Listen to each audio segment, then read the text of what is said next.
I'd like to welcome everybody here today. It's good to see a full house. Just a couple of housekeeping items. If we could remind everybody to please silence your cell phones, we'd appreciate that. Members of the public that wish to address the commission, if you would please make sure and visit Mark over at the table and fill out a blue sheet, write which agenda item you would like to address. We'll make sure that you get to address the commission before action is taken on that item. And if it's an issue that's not on the agenda, we will have a call to the public at the end of the day. Would you please join me in the pledge?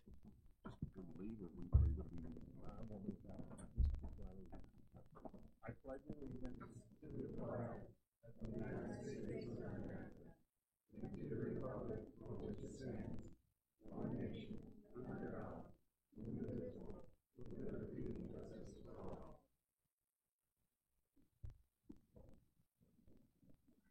Okay, our first order of business, we need a motion to approve the minutes of the April meeting. Galen made the motion. Seconded by Mike. All those in favor say aye. Aye. Opposed? Motion carries. Thank you. With that, Director Talbot to the Director's report. Mr. President, members of the Commission, good morning. Welcome and thank you for a moment to visit with you about happenings of the department and what's been going on in the Director's office since our last meeting in April.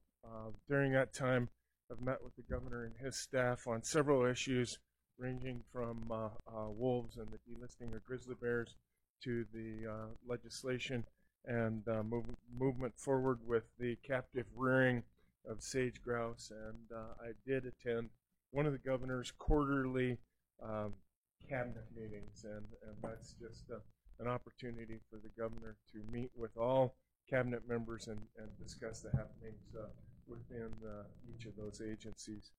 From a legislative perspective, myself and several staff members attended the Travel, Recreation, and Wildlife meeting up in Grable a couple of months ago now.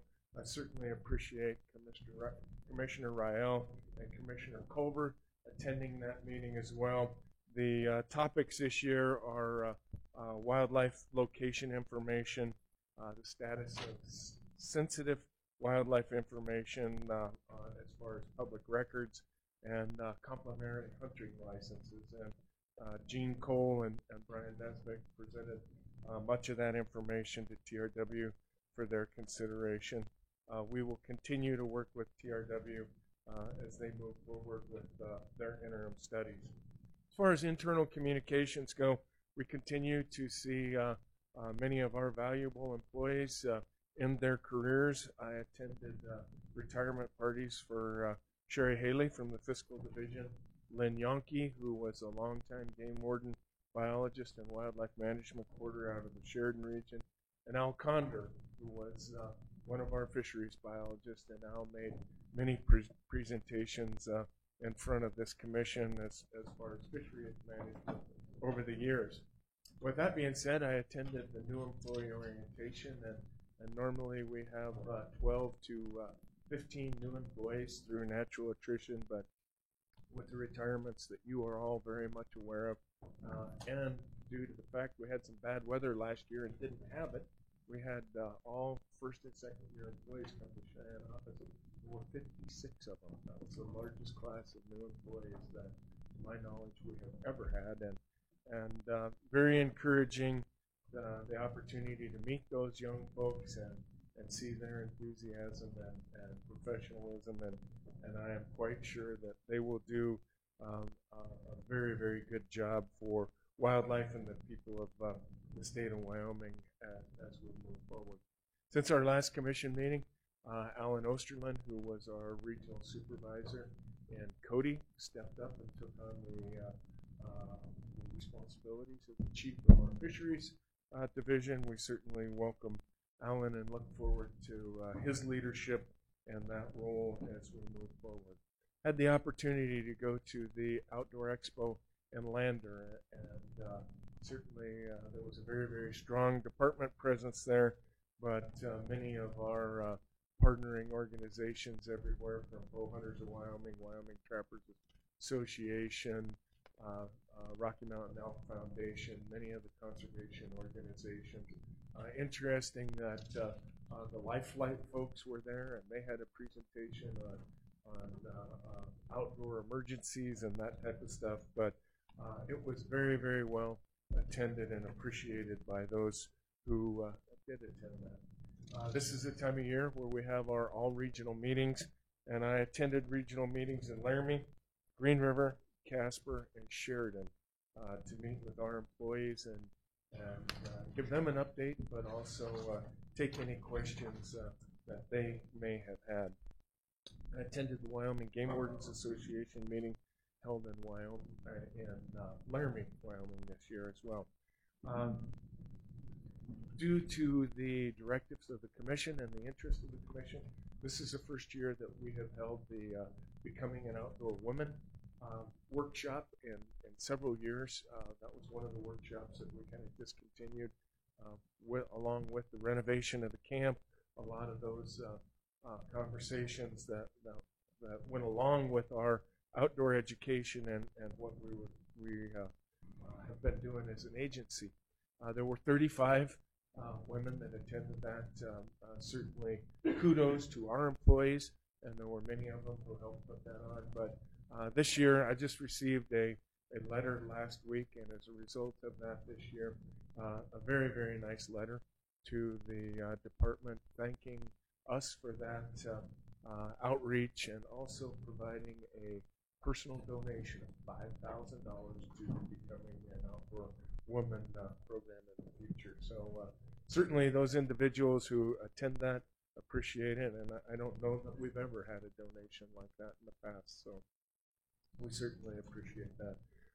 I was able to attend the opening ceremonies of the first Wildlife and Roadway Summit, and that is a joint meeting between sponsored by Wyoming Department of Transportation, Wyoming Game and Fish Department, but I'm happy to report that about a third of the attendees there were from NGOs representing wildlife and different aspects of the public there. Very, very well attended. I think there was over 200 people there, and that's an area of intense interest, and there's a lot of very motivated folks there. I'm looking forward to what they can accomplish. Certainly the Nugget Canyon work, the Trappers Point work, and the Bags work are all examples of what we can do when we work together on that.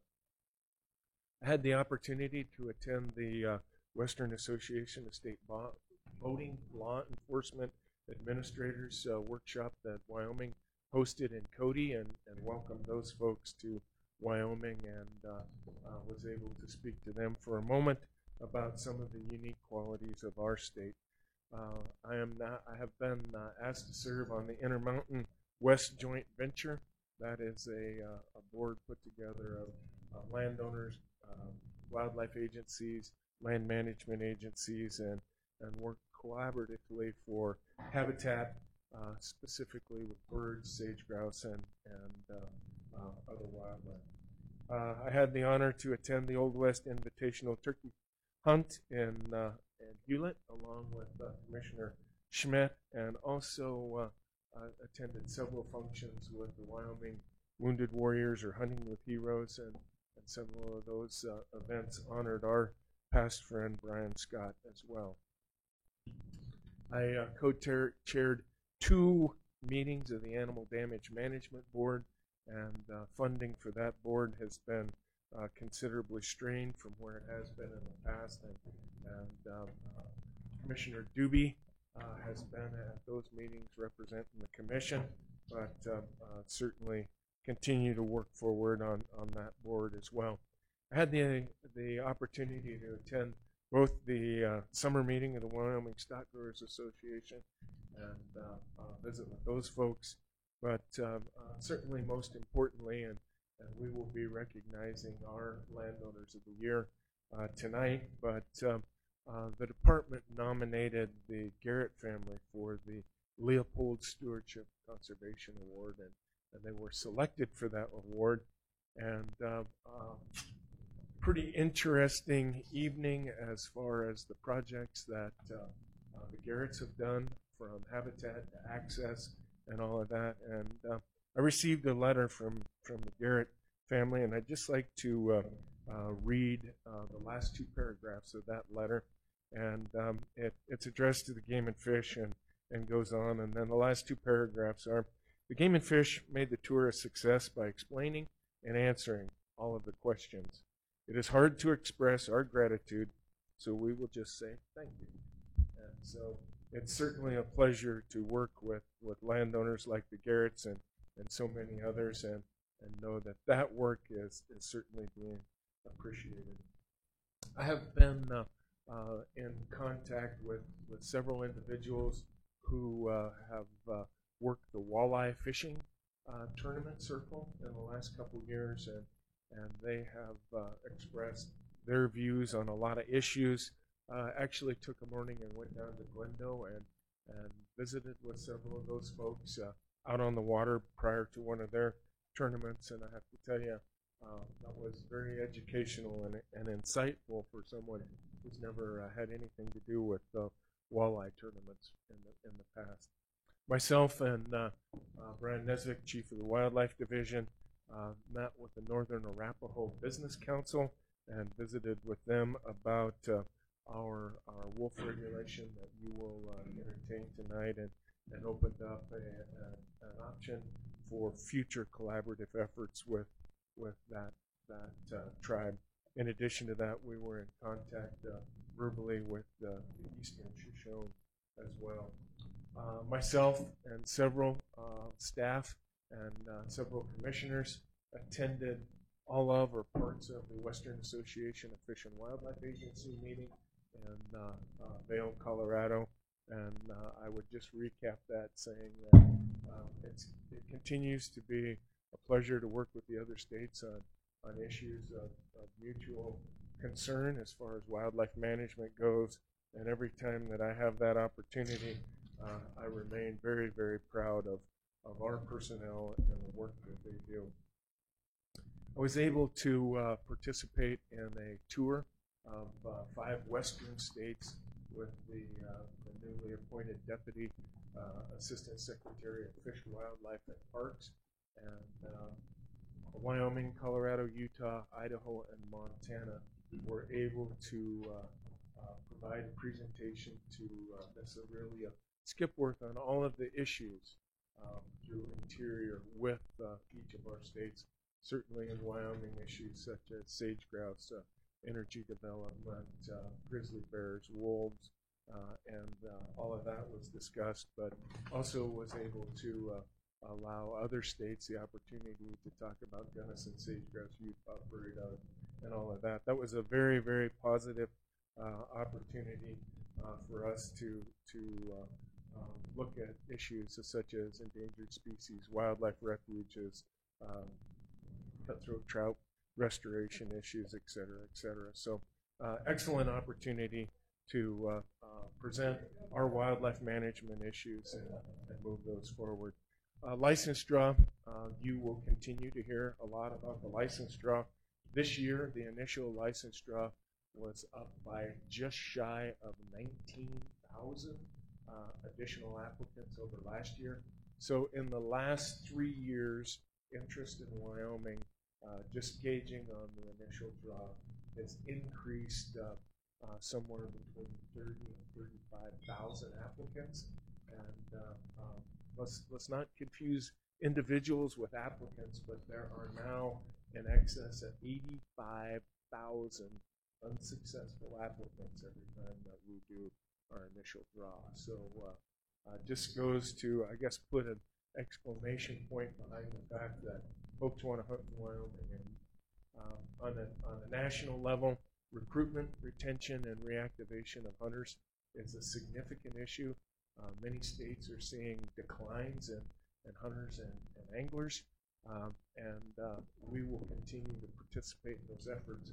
But at this time, hunting and fishing is off a little bit this year, but we have increased the last 6 years in a row hopefully, if the water goes down, we'll be back in the game as far as fishing licenses go.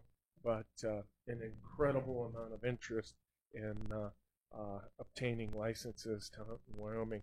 We just did the Super Tag drawing, and the Super Tag drawing, recall that we had extended the application period for that, but that is up over $150,000 with over 11,000 new applicants. And so the day before yesterday, I had the opportunity to call those successful winners, and that's always one of the funner things that I get to do. Those are some pretty excited folks when they find out that they win those licenses. So in conclusion, Mr. President, members of the Community Commission, I had the opportunity also to spend some time with the Ryall family and the community over the 4th of July in Cowley, and certainly appreciate that. Something very, very special. And actually took a weekend and went down to the extreme southern part of the United States and met some really big fish and some more special people down there. So with that, Mr. President, I'll conclude the director's report and take any questions. Mr. President, Scott, the person who donated $5,000 to Becoming an Outdoor Woman, do they want to remain anonymous, or could you tell us that name so we could recognize that? You know, I'm not sure that they asked for to be. They were a participant in it, and we can certainly recognize that person. I guess I'd be a little hesitant to do it in public without their permission to do that, but we will certainly do that on behalf of the commission and the department. Would you check with them and absolutely bring it back to the next commission meeting? And that's an incredible program, and I'm just happy that people are donating that kind of their resources to that program. Absolutely, I agree with you. Other questions? Thank you very much. Thank you, Director. Also, I want to mention, I see you've been joined by Representative Marty Halverson. Marty, thanks for coming. Welcome to Star Valley. Thank you. Okay. Mr. President, yes. Really excited to be here because we're going to celebrate our hunter education program a little bit here right now. As the director mentioned, there's a lot of interest in the outdoors and in wildlife and hunting and fishing. Our hunter education program and graduation numbers are on the increase last few years, and that's a really great thing to see. And none of it is possible without the volunteers and our hunter education coordinator, Tristana Bickford. So I'd like her to come forward, chat with you a little bit, because what we're going to do is, thanks to Commissioner Doobie and the Muley Fanatics group, we're able to recognize our hunter education volunteers who committed and received 1,000 points. We do points for service and time and classes. And these instructors, because of that change in policy, where we're not allowed to give out gifts over $250, we're not able to receive a firearm, which is the normal gift for somebody who earns 1,000 points. But there was several people, a dozen instructors who were on the verge of that when that change happened, and so we committed to try to find a solution for that, and we're able to do that thanks to Commissioner Doobie stepping forward, and then Muley Fanatics helping on that front. So we have those folks to recognize. We finally have that issue dealt with, and so we really appreciate that and are excited about this. So I'll turn it over to Christine. Thanks, Rennie. So Rennie steals all my talking points, so I'm going to reiterate a lot of what he just said. But Wyoming's hunter education program is driven mostly by volunteers. We certainly have several employees who provide time and resources to go into classroom and teach hunter education classes. But by and large, we have over 200 volunteers who teach hunter education on some level throughout the entire state. So it's definitely a program driven by the volunteers. We've also recently made several improvements, or in the process of making them, of which these volunteers have also stepped up to assist, and truthfully probably done most of the work to help make improvements to the program. So it's definitely a huge thanks to them and their time and their drive to give back to new hunters in the state. But we've definitely seen an increase. We typically graduate about 5,000 people a year through the Hunter Education Program. We don't track the number of parents that just come along, but I definitely think we have an impact, help kind of clear up myths that they may have learned, parents and grandparents that just come with their children to take the classes. So that's pretty exciting to add to that number as well. But I want to bring them up while I'm talking a little bit. So we have 12 volunteers that we're going to recognize throughout the state, and 5 of them were able to make it over today. We had several that are working and just couldn't quite get it over here from Gillette and Cheyenne, definitely a little bit further away. But we have Brian Taylor and Daniel Taylor, Tex Williams. Come on up, guys.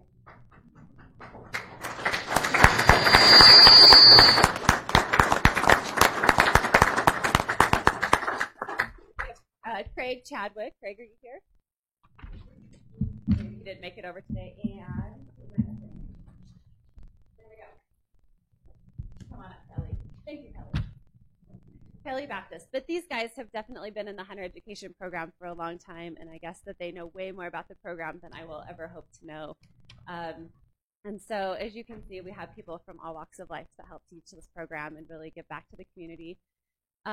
Commissioner Doobie and Joshua, do you want to come up here as well, Joshua? Have worked together to provide firearms to these as a thank you for their time and service. We look at the number of hours that they dedicate to the Hunter Education Program and the number of students that they've taught when calculating our points. And through the commissioner's license that Commissioner Doobie gave us, Joshua was able to purchase firearms for all 13 instructors, or 12 instructors. And they went, in my opinion, above and beyond. And instead of just saying, here's a blanket gun, they actually went to each of the instructors and asked what type of firearm they would like. And here we have everything from muzzleloaders to high-power rifles and all the way in between. So that's pretty exciting. I also want to recognize a lot of their friends and families that came with them today. So friends and families, if you don't mind just standing up really quick.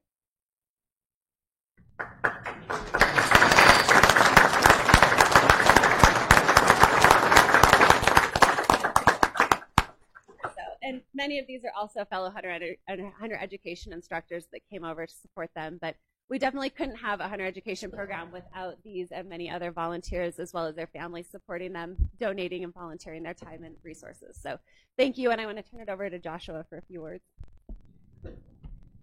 Thank you, President Culver, the rest of the commission, Director Talbot. Truly, it is a great honor to be a part of this, and I appreciate it, Commissioner Doobie, for your willingness to take the lead on this with the commissioner tag allocation. A couple of stories I'd like to share real quick. It was important for us, much like your first truck or your first buck or maybe your first girlfriend or boyfriend. Your Hunter Ed instructor is someone that resonates with you for the rest of your life and the rest of your time in the field.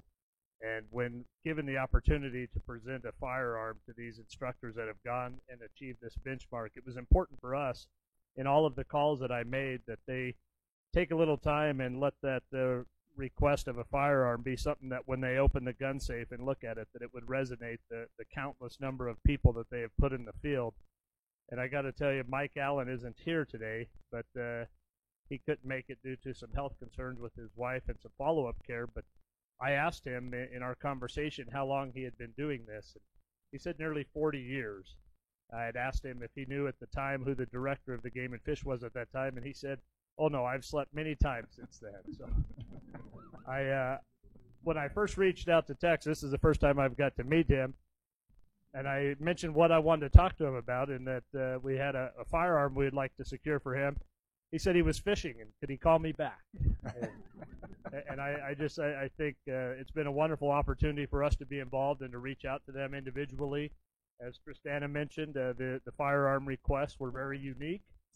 Some were very simplified, and some were as specific as a 1 in 9 twist in the barrel. And we applaud all of them for taking the time to really choose a firearm that would really speak volumes for their benchmark of service. So, again, I thank you again, Commissioner Doobie, for the opportunity, and it's really all about these instructors and their tremendous service. Thank you. I guess real quick, I'm glad to know I'm one of 85,000 people on that list, Director Talbot. Thank you. Thank you, Josh.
Mr. Kennedy.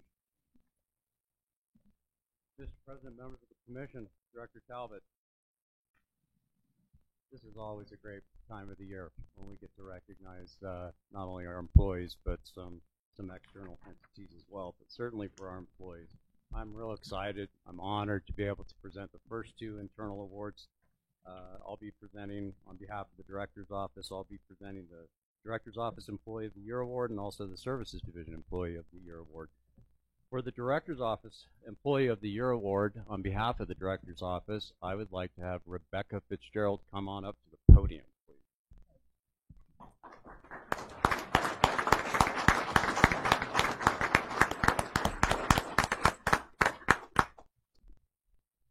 Rebecca was selected for the 2016 Director's Office Award. She supervises our communications and outreach team. And just a couple of the highlights for this team. This team has had a tremendous year, as has the department. They've worked very hard on behalf of the agency and on behalf of the Commission. Some highlights I do want to emphasize. The Association of Conservation Information, ACI, gave the department's Hunt Planner page its top award among all of the states. ACI also awarded the overall Game and Fish website redesign its second place award. The ACI also awarded our visual specialist twice for his design work. The Wyoming Press Association recognized this team with 15 awards in 2016. That was the most any single entity in Wyoming has ever received. The communications and outreach team completed an outreach plan and started implementing it to add great events for the people of Wyoming to learn more about wildlife hunting and fishing in the state. This program has had a lot of accomplishments, and those are just a few of them. The entire program deserves a huge thanks, but it's the leadership and Rebecca's leadership behind this team that we're recognizing today, and it's very well deserved. A couple of other highlights I want to emphasize. Some of the advancements that she's made, that Rebecca and her team have made in terms of social media, and Scott Smith and I have a hard time keeping up with Rebecca and her team in this regard, but we're doing our best. It's been truly amazing what we've been able to accomplish under Rebecca's leadership. I would say on a personal note, and Rebecca's been with the department now for a little over 2 years, right? In terms of her work and interaction with staff and agency leadership, and certainly the Director's Office, her high energy, positive attitude, friendly attitude really makes it fun. So whenever our employees are accomplishing what Rebecca and her team have accomplished with such high energy and enthusiasm in a fun environment, it's really, really nice. So, and that's also carries over into all of our other employees. So again, lots of other highlights. I did want to mention a couple of those that I just did. On behalf of the Director's Office, again, Rebecca, congratulations for the Director's Office Employee of the Year for 2016.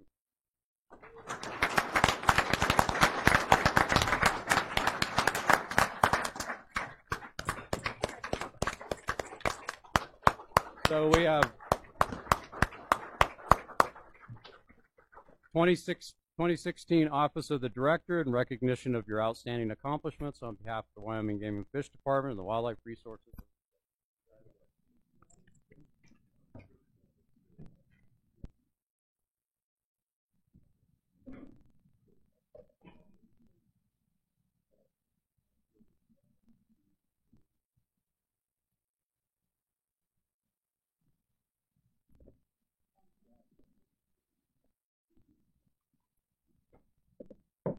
I just wanted to say thank you for this incredible award and honor. But as he just rolled through those accomplishments, that's my team. And I work with incredible people every single day, my daily team, and then as Game and Fish. So I wouldn't be here standing here without my team behind me. So just want to say thank you.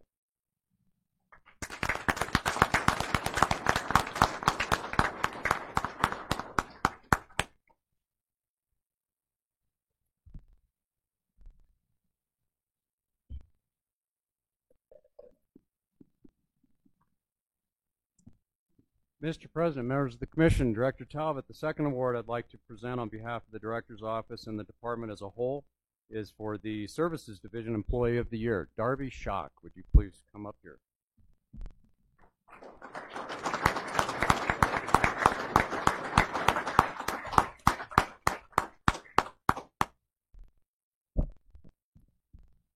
Thank you. Darby Schock, many of you found out the new commissioners, for the benefit of the new commissioners, at the new commissioner orientation, you saw that our services division has quite a diverse array of work units, and one of those work units in the services division is our conservation engineering work unit, where we have engineers and some technical folks, including Darby, that do some survey work for the department. And it was interesting to me, every time we do the new commissioner orientation, we always find out that not too many folks, and certainly the new commissioners, knew we even had a conservation engineering programs in our own surveyors on board to do that type of work. So Darby started with the department in 2015. Prior to that, he was a professional licensed surveyor in Colorado. He's got a BA degree in physics with emphasis in computer science. He has his land surveyor certificate from the University of Wyoming. Survey work is quite intense on behalf of the department, and Darby has been taking that on almost by himself. It ends up saving the commission and the department a lot of money. Also oversees when we contract out survey work on a daily basis involving all commission-owned and administered lands, all your facilities. Any potential land acquisition project that comes up, Darby's doing a lot of survey work for, so we keep him very, very busy, to say the least. I'd also mention that Darby went through both of the commission and department's leadership development program, Leadership 1 and Leadership 2, which just shows that extra willingness to go the extra mile on behalf of the department and his personal and professional growth. Also interesting to note, or important to note, that we got 3 nominations from the division for Darby, independent nominations. And when you look at those nominations, you see things like always willing to do anything he's asked to do, always willing to be on any team in the department, like the water rights team. Positive attitude, high energy. I'm going through and looking at some of the things I highlighted the last couple of days, and it really hits home my impression as well. He's played a major role in huge projects that you've seen before you, like the Hewer Ditch project at the WIC WHMA and the Diamond Lake project and pipeline that you all worked on. Always looking for ways to improve processes, whether it's inside his work unit or the services division or outside. Again, his work on project tracking software and other process improvements has been impressive, to say the least. Those are just some of the highlights. I would, as I discussed with the award for Rebecca, another employee with such a positive, high energy attitude that's it's really, really fun and refreshing to see in the department. And you often don't see Darby around because he's back there just getting it done. And we really appreciate that. So again, on behalf of the department, Darby, congratulations for the Services Division Employee of the Year. Very well deserved. I'm honored to be able to present this to you today.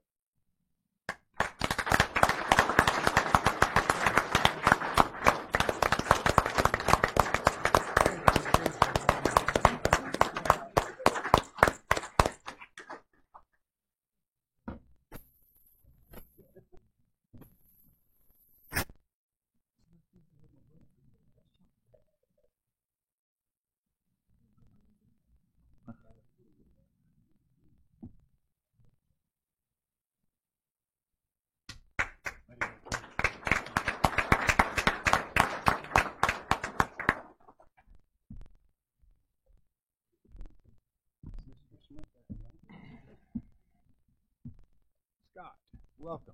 Welcome, Commissioners, Director Talbot, Commissioner President Culver, Commissioners. It's my honor on behalf of Chief Nesbitt, who's in Washington, D.C., testifying on a national wildlife issue today, and other Deputy Chief Brimmeyer, who's obligated at a civil matter in Teton County today to honor the Wildlife Division's Employee of the Year, Mr. Bart Kroger. Mr. Bart will come forward. His wife, Brenda, if she wants to come. Brenda, you want to come up, or are you comfortable back there? Okay, thanks. Just a little tidbit about Bart is I remember 1998, November 1st, I believe it was 1998, the guy in front of you pulls into Pinedale, Wyoming, going to go work for the Game and Fish Department. The first person I met is Bart. Bart and I and another permanent employee were all living in the barracks, and those who are no longer don't even know what the barracks are. Our offices used to have barracks, and that's where you would stay when you traveled. You wouldn't stay in a hotel, you stayed in the barracks, which was the upstairs of the office. And so Bart and another individual and myself were living in the barracks, and Bart, and our kitchen was a brown camper. We won't tell you what we used as a term as a brown camper, but that was kind of the kitchen. So I met Bart. It was the first Game and Fish employee I met. He's done a lot better in looks and not aging compared to me. So he's living a lot cleaner lifestyle than I am. So on behalf again of the Wildlife Division, some highlights for Bart. He's a 27-year employee, 17 years permanent, and 10 years as a temporary. His dedication to this agency, sticking on for 10 years, is outstanding. He started as a wildlife biologist, or as a contract habitat biologist throughout the state. Moved permanently when he got hired to Douglas, so became the Douglas wildlife biologist, and then went back home to the Bighorn Basin as the wildlife biologist in Thermopylae, and moved to Warland, if I'm not mistaken, right, Bart? Some of Bart's outstanding accomplishments are that he's been highly involved in the Mule Creek Mule Initiative, Bighorn Sheep Capture work, the Wyoming Migration Initiative, Southwest Bighorn's Mule Deer Sitability Survey, the Meeteetse Creek HMAP program, which is a huge deal on getting access to harvest elk and do disease sampling for brucellosis, the Bighorn Basin brucellosis sampling program, the Paint Rock Hunter Mentor program, the Warland fifth grade outdoor day, and the Bighorn Mountains moose study. And those are just a few of his accomplishments in relation to his other day-to-day duties. Bart is truly a field biologist. He gets over 50 horse days a year in the field working side by side with his game wardens and fellow biologists. He works in some of the most remote and rugged country in northwest Wyoming. Many days, Brian and I and Doug are like, man, are we jealous of that Bart's doing today as we're shuffling papers around. So he really gets out. He knows his district, whether it's game birds. We often call Bart we're coming up, where the game birds at, where can we go hunt? And he always gives us some pretty good information, so we can take them. We appreciate him for that as well. Again, he works in some of the most remote country. Works on everything from truckers to wolves to moose to elk. He covers it all and does it in the most professional manner. He's also one of the best public relations folks we have in the department. He engages a wide variety of sportsmen, outdoorsmen, school children, landowners, non-hunters. He does it all, and he puts a face on the agency like no other, and for that, Mark, we appreciate that. It really made a difference. So, kind of wrap this up is that Bart is a classic game and fish field biologist. There's no one like Bart. The work he does for the state of Wyoming, the wildlife, is second to none. On behalf of the Wildlife Division Administration leadership, the Wildlife Division employees, the department employees, it's an honor to present Bart with the 2016 Wildlife Division Employee of the Year.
Before we continue, I see we've been joined by Senator Dan Dockstader now. I don't see him.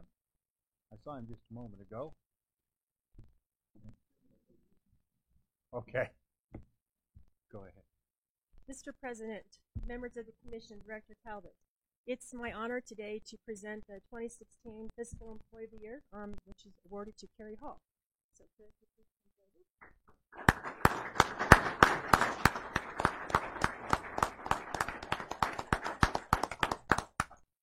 Before I tell you about Carrie, I'd like to recognize Carrie's family who came up here today from Cheyenne. Carrie's mother and father, Julie and Ellen Wood.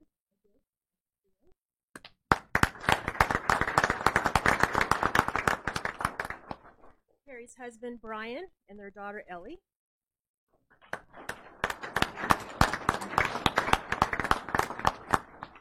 Thank you for coming today to support Carrie and sharing her honor today with this award. I know that many of you probably in the Commission have spoken to Carrie on the phone but haven't had an opportunity to personally meet her. I'd like to tell you a little bit about Carrie's role for the department and serving you on the Commission. Her responsibility is of over-the-counter license sales. So anything to do with selling a license over the counter, whether that's through an iPOS terminal across the state with all of our license vendors or on our online system. Carrie's responsible for that sales process. And obviously that's a pretty big responsibility for our department. She spends a lot of time with coordination with our IT developers on software enhancements and making sure that the user testing was working correctly before any of those code changes are pushed up into our production and moved out to all of our vendors in our online system. Part of her responsibilities also is training license selling agents across the state, so any new vendor that you're appointing each commission, Carrie works on training those individuals, making sure that they're providing good customer service for the department. Obviously, once they're up and going, she spends a lot of time assisting all of those vendors and making sure they have all their questions answered, understand the rules and regulations that you approve, and that they're providing good customer service to all of our constituents across the state on that effort. Carrie also is responsible for the telephone information center. So her staff handles all of the incoming calls from our customers across the country and answers all those questions related to how do I apply for my license, or where's a good place to go fishing. A wide variety of questions are answered. And she's responsible for making sure that she has adequate staffing in the telephone information center during those high volume periods around deadlines, and then also making sure that the staff are adequately trained so they can answer questions appropriate for those issues that come in. So she has a big responsibility for the department. And not just the reason that Carrie is receiving this award this year is not on top of just that normal job duties and responsibilities. Carrie had many challenges put forth to her during 2016. And Carrie handled those challenges and met those objectives and goals and deadlines. And she did all that with a very positive attitude, a sense of humor, and she did an outstanding job. Some of those challenges were the department had to rewrite the entire iPOS sales system and the back-end control center. That was all during 2016. In addition to that, there was a federal code change on how watercraft registrations were handled across the country, and there were some significant changes made in that system. She had a complete turnover in her telephone information staff during 2016. She also implemented the new credit card vendor for our online sales. And as you know, last year at this time, we were all sitting in Pinedale, and Keith is shaking his head. He can recall it didn't go very well. And so Carrie had that challenge of working through all those issues with our customers. And so again, she did a great job meeting all those challenges. I'd like to tell you a little bit about those challenges to give you a better understanding of what that involved. The iPOS system and the control center were initially developed in 2007. And obviously, during the course of several years, there's been a lot of changes made with legislative changes, meeting customer needs, and making things run more efficiently. The back-end code that program was written in had not been updated since 2007. And so the code was not going to be no longer supported by the manufacturer, and so we had to rewrite all of the back-end system. And so Carrie had to write extensive user testing situations to make sure that all those programming changes were working correctly and efficiently to meet the system requirements. And that was a huge effort that took many months, lots of hours, and oversight of her staff to make sure that all that worked correctly. Testing issues, providing feedback to the IT staff, and making sure everything was working correctly. And part of that also was a total change to how watercraft registrations are handled. So there was a huge data conversion involved with capturing new information that wasn't on our current system and getting all the information from customers and making sure that we can comply with the federal code change beginning in January that the HINs were required before we could register the watercraft. So some pretty significant changes. And again, she did a great job with that. Carrie's TIC staff had a complete turnover. There's 3 employees. Unfortunately, 2 long-term employees passed away during that year, and 1 other long-term employee retired. So you can imagine being faced with having a complete turnover in a critical role for the department. So Carrie worked on recruiting, hiring employees, getting some new staff trained and up to speed on how to handle customer calls and meeting the needs of the department. She did a great job with that. The people are very successful in their positions, and that's all attributed to Carrie's efforts in that regard. She conducts weekly meetings, training her staff, making sure they can answer questions appropriately, does an outstanding job. And as I mentioned, the credit card processor change, that was also a very significant change in moving from one vendor to a new vendor, making sure that all of the transactions that occurred online matched up with the sales on the money that was received from the credit card vendor and could be deposited with the state treasurer's office. So that was a lot of work, and of course, you all know last year we had some problems with our system, and Carrie spent hours and hours after that, the month of July, making sure that all those customers that had properly purchased a license, that we could collect the dollars for that when the credit card processor did not work correctly. So Carrie had a lot of challenges. She met those very well, and we're very proud of the efforts that she has done. And I'd like to thank Carrie for her hard work, her efforts, and her dedication to the department, and present her with the 2016 Fiscal Employee of the Year.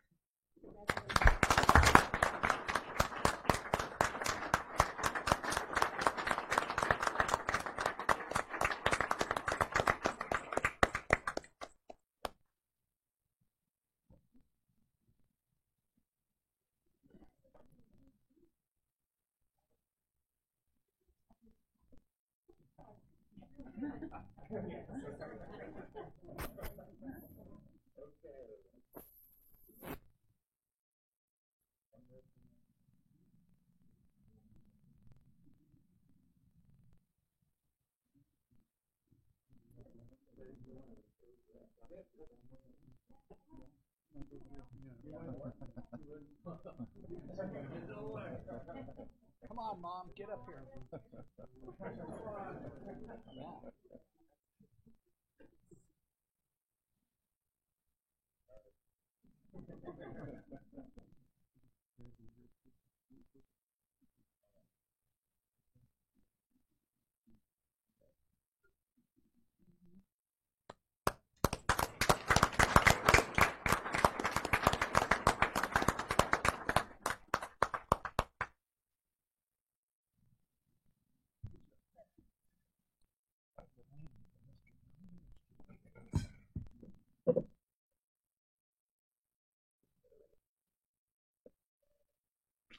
Welcome, Alan.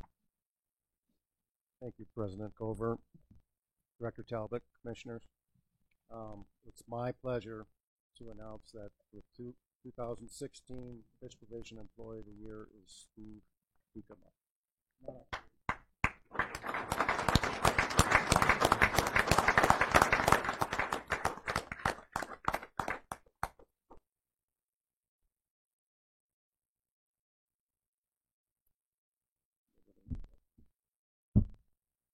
Steve is currently the superintendent at the hatchery in Story, and he has been in that position for 9 years now. Steve's been with the department for 19 years. The Story hatchery is very unique in that it supports 5 different brood stock and provides eggs that are critical to the fish culture operations in Wyoming as well as other states. The high quality of eggs produced from Story are highly respected throughout the fish culture section in state as well as nationally. Steve ships eggs to all over the nation, different hatcheries, different states, and he does so because he's requested because of the quality eggs that he produces there. The Story hatchery is the first hatchery to ever successfully raise golden trout to spawning age and then collect fertilized eggs. This brood stock has been so successful that the state of California, where this fish is native, has requested eyed eggs for use in restoration stocking in that state. This would not have been possible if it were not for Steve's leadership and never quit attitude. He has his never quit attitude and his willingness to experiment led to this production of these eggs at the level it is today.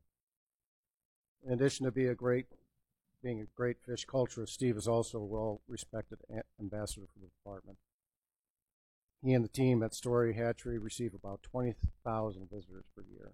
I don't think anybody in the department or in the state of Wyoming realizes how many people that these hatcheries, especially Story, contact in a given year.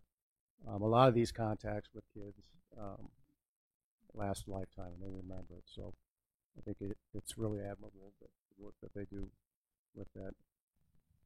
In relation to that, they have Steve and his crew work really close with the Sheridan College. Right now, they have a student that helps them with the visitor program there and manning the visitor center. And Steve also works very closely with the colleges on research projects, and so he's impacting students at the college level as well. Steve is known for his communication and coordination abilities. He is humble and tactful while still effectively communicating his point. Steve is also an active member of the community, serving as Story Park Board for the last 7 years. I think it's important to mention that Steve had 2 nominations, one from another supervisor at another hatchery and one from a fellow employee, which I think is shows a level of respect that Steve gets within his culture community. Recently, I had the pleasure of touring the facility at Story, and if you have not done so, it's worth making that trip. It is impressive, and Steve's passion and dedication to the culture facility and to the production of fish was really admirable. And with that, I'd just like to thank Steve for all his dedication and hard work.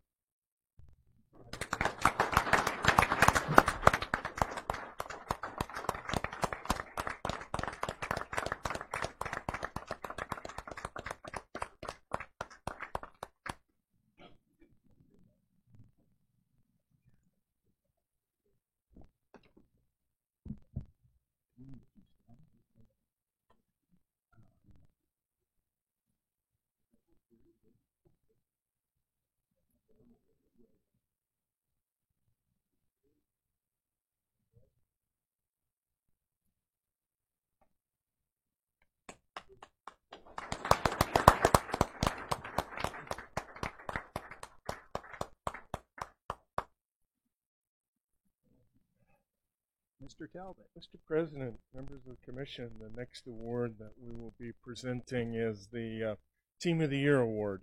And it's with a significant amount of pride and pleasure, and several of the commissioners noted last night that after our recent WAFWA conference that I'm exceptionally proud of these folks. So the Team of the Year Award this year goes to our team of folks that we put together last year to do the Western Association of Fish and Wildlife Agency conference in Cody. There's quite a number of folks here. I'd ask them to come up, starting with Mr. Alan Osterlin, Tristana Bickford, Linda Cope, Mark Nelson, Rennie McKay, Craig Amadio, Sam Hockhalter, Brad Sorensen, Diana Miller, Tasha Bauman, Dan Tolman, and Miss Dee Dee Hawk. I got a lengthy nomination here, but I think I'm just going to hit the high points of it. Many of you attended that conference, and putting together a conference where you have 400 plus individuals move into a town the size of Cody, Wyoming, and most generally the WAFWA conference is held in a single hotel in a single jurisdiction. We didn't have a hotel in the state of Wyoming that could accommodate that crowd of folks, and so we had to arrange logistics of getting people from different places for meetings and transportation for all of those folks, picking folks up at the airport, dropping them off, and activities, everything from bear watching and working trapped grizzly bears to fishing and boat rides and tours for Yellowstone National Park for guests and family members, to meetings, to coordinating who's paying for what and who's ordering what, and that went from everywhere from stationery and t-shirts and bags and all of that type of stuff for our guests to how do we pay for all this, and certainly the commission. I would like to thank all of you for your efforts in that as well. We certainly could not have done it, but the end result is that we hosted the largest Western Association of Fish and Wildlife Agency conference in recent history, as large as we've had since they've been maintaining records on that conference. And it certainly was done in an incredibly professional and well done manner. And on behalf of myself, I would like to thank all of you. You were the ones that did all that work, and thank you very, very much.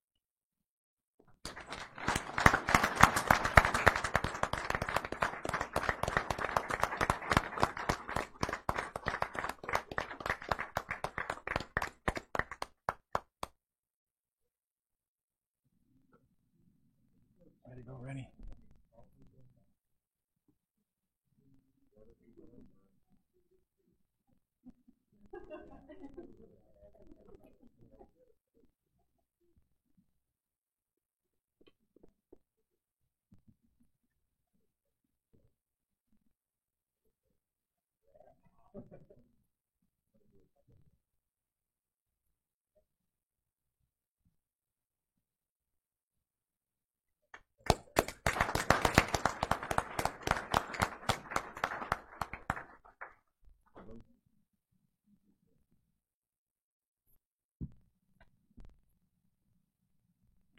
Mr. President, members of the Commission, the final award for today is the Director's Award, and this is certainly one of the awards that it is indeed a significant pleasure to recognize someone who has gone way and above, not only for the people of the state of Wyoming, but the wildlife resources that we manage on a daily basis. And very few other honors that I get to bestow upon folks mean as much as this particular award. So I would ask Miss Jean Cole to come up here for a moment while I talk about Jean Cole.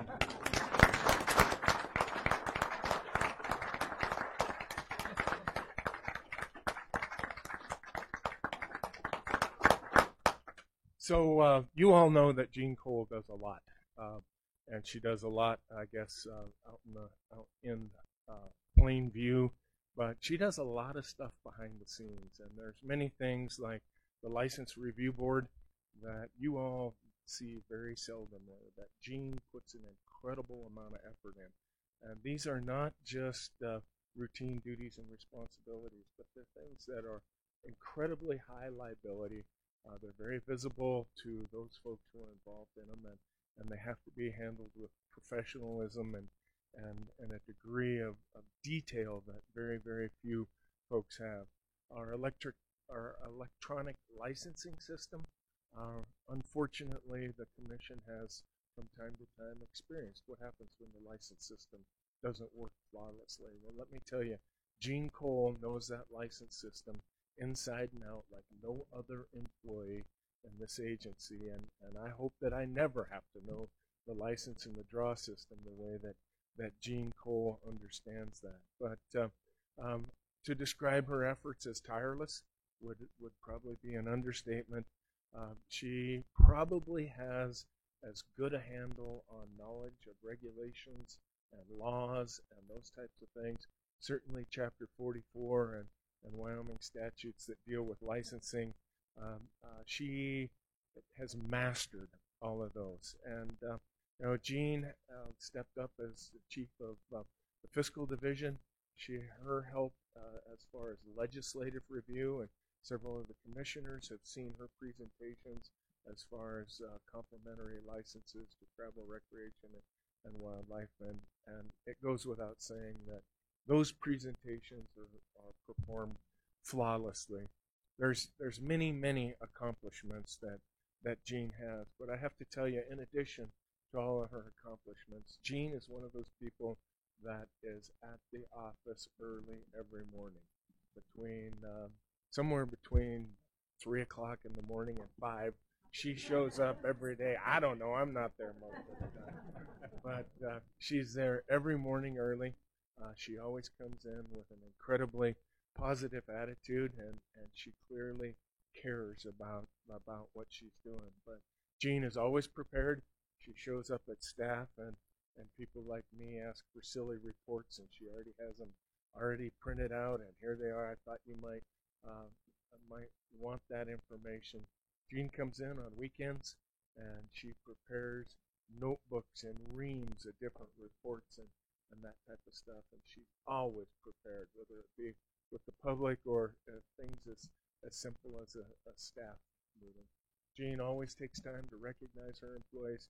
She has huge pride in the people that work in her division, and you just watched her present an award, and you saw the smile on her face, and she really appreciates it. And again, she's one of those employees that really cares about this outfit and the job that we do. So it's with great pleasure that I present Jean Cole with the Director's Award.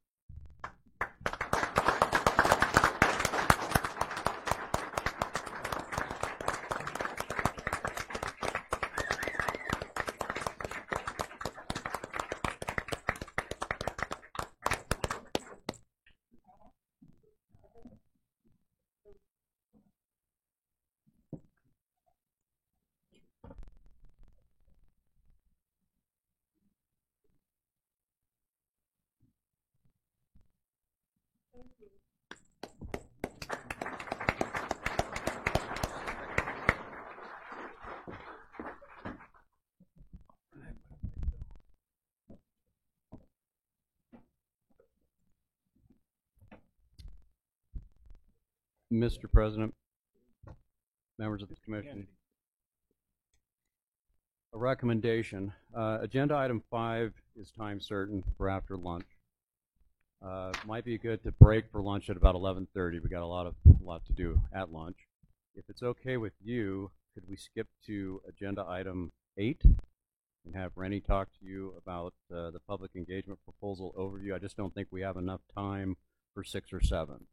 Does that make sense? That would be perfect. Okay. Thank you. Rennie. Thank you, John. Welcome, Rennie. Mr. President, Commissioners, Director Talbot, want to talk to you about the public engagement proposal that you have in your notebooks, and essentially what this is, and we'll bring up a slide for you here shortly. We're going to walk through that a little bit, but really what it comes down to is I think Director Talbot, Deputy Director Kennedy, for several years now have wanted to have more of an opportunity to engage with the public, to hear from the people of Wyoming about where we're going as an agency.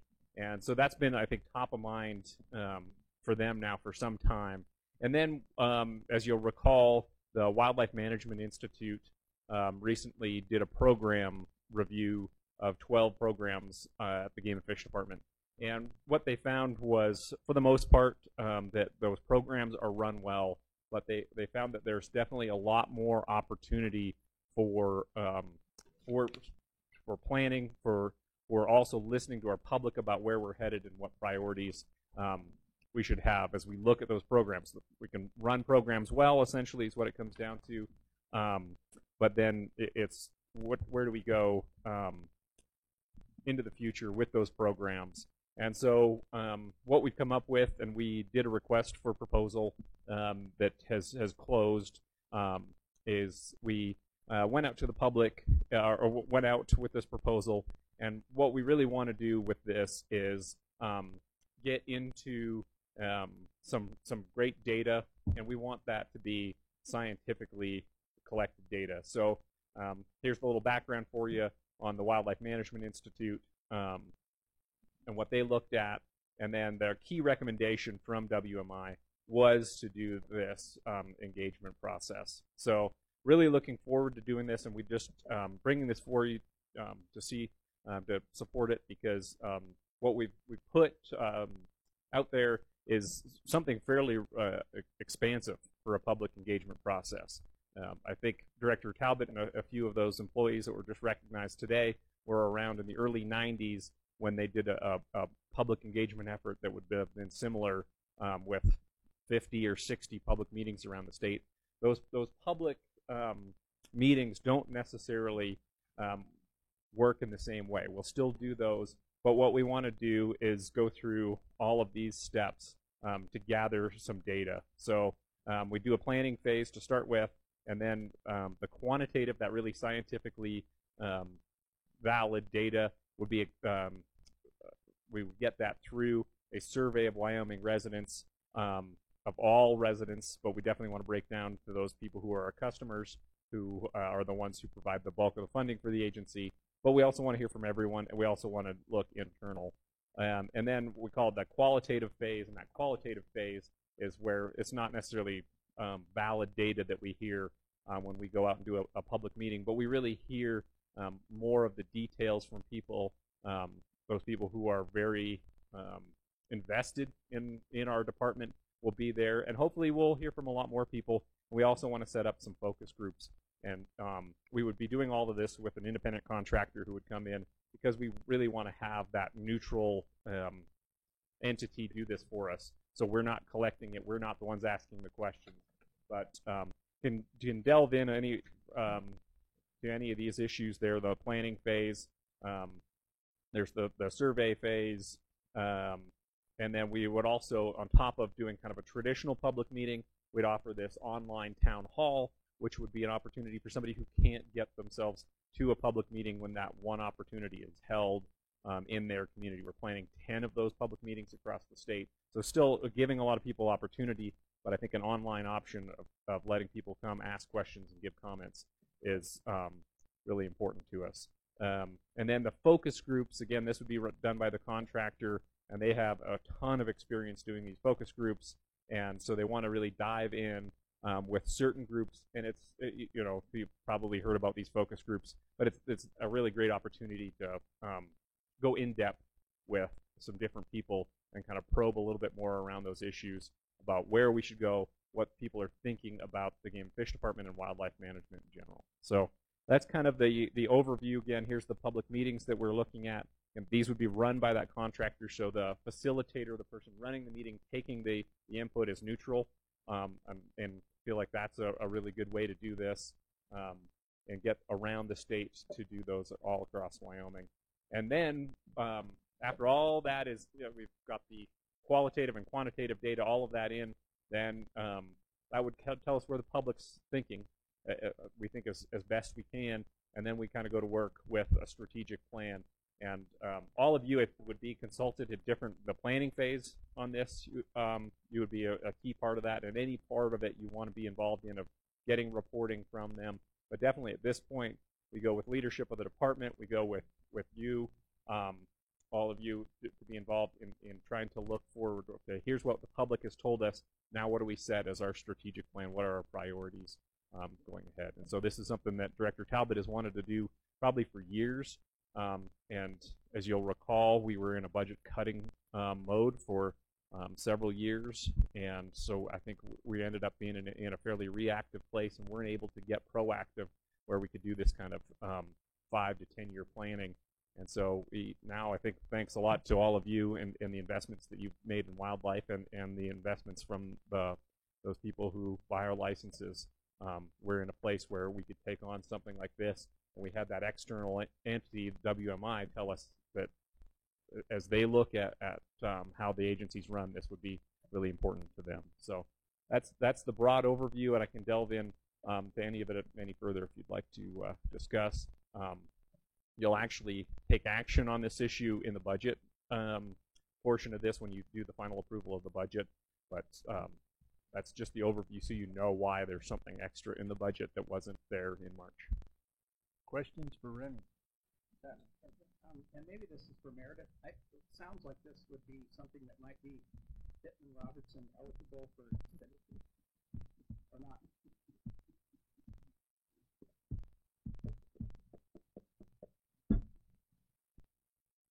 President Culver, Commissioners, Director Talbot, I believe the majority of the project will be eligible. Yes. And what is the department asking us to commit to this effort? I believe Rennie can confirm the RFP came back at $312,500. And then, Mr. President, I might just have a comment. Is that okay? Yes, Beth. One of the things that I've been amazed at as a commissioner is the department spends copious amounts of time and money trying to seek public input, particularly during the license setting process. So we have meetings in every little community throughout Wyoming, and it just what I've seen over the years I've been on the commission is we have such a small turnout. I mean, 2 or 3 people might show up to a meeting, and so I would just urge the public. I mean, this is your chance, and we're going out to you in a concerted effort, spending funds and time and resources to seek what is important to you. So please, if anyone's listening today online or here, come talk to us, because personally as a commissioner, it's very important to me what the public believes. And in my communications with other commissioners, I think we all value the public input, and that's what we're seeking. And so the only way we can, 2 heads are better than 1, and many heads are better than 2. So I'd love to have huge volumes of public comment come forward via this process. Thank you, Mr. President. Mark? President, you mentioned that 1990 we did this strategic plan, or It was Mr. President, the early 1990s was when the public meetings all happened and was starting to compile that information, and it was all put forward in the Wildlife 2010 document. So the Wildlife 2010 document was put together in the 90s, and that did kind of lay out things, and Director Talbot talks about this a lot, but that was a neat opportunity where we listened to the public and had good turnout, and they said, I think it showed how passionate the public of Wyoming is about wildlife. They said they wanted more law enforcement, so we made changes to get more law enforcement. They wanted more education, so we created the information and education specialist positions in each region. The access program and habitat were the 4 key issues that rose to the top that people really wanted us to do more on. So that was the response then. So I would think that there could be a similar opportunity to kind of see where the public's at, and then we can respond. And some of that was reorganization, and some of it was a new investment. Other questions for Rennie? I just had a remark to make, President. With the public, I know that before I became a commissioner, I think a lot of the public doesn't realize or feels like their comments are heard or taken into consideration. What I've been trying to do since I became a commissioner is to let the public know that if they can't make the meetings, the public meetings or the commission meetings, to at least get online. The department does a very good job, I think, to give people avenues to get their comments out there. And I let them know that the commissioners see every one of those comments, no matter how it's delivered. So it's really important, whatever avenue they have to take, they should take it and get us that information. Mr. President, one. Yes. I think one issue I just bring up, and Commissioner Crank, you touched on this, is we try very hard to listen to the public and get out there and have that opportunity, and we recognize some employees who were particularly good at it. I don't think what WMI was saying is that we don't do a good job at public engagement. It's that we don't use their public engagement to set a course forward. So this is a really neat opportunity. We don't do this very often, where we just kind of blow the doors off. It's not, we're not saying come talk to us about this regulation. It's come talk to us about everything. So this is a really unique opportunity, and I think you're exactly right, Commissioner Crank. Is I hope people will take this opportunity, because what we have out there is many opportunities for them to talk to us. So there shouldn't be any reason for anyone to be able to say they couldn't participate in this, because of, hopefully, our contractor has done this elsewhere, and so it's really neat that we can tap into that expertise, and they've done this for wildlife management agencies. So we'd be in a great place if we fund this and get a contract in place. What's the name of the contractor?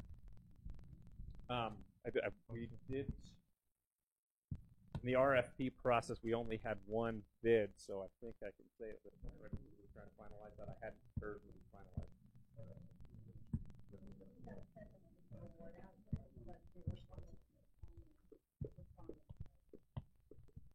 As soon as we have that official notice done, that for the sake of the RFP process, I think I can't say it yet, but we'll send you plenty of information, and they'll be in touch with you, because that planning phase involves all of you helping to set the direction for how this is all done and some of the key issues that should be brought up. So you'll have part of that opportunity to say that too, and you'll probably grow tired of us at the end of it. Thank you, Randy.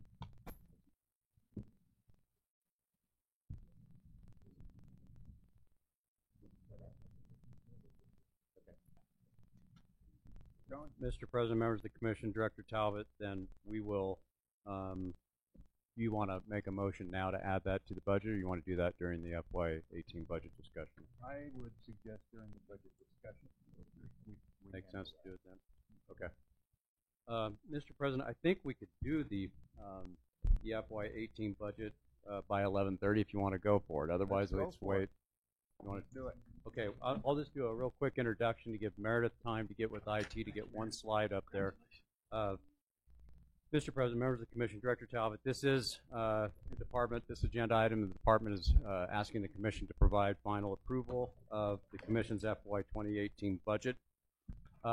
First, I want to recognize the Department Commissioner Working Group, just for the benefit of the public for sure, and some of our employees. And that Department Commission Working Group is Director Talbot, myself, Meredith Wood, and currently President Culver, Commissioner Anselmi, and Commissioner Crank. Thank you. The department thanks you for that work on that working group.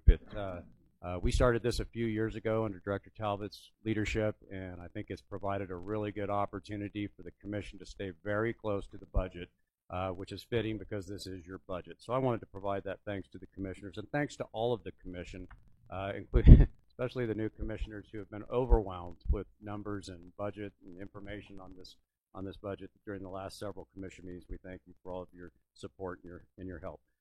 Real quick, that Department Working Group and Commissioner Working Group provided direction to the Department for the budget target for the FY18 budget. And I'm happy to report that on behalf of the department, we achieved that. We came in flat with actually a little bit less. Maybe now we're getting closer if we add, when we add some money in for the public engagement process and strategic planning work that we're going to be doing, but very close to being flat with the FY17 budget.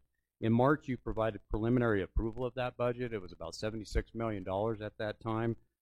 Since then, we added a budget at the last Commission meeting. We added more operating funds to your budget to offset the loss of general fund support for those 5 programs, which puts us to the almost $82 million budget that you're about to see here in just a second, or that you have before you. One question that came up, there's been 2 questions that have come up in the last couple of weeks, at least with me. One is on the capital construction and the equipment and the vehicles and some things like that. Some direction we received from the Commission a couple of years ago through that working group that we have was to try to make up for some budget, some areas where we cut the budget back in 14 and 15, 13, 14, and 15, which was in the area of equipment and capital construction and vehicles. And you provided direction to the department starting with the FY16 and 17 budget to start making up those lost projects where we cut those budgets. That we decided that in terms of deferred maintenance of vehicles and equipment, that wasn't the best place to be cutting, and you asked us to restore that. So starting in 17, we had about $4 million that we were able to use per your direction from our operating fund to add to the budget for specifically for equipment, vehicles, and deferred maintenance. And so that came up earlier in that budget. We have about $4.2 million going into those three items. That includes in FY18, combined for 17 and 18, moving forward on 2 warden stations, one in Afton, one in Newcastle, 2 houses at hatcheries, and we have a couple of other, we have pages and pages of the capital construction work, so I didn't want to go through all of those, Commissioner Anselmi, but we are moving forward, as you know, on at least 4 of those houses just in this fiscal year. So we're making really good progress in terms of deferred maintenance and capital construction. The other question that came up in the last week was regarding revenues and how does this budget shake out in terms of the revenue. So we put this together just this morning, Meredith and I, and we have it up on the screen for you now so that you can see 17 and 18 in terms of the projected revenues. And I'm going to turn this over to our CFO, Meredith Wood, who will take you through this or answer any questions you may have on any aspect of the budget. We'll get a copy of that too. Yeah. President, Commissioners, Director Talbot, I think John really gave a good summary of where we started for the planning of this budget, the changes that have occurred to date, with the exception of that public outreach project that Rennie just discussed. So what you have in front of you, you had 2 things I emailed. I passed out the summary of the budget. That includes the action that you all took in April to add those general fund programs for the continuation under the commission funding. The chart that's up on the screen are actual FY17 revenues and budget versus expenditures down at the bottom, and with a best guess projection for FY18 revenues. Keep in mind, I did not apply the potential items that we picked up for general fund that could be PR eligible, which may result in some revenue coming back that way under reimbursable. So if you look at the total FY18 projected, the budget as preliminarily approved at the bottom, $81.5 million, will increase by that $312 if you so choose to approve. And at a 95% expense rate, it will dip into the operating fund by just over $4 million. Again, it does not take into consideration the components of the general fund programs that may be PR eligible. So we may get some reimbursement on those. Are there any questions? Mark? We start getting, in business, you start with your income and then your expenditures. I think if we do this, I never have been comfortable with it. If we could get this in the future, have your revenue and then start with your expenses. That really gives you an eyeball of where it's coming from. Somebody actually, if you look at your access, yes, $900,000. That's a significant amount, and I think that's important that people should know that that $2 or $3 you put on there, it adds up and it makes a difference for us. That's just one component of it. But I'd like to see this. Mr. President, Commissioner Anselmi, will continue to do it. It is always part of the budget presentations. Perhaps not broken down into this much detail. We have it summarized at a higher level. We'll definitely do that.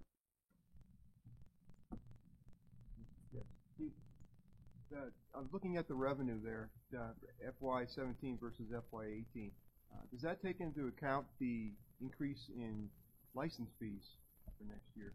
Because it looks fairly flat to me. President Culver, great question, Commissioner Dubey. The increase for license license products does not take effect until January 1. The majority of the sales for 2018 licenses has already occurred, so we won't recognize that revenue increase until July of 19, with the exception of some boating registration, but there's no way to really measure what that interest would be. Mr. Chairman, Commissioners, also please recognize that license fee that was granted during the last legislative session is an offset for our general fund. And the rate at which those licenses were priced will result in a net loss to the commission as far as revenue goes.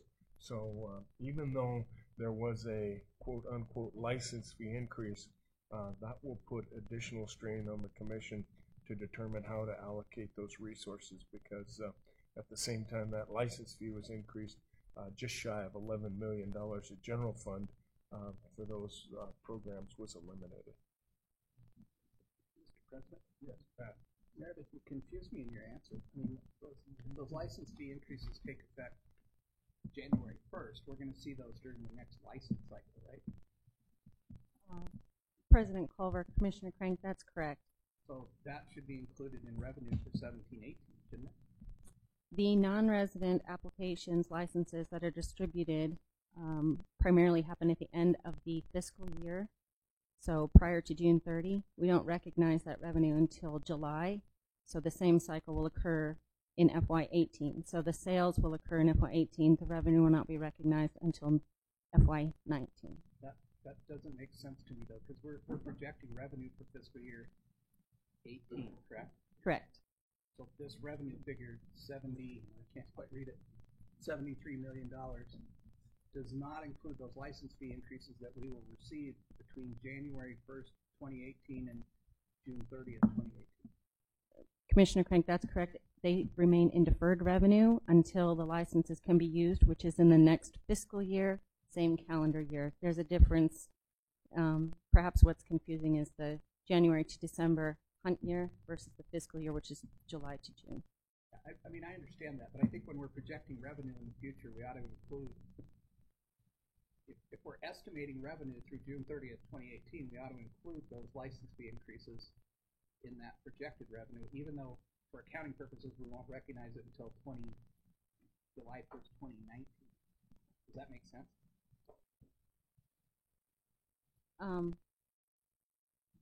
The items and the applications will be sold in fiscal year 18. That's correct. But we can't use it as revenue that can be distributed or expensed against until the following period. So while we'll take it into consideration for sure, when we start to recognize that revenue in FY19, that's when it will become available. Let's visit about that in the budget subcommittee a little bit. Okay. That'd be a better place of it. I guess my point is, Meredith, this total revenue doesn't appear to me to be totally accurate, because we're going to have funds flow in between January 1st, 2018 and June 30th, 2018 for the non-resident license fee increases that the legislature granted us. Is that accurate? Commissioner Crank, that's accurate. We do. And I think this is maybe a good point to emphasize that we look at our cash balance once a year, and it's because of that fluctuating expenditures and revenues month to month. So if you look at the month in which most applications are sold and license revenue is received, that's prior to any refunds completed for unsuccessful applicants. So our cash that month could be in excess of, $175 million. So we always look at the June 30 date of actual revenue recognized, which would not allow us to account for the funds that we'll collect in FY18, but not recognize until 19, if that makes sense. Doesn't, but we'll talk about it in the budget subcommittee. I agree. That would be a good discussion for the budget subcommittee. You may hear sometimes, during legislative session, at times, folks say, well, Game and Fish has X dollars in cash. They're looking at a point in time that is so variable, and we know for a fact we'll have expenses or refunds made. You can't look at it but once a year. Other questions? You need a motion to approve this budget today. Yes. President Culver, Commissioners, I'd like to request that the Commission approve the preliminary budget as approved, plus the $312,500 that was presented for agenda item number 8, I believe. Mr. President, one more question, please. Yes, Pat. This proposed budget includes all of the additional funds the commission wanted to expend on hunter education, the expo, those items that we've previously approved in the meetings, correct? That's okay. I would so move unless there's other questions. If it's time, Mr. President, I would move that we approve this proposed budget. I second that motion. Motion by Commissioner Frank, seconded by Commissioner Rael to approve this fiscal year 18 budget. Discussion? Mr. President, could you point out again the legislative, like the fair and all the stuff we had to put in there that we don't get general funds? Where it's at? Yeah. It's shaded. President Culver, Commissioner Anselmi, if you look at your 2-page sheet, all of the items that are highlighted in that grayish purple, for example, you look on line 50, 501B, aquatic sensitive species, that's the EIS program. Line 52 is EIS as well. I'm sorry, line 50 is sensitive species. That's the previous CWCS program. AIS is line 52. 62 is vet services. 64 is also a portion of vet services, specifically brucellosis. 69 is wildlife sensitive species, terrestrial. 76 is wolf, and 77 is sage grouse. You have that on the screen? The people watching online that we could show them that we've got 1.5 million in aquatic invasive species, and we've got 1.8 million in veterinary services. We've got 860,000 in sensitive species, 700,000 in wolf management, 900,000 in sage grouse. I think that for the public to know that used to be generally funded, and now we're taking it out of license fees. I think that 6-7 people up here will know that, but I don't know if the general public realizes what that all means. President Culver, Commissioner Anselmi, all of the budget information will be posted on the website. But as it is. In the last legislative session, we lost roughly $4.7 million of annual income that used to come through the state. And we now have to recoup that with license sales if we can. That's a fair statement. President Culver, that's correct. It was more than that, but yes, we have to cover it. It was more than that? Yes. Historically, general funds ran about $6 million per fiscal year, $12 million for the biennium. This legislative session, 17-18, they cut those funds back rather significantly. That's the amount that they operated off of for the fee increase. Thank you. Meredith, can you tell us the net? I mean, they took away $12 million, is what I'm hearing, from general fund, and they gave us the authority to raise license fees that will generate approximately how much into a 2-year fiscal period? President Culver, Commissioner Crank, the projected revenue increase that was used for that bill would result in just shy $4.9 million. So roughly $1 million. About $7 million to the department. That's per year. So times 2, just shy of $10 million. So $2 million for a biennium. $1 million each year. That's our net loss? I thought you said we lost 12. The revenue is going to be 7. Yes, the 12 is for a biennium, $6 million per fiscal year. The revenue per year, 4.9. So just over $1 million per year. I just want the public to know the full story here to see. And then there's also the issue of our health insurance that runs about 12 to 14 million, and we're the only state agency that we pay for our own health insurance. I think that has to be kept on people's mind also. President Culver, that's correct. Yeah, the general fund item will come up in the next. The general fund will come up in the next agenda item. So to reiterate, you lost $1.5 million in aquatic invasive species. You got $1.8 million debt services, 860,000 in sensitive species, 700,000 in wolf management, 900,000 in sage grouse. And then where's the grizzly bear? Where's that in this thing? President Culver, Commissioner Anselmi, grizzly bear was never funded with general funds. I believe it was 3 legislative sessions ago. It was put in statute that the commission shall request general funds for that program, but we were not successful in getting them. And the same goes for health insurance. So how much do we spend on grizzly bears in this budget? Per the annual report, including all support expenses, grizzly bears exceed just over $2 million per year. Per year. So that's under wildlife, I guess. Yes, it's under 671, which is line number 79. That is large carnivore. That resolution is part of that's hidden, so that's large carnivore budget. But there are other support. You'll see that total budget is 1.2. There are other support expenses throughout the department, obviously from Director's Office to Fiscal Services that also support that program. Mr. President? Yes, Pat.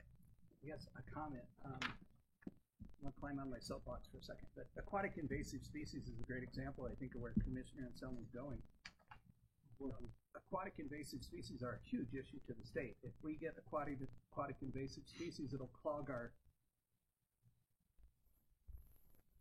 water intakes, and it'll have huge impact to the state. But it truly isn't a wildlife issue. We still have fish, whether we have zebra mussels, and the zebra mussels won't kill off our fish. So it's an issue that Game and Fish has been tasked with performing, which I'm okay with, but it was always generally funded before. So now, because of the actions of the legislature, we need to take license revenues from our sportsmen and fund aquatic invasive species, which benefits every citizen of Wyoming, not just hunters and fishers. And so the idea was, in generally funding that, we should get general funds, because that is a benefit to every citizen of Wyoming, not just the folks who hunt and fish.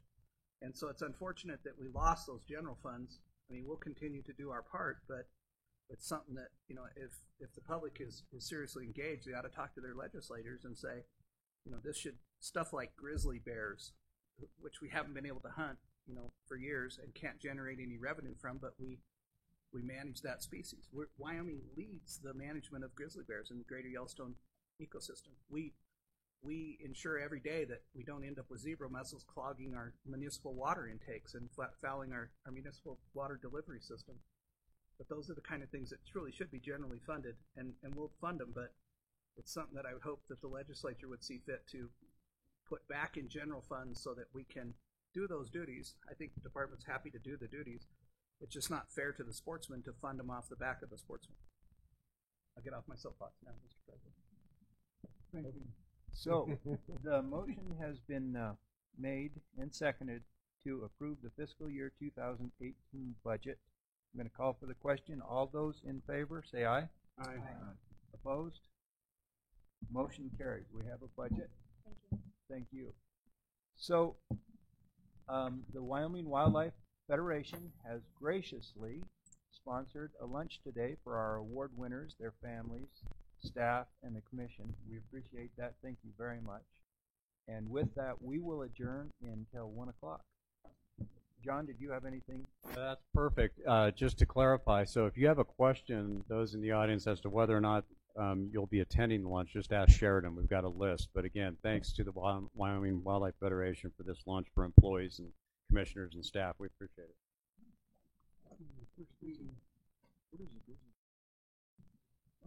Okay, we'll call the meeting back to order. I'd like to welcome everybody this afternoon. Just a couple of reminders.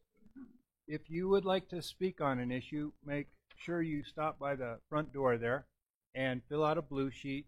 You can put what agenda item you want to speak on. If it's something that's not on the agenda item, we'll have a call to the public at the end of the day, and you can address the commission. Also, I'd like to remind everybody to please silence your cell phone. With that, we will move on to agenda number 5. Mr. Edberg.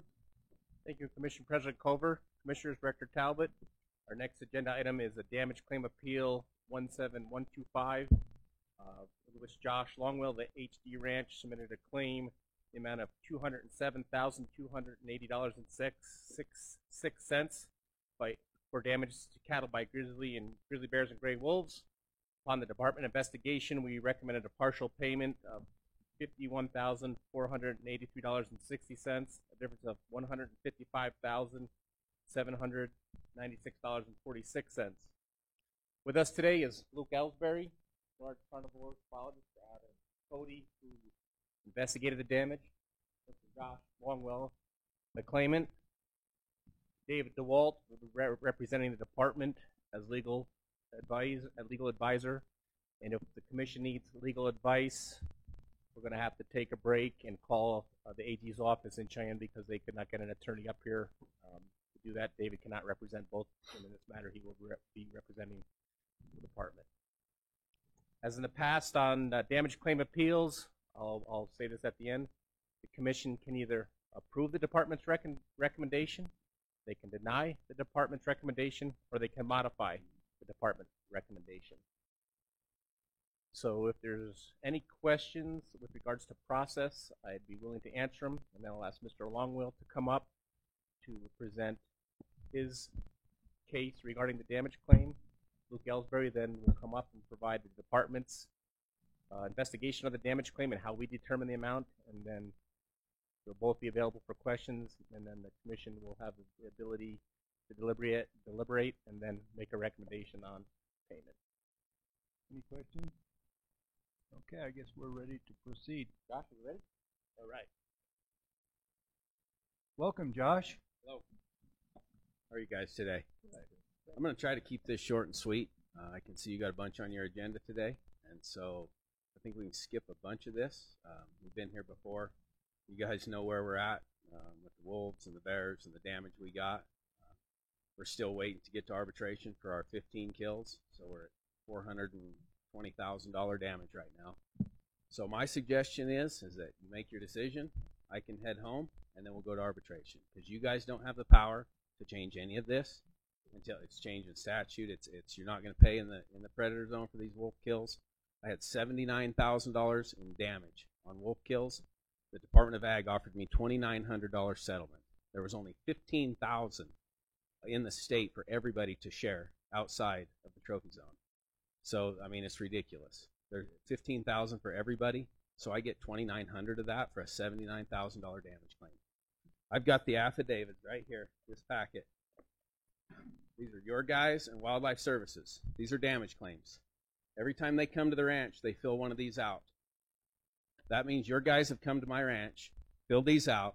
This is not my word. This isn't me saying you're wolves and bears. This is your guys saying, hey, this is our stuff killing your livestock. They're mine. Bears and wolves, they're yours. Last week, a friend of mine had a goat. A dog killed the goat. The man pays the man for the goat, and they shoot the dog. That's how this works. That's kind of, we're at a standstill there. We're going to go to arbitration. The only thing I would ask, and I don't know if it's even possible, is if we can get both years in one arbitration. We're still working on trying to set a date. We've had actually a pretty tough time getting a date set, trying to get everybody to one spot at the same time. So if we can do both years in one arbitration, that would be a lot easier, I think, for both parties. But I think we're spinning our wheels here today. So I came to jump through your hoops, and then I need to get back home because we've got a bear kill again this morning, and your guys are up there trying to trap it. So that's about all I have to say. You can go through the numbers. Yeah, 51,000, that's the bear kills. 79,000 is the wolf kills, and 80,000 is the AUMs. There's 4,000 head of livestock up there on that mountain. When we push them to the top, the bears get into them and the wolves, and those cattle come back east. It's the same thing with your elk, guys. There's no elk around the park anymore. There's no elk in the forest anymore. They're all headed east. We're offering landowners in Hot Springs County elk tags for the first time since they've been on those ranches in 80 years. We're giving them elk tags because those elk are coming east. The reason is the predators. That's the same thing with my livestock. When your elk come down because they're getting harassed and pressured and they've left probably the best elk country habitat in the whole United States around Yellowstone, Sunlight, Pahaska, all that country used to be full of elk. They're not in there anymore. Now they've come down, and now they're pushing my cows down. And it's fine when it's Forest Service or it's whatever and public ground, but this is private property. You guys are stealing my private property. You're stealing my livestock. These are my cattle that these wolves and bears are killing. I own them. I work really hard to take care of them. When I've got this kind of damage, there's no way you can get around that ranch. I've hired another sheep herder this year and another cow man this year just to go look for kills. That's all we do is look for kills from your guys' predators killing my livestock. So I've just asked to speed this deal up, make your motion, we'll agree with whatever the department has decided, and I can get headed for home. Thank you.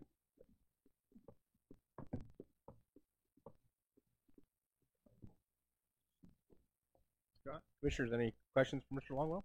Mr. President, if I could, Josh, last year when we talked, I think you told us that you believe the statutes didn't allow us to compensate you for wolves outside of the trophy game zone. Is that accurate? I believe that's what your statute says. Okay, and same question with regard to the AUMs that you're claiming in your claim. I think you told us that you didn't believe the statute allowed that to be compensated, correct? Okay, thank you. That's all I have.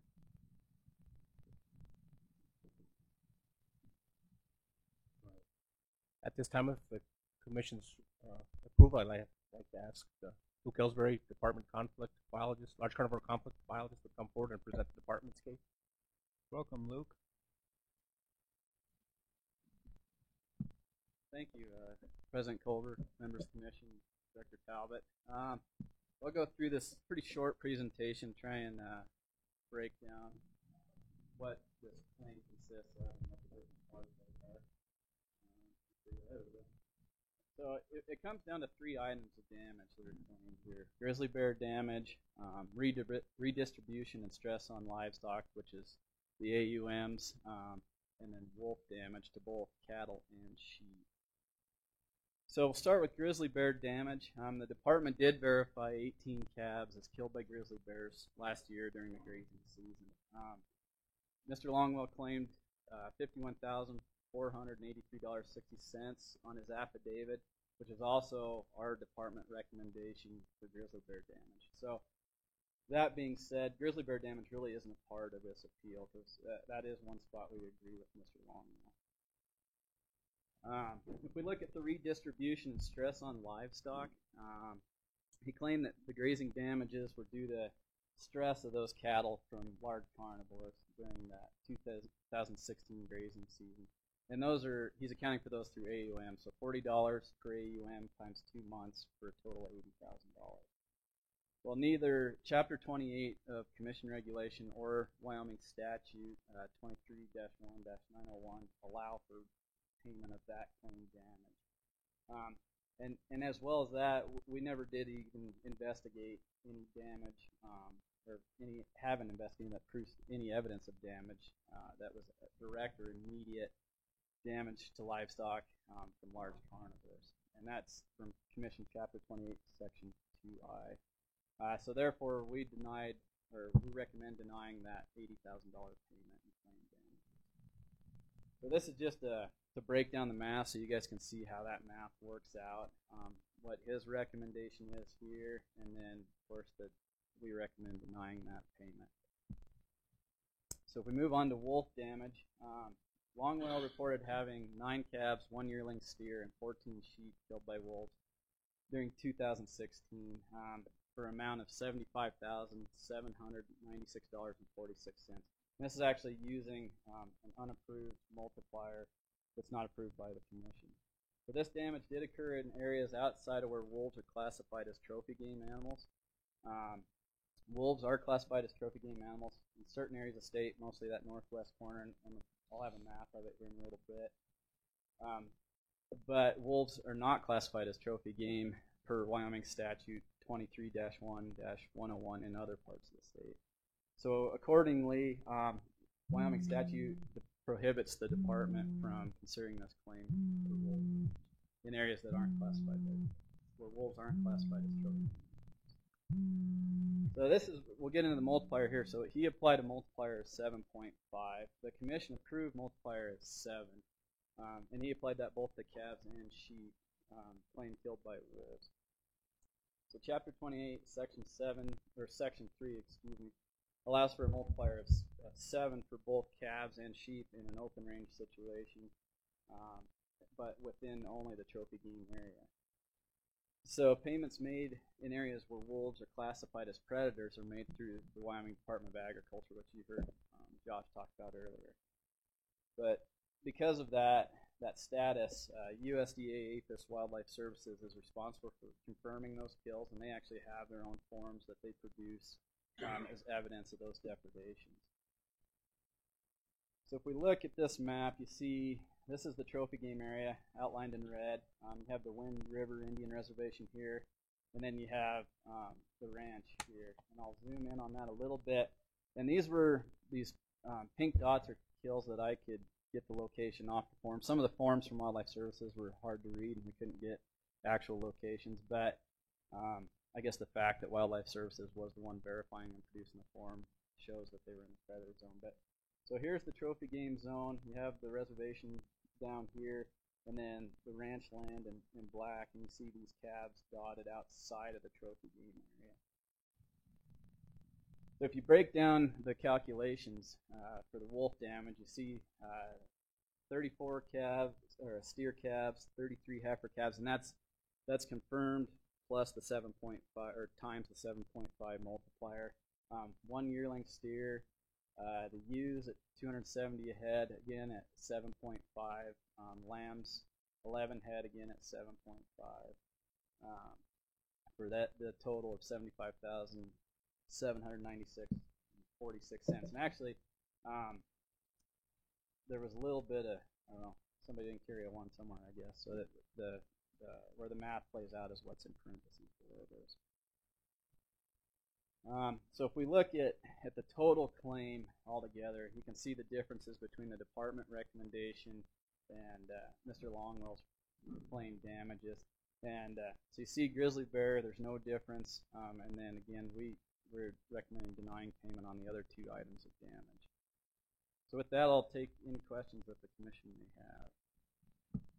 Questions for Luke? Can you go back to the map? Yep. Oops. Yeah, no, the one right before that. Okay.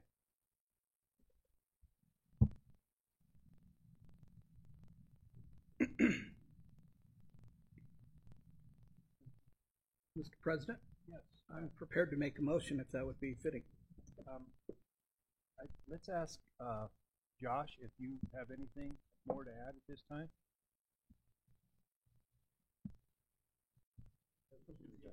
Guys, we're right on the edge of this deal. We're between, you guys know this, you've been here. This is nothing new, and I appreciate it. We're right on the edge of this. We're in the middle of a huge reservation and of the forest, and you can see right there's the line on the trophy zone. I mean, we are caught in the middle of this deal. But there's $75,000 of damage on wolves, guys. 30 miles up the road, we're paid. That's a no-brainer. So, and it's whatever. Mr. President, yeah. Yes. How did you come up with your $40 a head AUM? That mountain country, that's what it's worth. You've probably never been there, but that's what they're paying. That's what they're paying for AUMs with live water.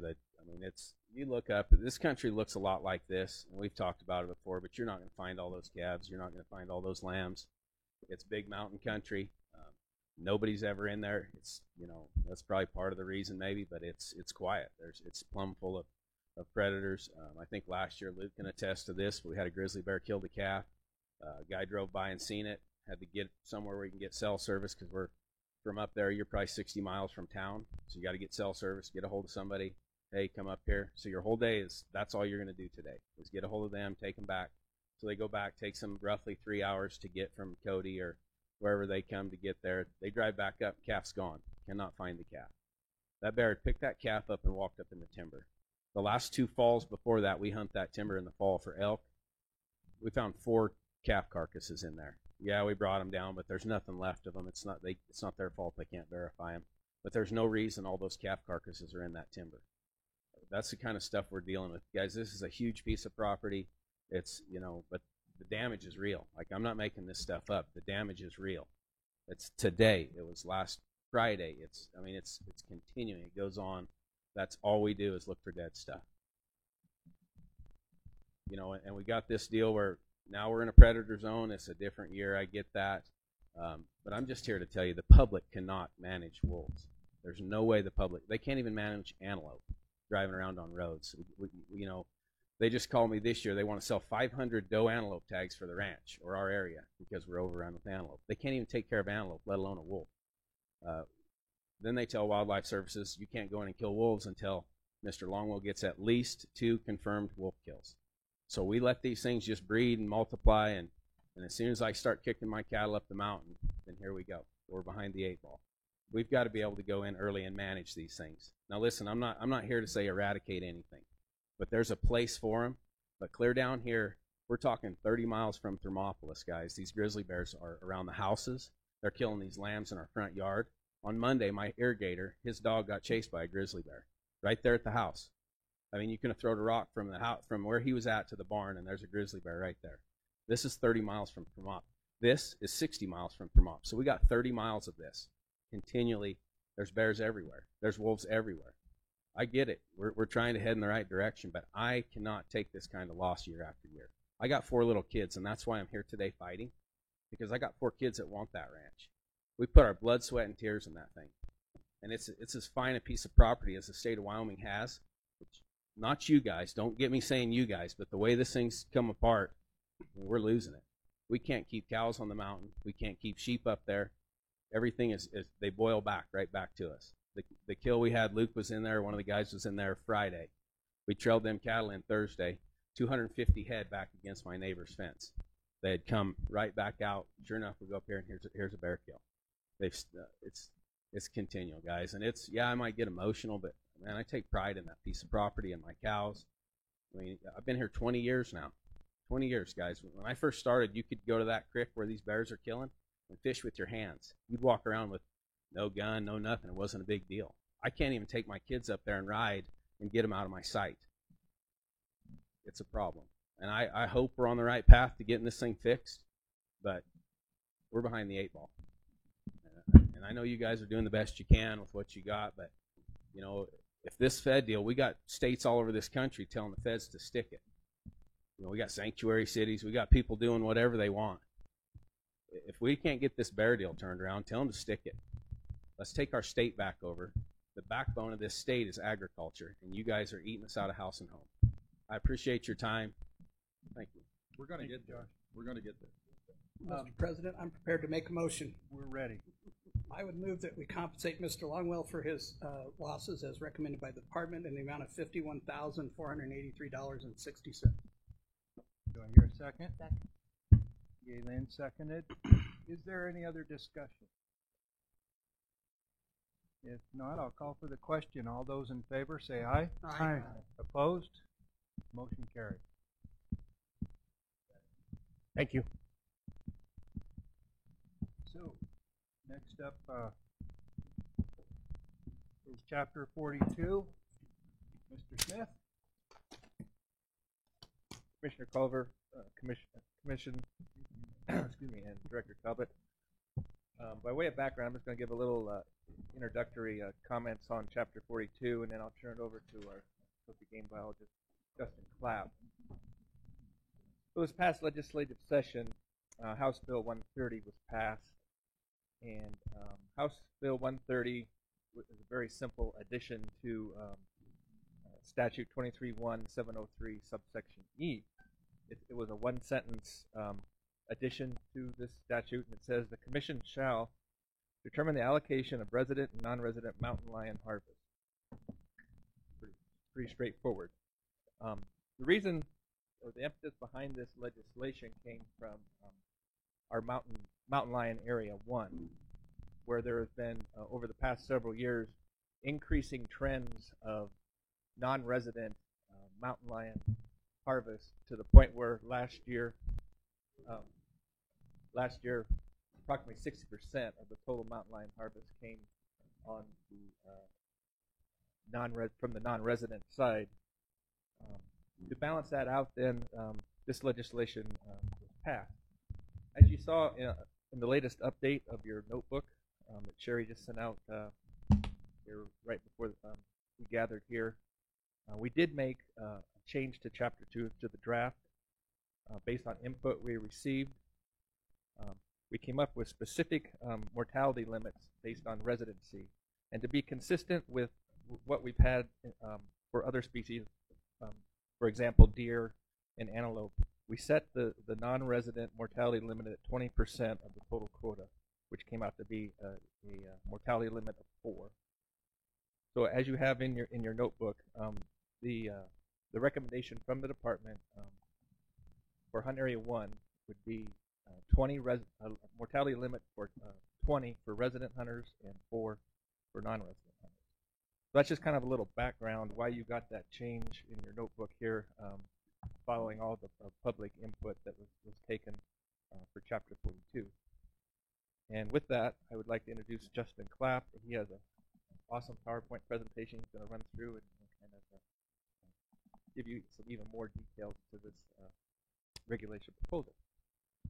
Thank you, Scott. Good afternoon, Justin. Good afternoon to you, President Culver, members of the Commission, Director Thomas. I'm going to talk about, reiterate a little bit about what Scott said, and propose the Wyoming Game and Fish Department regulation changes for Chapter 42. As you are well aware, we typically do our mountain lion regulation changes every 3 years on a 3-year cycle. It gives us enough time to analyze data and trends and make recommendations for changes.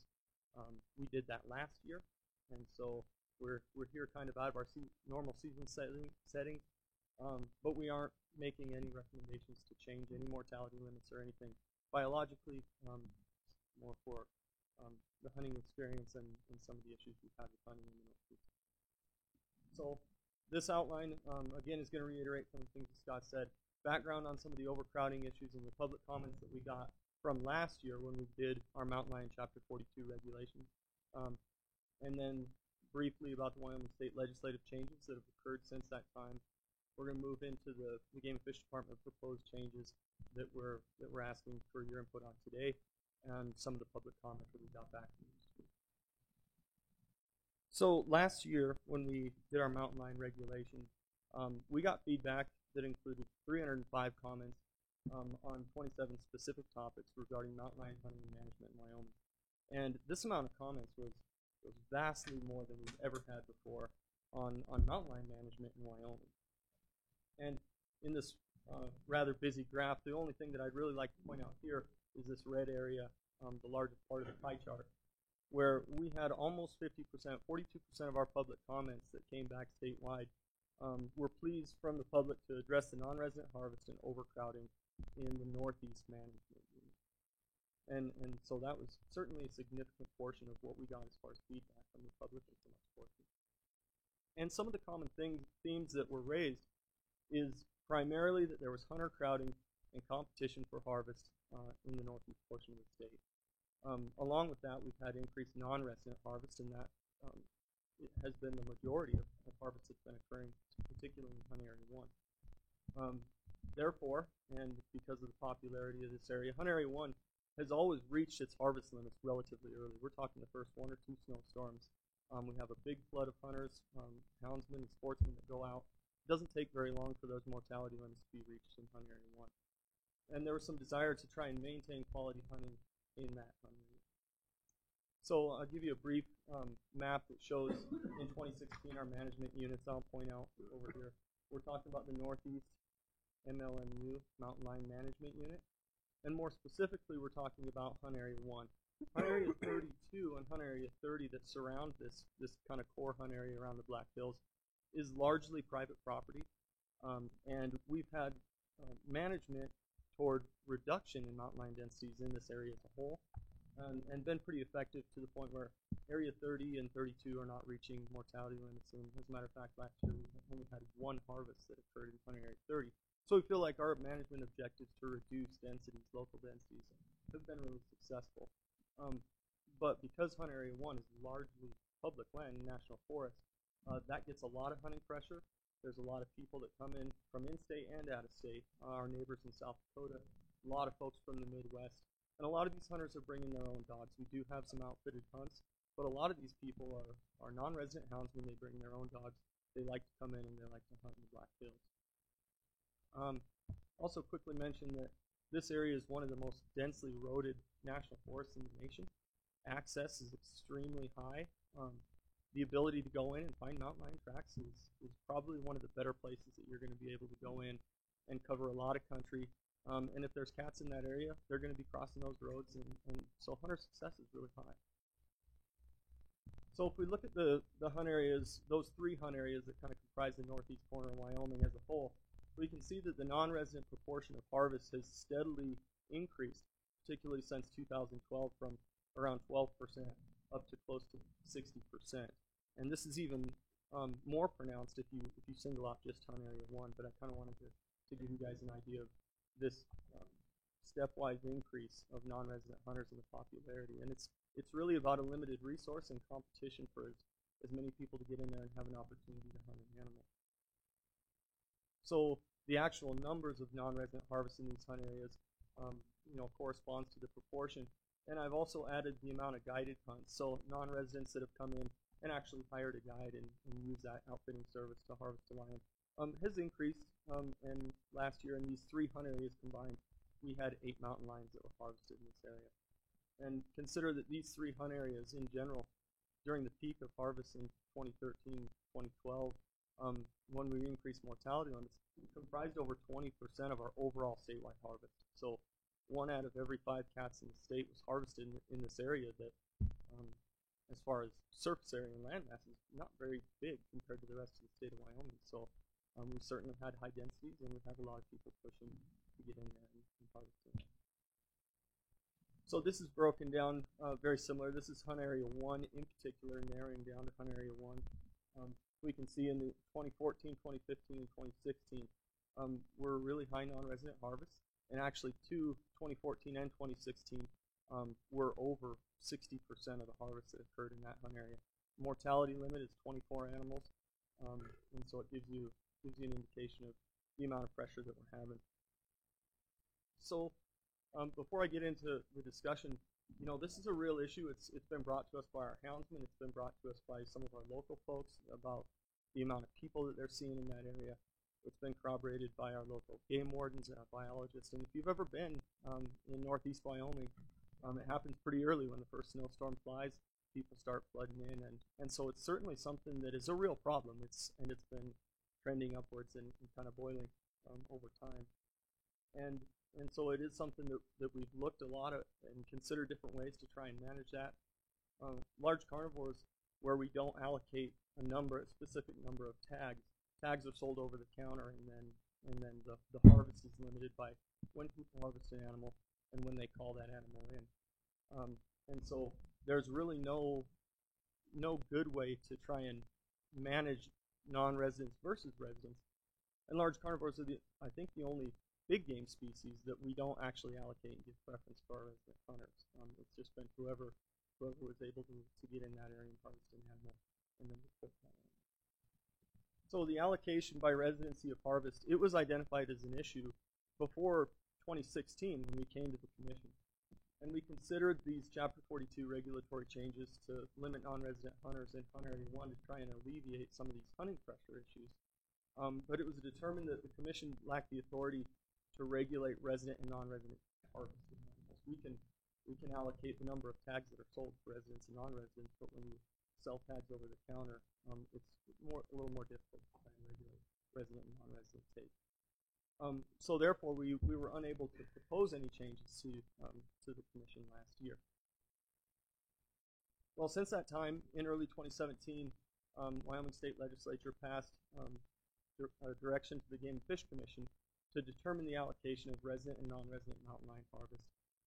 And I believe we can do that on kind of a case-by-case basis. This is really focused toward one area in the state. In Hunt Area 1, we have not had a need to really try and limit non-residents or allocate resident and non-resident for most of our large carnivore species. This is really the first time that this has happened and become a real issue. And so we want to be able to target specifically that area and make changes to try and alleviate some of that crowding. I guess by crowding, what I mean is 5, 6, 7 trucks with dog boxes coming in, meaning a lot of traffic on the roads. We've had instances where somebody will have a few vehicles on one road and cut a set of lion tracks, turn their dogs loose, and in the meantime, on the other side of the hill, another 2 or 3 people. So both hunting groups turning dogs loose at the same time, dog fights under the trees, some very unhappy sportsmen when they meet up with each other. So the amount of animosity toward other hunters and just the crowding in general really made it undesirable for some hunters. I have heard some hunters claim that they don't want to go hunt in Black Hills just because they don't want to deal with it. So moving forward, we'll go to the proposed changes, and these changes are modified from what we actually proposed initially. Initially, we proposed a limit of 6 for non-residents as a sub-quota, which would mean that it wouldn't impact the residents, simply that non-residents could only kill up to 6 animals, and then they would have to stop hunting specifically in Hunt Area 1. After we brought that information to the public and got our public comment back, which I'll touch on briefly in a little bit, we've made some slight modifications to make separate mortality limits by residency in Hunt Area 1, where the resident limit would be 20 and the non-resident limit would be 4. So here's some of the regulation nomenclature that's put in the proposal, including the description of the resident and non-resident mortality limits, what they are, and what that means for both residents and non-residents in the two subparagraphs. In addition to that, we have a couple other minor changes to mountain lion regulations that we wanted to add in there. One of them was to make sure that we were staying consistent with other large carnivores harvested in wilderness areas. Quite honestly, this doesn't happen very often for mountain lion hunters in wilderness zones where most harvests happen in the winter. But we do allow extended days for reporting if people are say, on a 10-day backcountry hitch in the thoroughfare and hunting out and have an opportunity to harvest an animal. So this is included in the regulation changes, but it's not a major change considering what we do with other animals. In addition, we have some minor changes, including you see in blue there, legal archery to take the mountain lion. Also some hunt area descriptions. We are not proposing any changes to the actual hunt area boundaries, but some of our local biologists and wardens looked at some of the roads and some of the boundaries and said, hey, we can make this a little more clear just in the nomenclature. So that applies to hunt areas 6, 11, 19, and 20. And in addition to that, you'll see it in the proposed changes, a few minor grammatical and formatting edits that really don't change the intent of any of the regulations. One of those being making sure that people aren't harvesting or pursuing females with dependent young, changing some of the pronouns from his or her license to providing their license, etc. And so we brought our proposal to public meetings, and we went to 9 different locations and had a total of 57 members attend those public meetings, at least one of those meetings in every game fish region. And we had pretty good public support, particularly from our residents. 29 residents supported the non-resident. They're still here described as sub-limits, and we've made those appropriate changes. We had 7 comments that didn't want to support a non-resident sub-limit. They wanted them to be specifically separated out. And so given that public comment, we have separated those out, meaning that the residents have their allocation and the non-residents have their allocation separately. And a few other comments, not many of them really pertinent to Hunt Area 1 and what we're proposing. So this is just a visual of the public comments. Again, 71% supported the department's recommendations for the non-resident sublimit.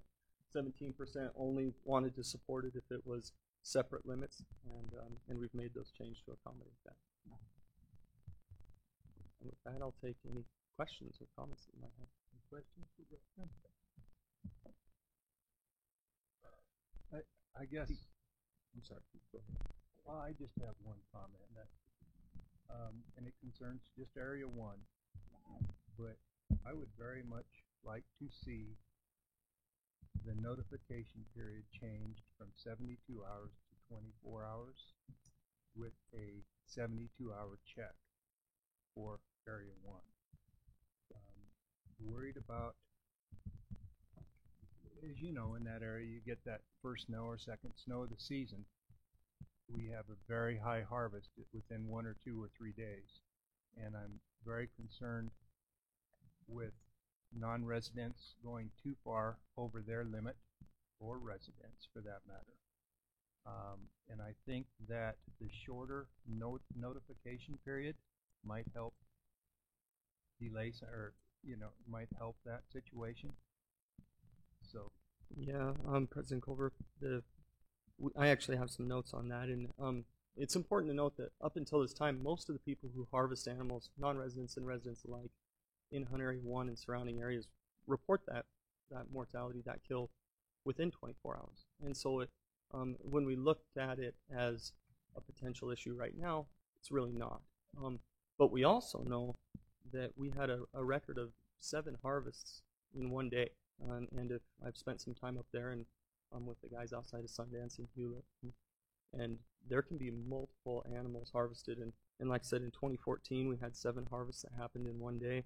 We've had multiple 5 to 6 harvests in one day over the previous years. And currently we have 72 hours to report those harvests to Game and Fish employees. And in a 72-hour window, in 2010 and 2014, we've had 12 harvests occur in a 72-hour window on 2 separate occasions.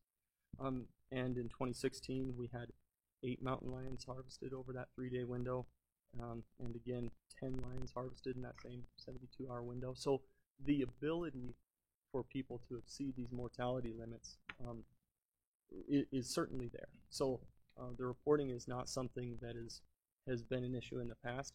But given if we have a restriction for only, 4 harvests for non-residents in one season, that could easily be 8 harvests by the time the 3-day period is up, depending on if people are straightforward and bring those animals in and report it immediately, or if they choose to wait the full 3 days before they report it. And I can tell you, Justin, that the houndsmen up there and the hunters up there, they know each other.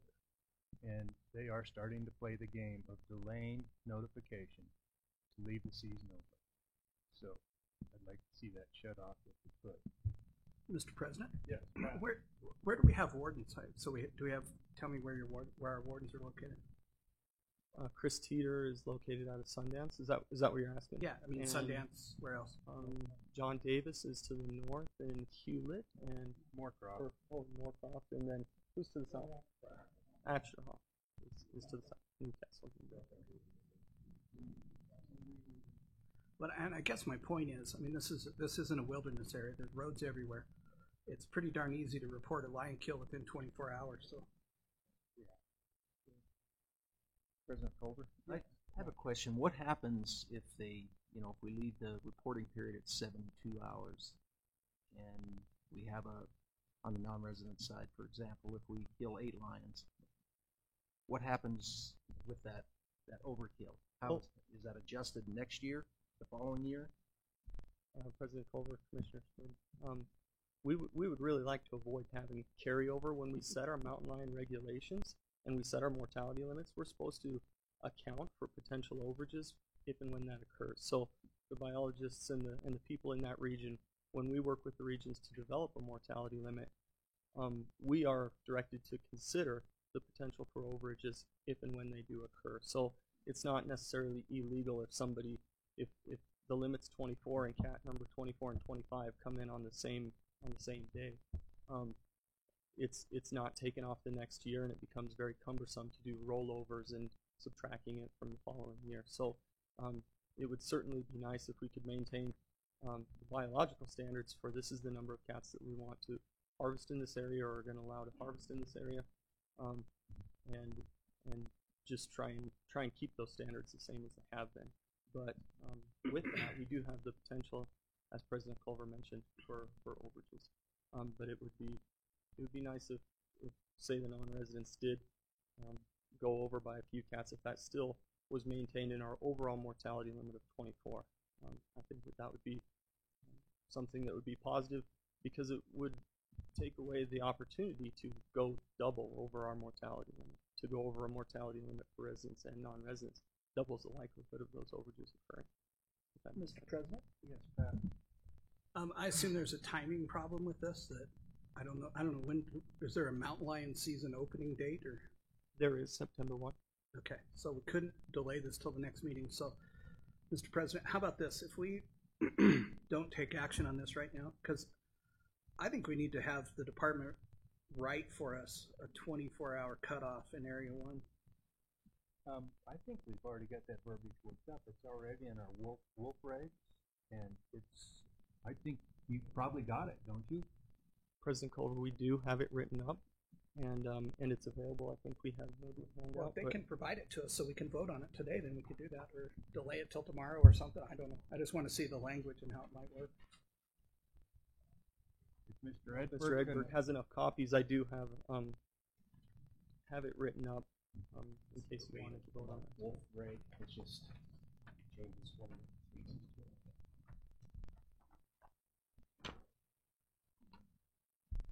So, if you've got that in front of you, do you want to go ahead and read that so the public can hear that verbiage? Absolutely. Within 24 hours after taking a mountain lion in Hunt Area 1, the licensee shall report the taking of a mountain lion by calling toll-free 1-800-264-1280. The report shall include the name and phone number of the person making the report, hunter's name and license number, residency status of the licensee, date of the kill, and location of the site to include the hunt area. And that would be the verbiage used in line with our other regulations. Mr. President? Yes. Mr. Doobie, I think correctly points out that, so you call and say you've killed a mountain lion within 24 hours, but then up above we have the requirement that they have to show the pelt and the skull and stuff within 72 hours, so we'd have to add that as well, I think. Yes. So a 24-hour notification and a 72-hour check. Would you put that in the same subsection or leave it in a different subsection? Commissioner President Culver, Commissioner Director Talbot, we feel the way it's written is that the 72-hour check is for all hunt areas, and then the 24-hour reporting, which is done by phone, is totally separate than the registration. And so the way we do wolves, it's pretty much verbatim the way we do wolves. And so we'd like to leave it as it is. We feel it's addressed by having 72-hour actual physically reporting.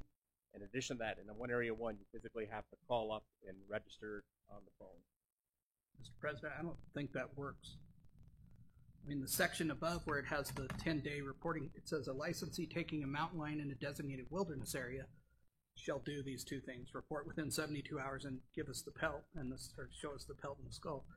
So I think that applies only to wilderness area cats. I think we need to add it down in the second section as well to make sure that in Area 1, you report within 24 hours and then within 10 days you show them the pelt and the skull. I don't have the section in front of me. I don't hand out. Oh, they get right there. So if you go under GI, Commissioner Craig, follow me here. We're saying that's all hunt areas you have to do in 72 hours. Under GII, that's specific to the designated wilderness, and then GIII is specific to Area 1 with physically calling in at Hunt Area 1. So we're saying the person has to do, they have to do I, II, and III, depending on the hunt area. That's how we interpret it. That's how we've done it for wolves, and we feel that's right. And I didn't see that. I didn't read I. So thank you, Mr. Edberg. I think you're right. Thank you. Any other questions for Justin? If not, the chair will entertain a motion. Oh, pardon me. Yeah, I'm sorry. Yeah. We've got several people that have signed blue sheets. They would like to address this issue, and I'm going to go through them in no particular order. If I could get you to limit your comments to a few minutes, I would appreciate it. And the first person is Cade Harmon.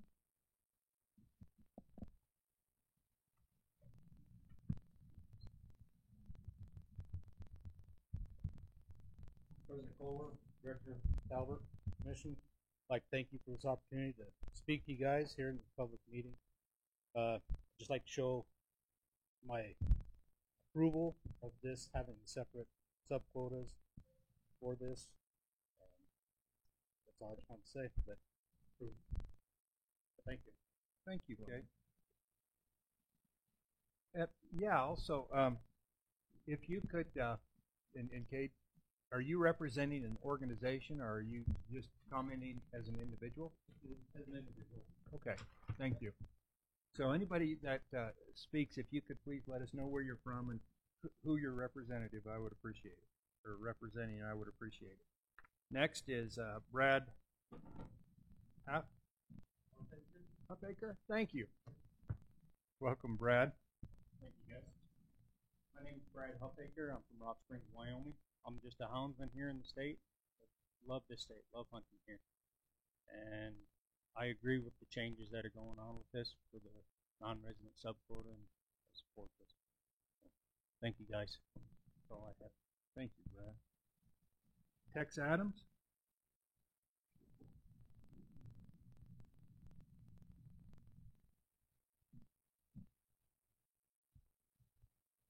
Welcome, Over, Director, Commission, thank you. As you know, it was our organization that kind of led the charge on trying to get this through. We've had quite a few problems up there with hunter overcrowding. There's even been a few times when there were threats of violence. Thankfully, it never came to that. But we wanted to get a handle on this, and we've worked with the department for the last few years trying to get some things done. And this was the only avenue that we had available to us to try and curb the overcrowding issue up there. We didn't do it with trying to implement this in any other area. That was never a goal. Hopefully, we never have to take this rule and put it to another hunt area. We took into account what effects it may have on the outfitters and other people. And, you know, since 2010, there's only been 20 cats harvested by non-residents who used an outfitter. So it was a very negligible effect there. So we worked with Tyler Lindholm, Representative Tyler Lindholm. We got the wording done, you know, thanks to you guys. And he got it pushed through. It was a unanimous vote in the House and the Senate, both TRW committees. There were no amendments to it at all. Pretty simple and concise. And I'm glad to see that the department is planning to go ahead with a separate quota or separate harvest limit. It's been brought up, you know, that people may be concerned with the double overage. And I have no doubt that the non-residents will fill their harvest limit long before the residents do. Should they happen to go over, our organization believes that that number, whatever they go over, should just be taken out of the overall harvest quote, or out of the overall harvest limit. So if they take 7, then that means, or 5, then that means that the non-residents could only take 19. You know, it's not about the residents getting to kill more cats. It's about trying to take care of this overcrowding issue. And we fully support a rule change where we would have to notify the department of a harvest within 24 hours. That will help alleviate, hopefully, some of those double overages. If there is a problem with with overages on the non-resident side, you know, for a few years in a row, then yes, of course, we would look at trying to make some adjustments in the future. But hopefully, before that ever happens, we can get a few more things in place, or maybe one day we could get this rule even repealed and just done away with. But right now, we have to do something about these overcrowding issues. That's all I have to say. Thank you. Thank you. Mr. President? Yes.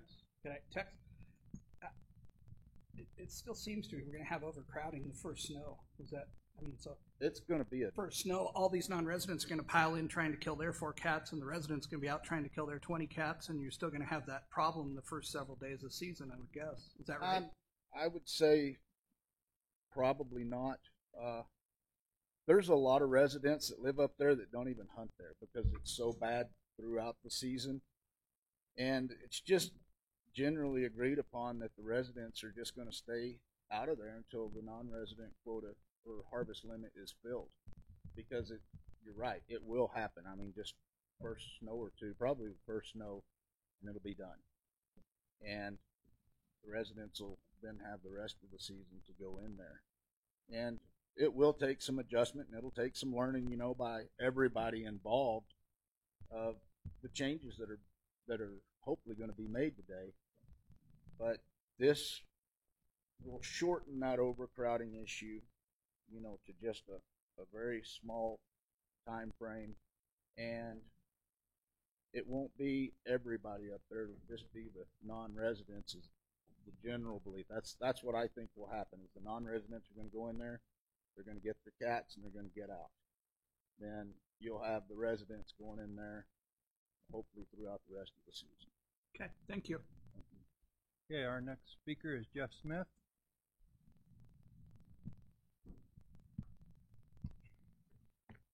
Jeff, you're a long way from home.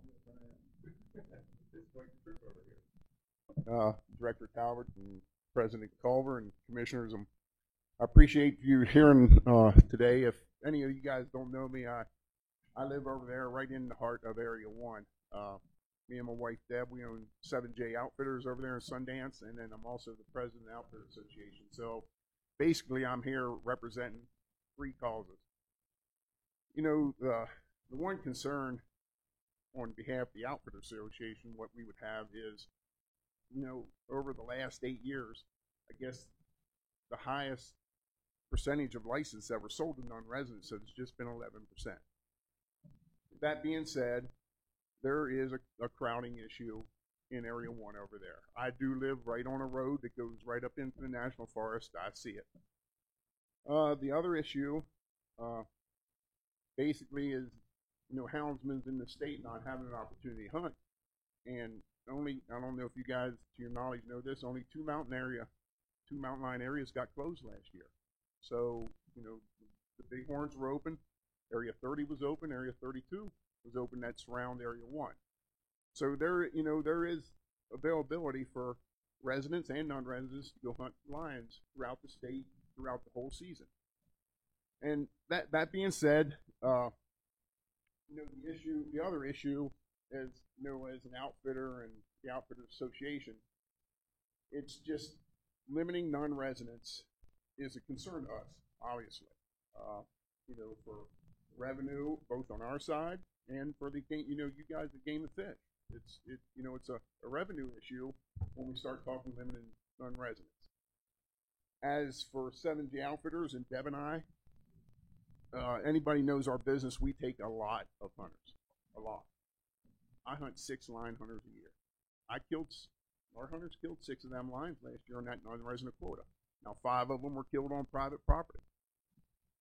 But, you know, you might think, well, he's here just speaking on behalf of a greedy outfitter. Well, taking 6 line hunters when I don't own the dogs and I'm leasing the hounds from one of my guys, we're not making that much money. So all my thoughts and concerns here has nothing to do with it. Wouldn't matter to me if I ever take another line hunter. I can actually go to the bighorns if I want to, you know, go and take line hunt. But, you know, our overall concern is limiting non-residents coming into the state, and with, you know, only being 11% of the tags that were sold, it is already somewhat limited. But I do agree, and you guys do have a job to do. There is an overcrowding issue. The road I live on goes up into the National Forest. I see when it snows the first time, second time, there is people running around in there with dog boxes from all over the place. Oklahoma, Michigan, South Dakota, but also Area 1, 17, you got Campbell County. There is a resident, you know, overcrowding issue too. There really is. I would like to see the commission take into consideration, and I don't know if there's been any thought to this, like the state of Idaho. Montana has a hound handler permit. Maybe we can have some consideration that way that 16% of the tags that are sold statewide go to non-resident hound handlers. And that wouldn't limit you know, the non-resident coming into the state who is going to spend a lot of money in this state to be able to go line hunting over here, the bighorns or whatever. So, you know, as an outfitter and as someone living right there in that area, that's, you know, our concerns. But I do agree there is when it snows over there, it is a problem. But I know you guys have a decision to make, but I would like for you guys to be able to consider the hound handler permit. And I don't know if that's something you can do or not, but that's where we stand. Thank you. Thank you, guys. I appreciate it. Okay, next up is James Owens.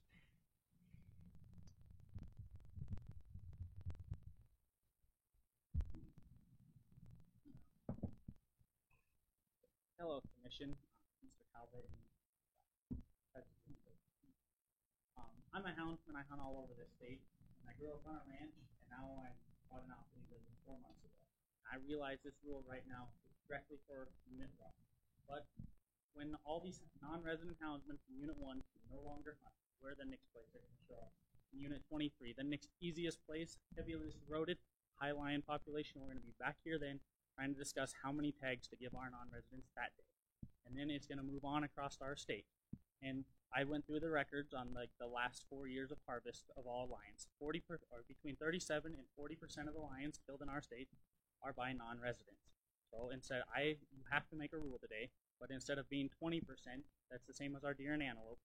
Why don't we go on 40% that the rest of the state follows? Pretty much that's the percent that the lions are killed in this state by non-residents across the board every year is between 37 and 40%.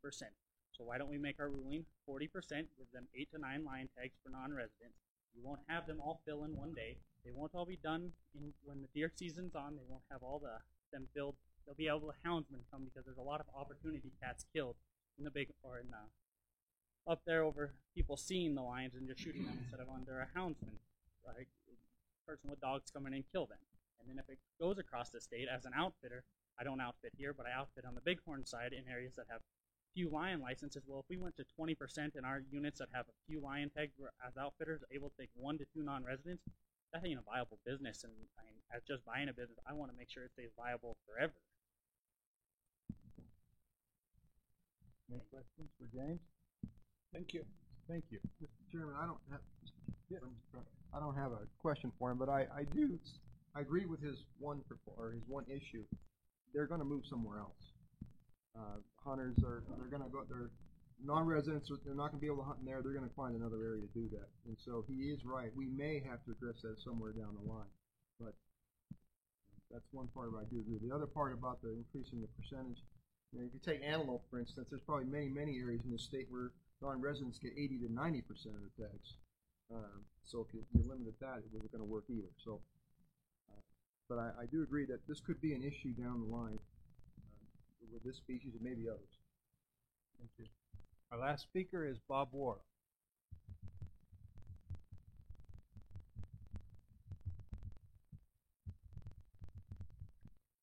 Good afternoon, Bob. Good afternoon, Mr. President. Bob Wharf with Wyoming Sportsmen for Fish and Wildlife. And Mr. President, we do stand before you today in support of this proposed changes to Chapter 42. Is that it? Yeah, Chapter 42. We do support it. I know there's been some talk about changing the rule, the reporting rule, and I really don't see a problem with changing it for 24-hour. I think that makes sense, and it can help us address some of the concerns that have been brought up.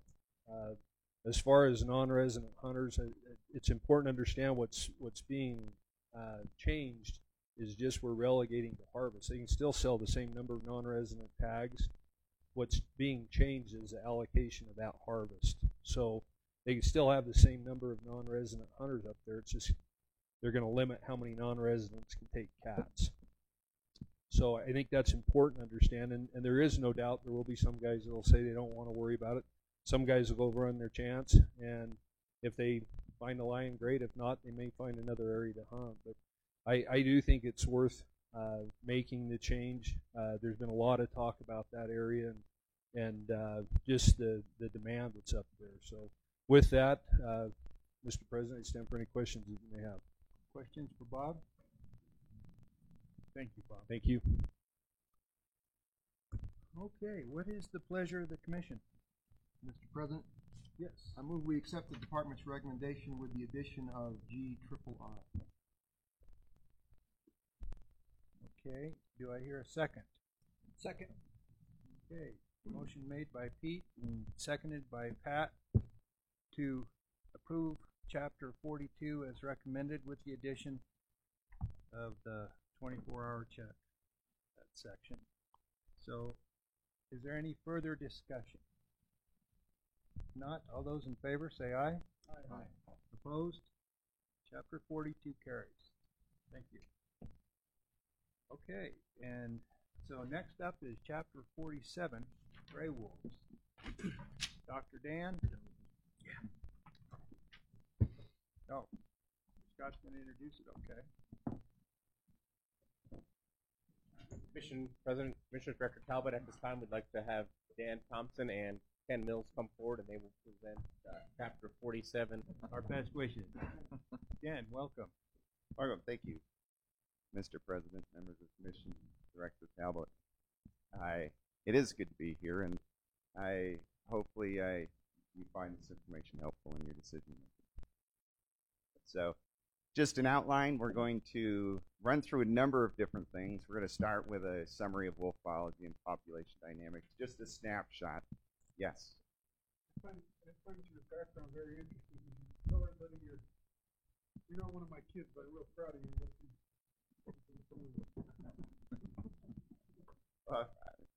Thank you, Commissioner Anselmi. He's asking that I share my background. So I grew up in Michigan, started working wolves in the Upper Peninsula of Michigan as an undergrad student in 2000, and since that time, wolves have been my career. Was stints in the Upper Peninsula of Michigan, Isle Royale National Park, Ontario, Canada for 5 years, New Mexico with the Game and Fish Department there for a stint before moving to Wyoming. So, wolves are what I do, and so that's my background. Does that meet your needs, Commissioner Anselmi? Very humble, but yes, thank you. So we'll get a snapshot of wolf biology and population dynamics just to set the stage, because that's really the critter on the ground, and we don't choose what wolves are going to be. That is what they are. So that's what all the context of our wolf management is involved in. So we'll talk about wolf legal status in Wyoming, the status of the population currently, the proposed 2017 wolf hunting season, so that's Chapter 47 regulation and the proposed changes that we've made, and how we came to propose the numbers in particular.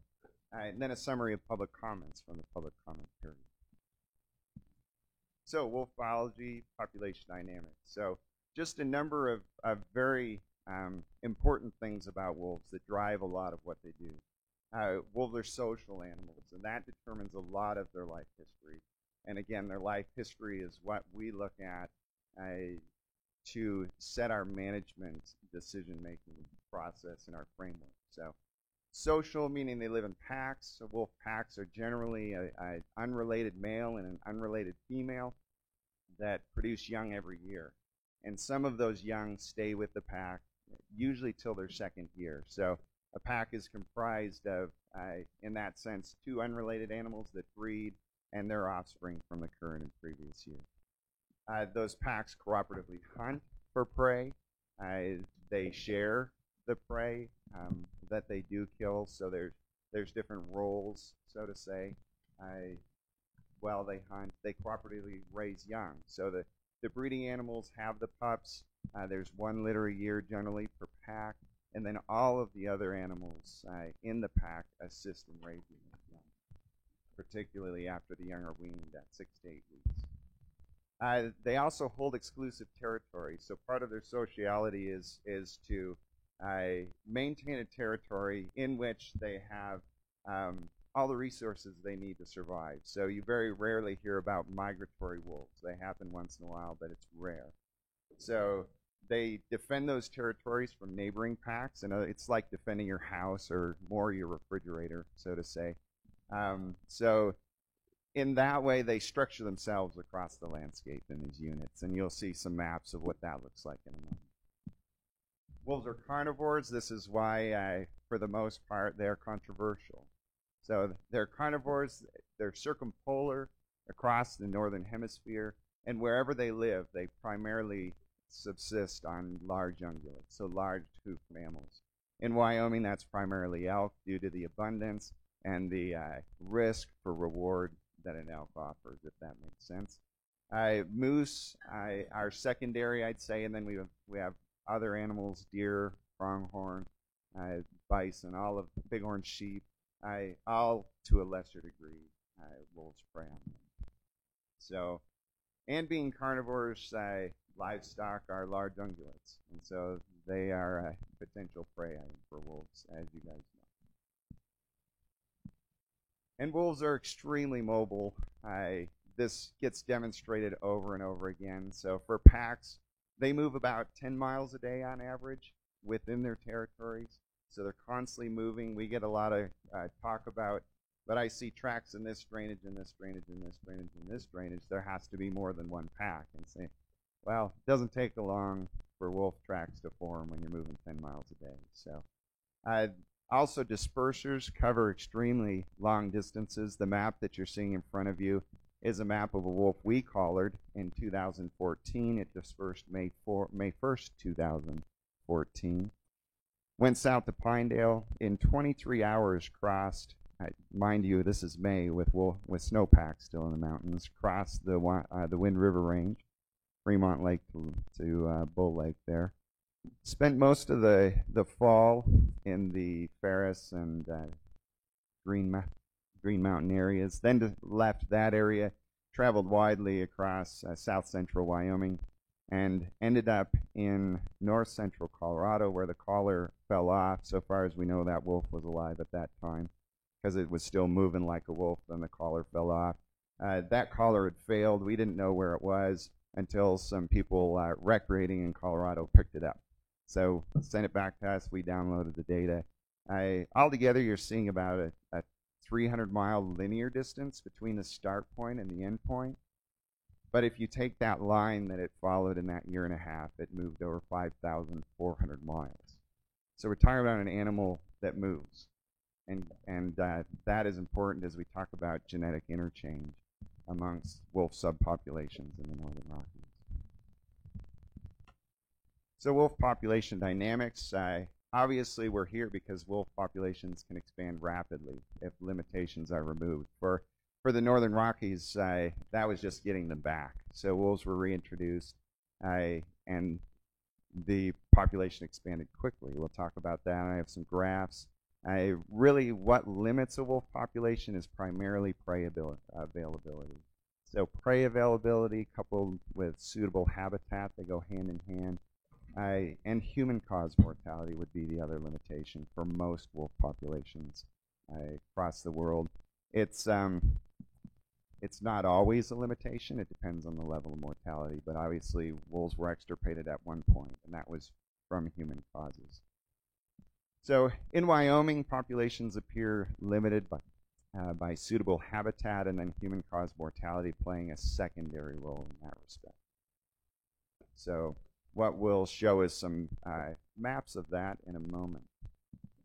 Most wolf populations are resilient to human-caused mortality. It seems like only having 1 litter per pack per year isn't a good system, but what you get is more efficient survival of those pups because they are working as a group to raise those pups. So a pack of 5 wolves can have a litter of 5 wolves and double in a year. So it does make populations rapidly expandable. And also makes them resilient to human-caused mortality. If you look at from 2000 to 2016 in Wyoming, so this is including some periods of not a lot of population growth, but on average the population grew 16% a year, and that was with a 28% average documented human-caused mortality rate. We know that there's unknown human-caused mortalities as well, so the fact that we're documenting that 16% growth over that time, in order to stabilize that population, we would have there would have had to be 16% more wolves killed every year, if that makes sense. It's on top of that 28%. So very resilient. And that's part of our job, is to monitor that, look at how the population responds to human-caused mortality. And in the context we're talking today, that's primarily hunting. And we adapt our management approach based on the data we collect. And so a lot of what we'll talk about as we talk about the proposed seasons is the data. So wolf legal status, it's been a long road. Wolves were reintroduced in 1995 and 1996 in Yellowstone. They were an experimental non-essential population. That was the designation. It's Section 10J of the ESA that allowed for greater management flexibility. Well, the wolf population met recovery criteria in 2002. So within 7 years, the population in the Northern Rockies met recovery criteria and qualified for delisting. That put forth the process of working towards delisting between the states and the Fish and Wildlife Service, and led to the first delisting in 2008. They were relisted shortly after the delisting rule was published by court order, which prompted another round of working towards delisting. And in Wyoming, they were delisted in September 2012 again, immediately challenged in court, and not immediately, but 2 years later, wolves were relisted by court order out of Washington, D.C. That decision was appealed by the Fish and Wildlife Service with the state of Wyoming as an intervener, and the appeals court in March overturned the lower court ruling and made their overturning effective April 25th, 2017. So wolves were delisted again in Wyoming, April 25th. We took over management and immediately began working on the season setting process. So just for a reminder, wolves are managed in accordance with that 2012 U.S. Fish and Wildlife Service delisting rule, with Wyoming statutes that are in place, with the 2011 Wyoming Gray Wolf Management Plan, and with Commission Regulations Chapters 21 and 47. So 47 is what we're talking about today. So that's the summary, and really the goal of the Endangered Species Act is to recover species, and that was successful.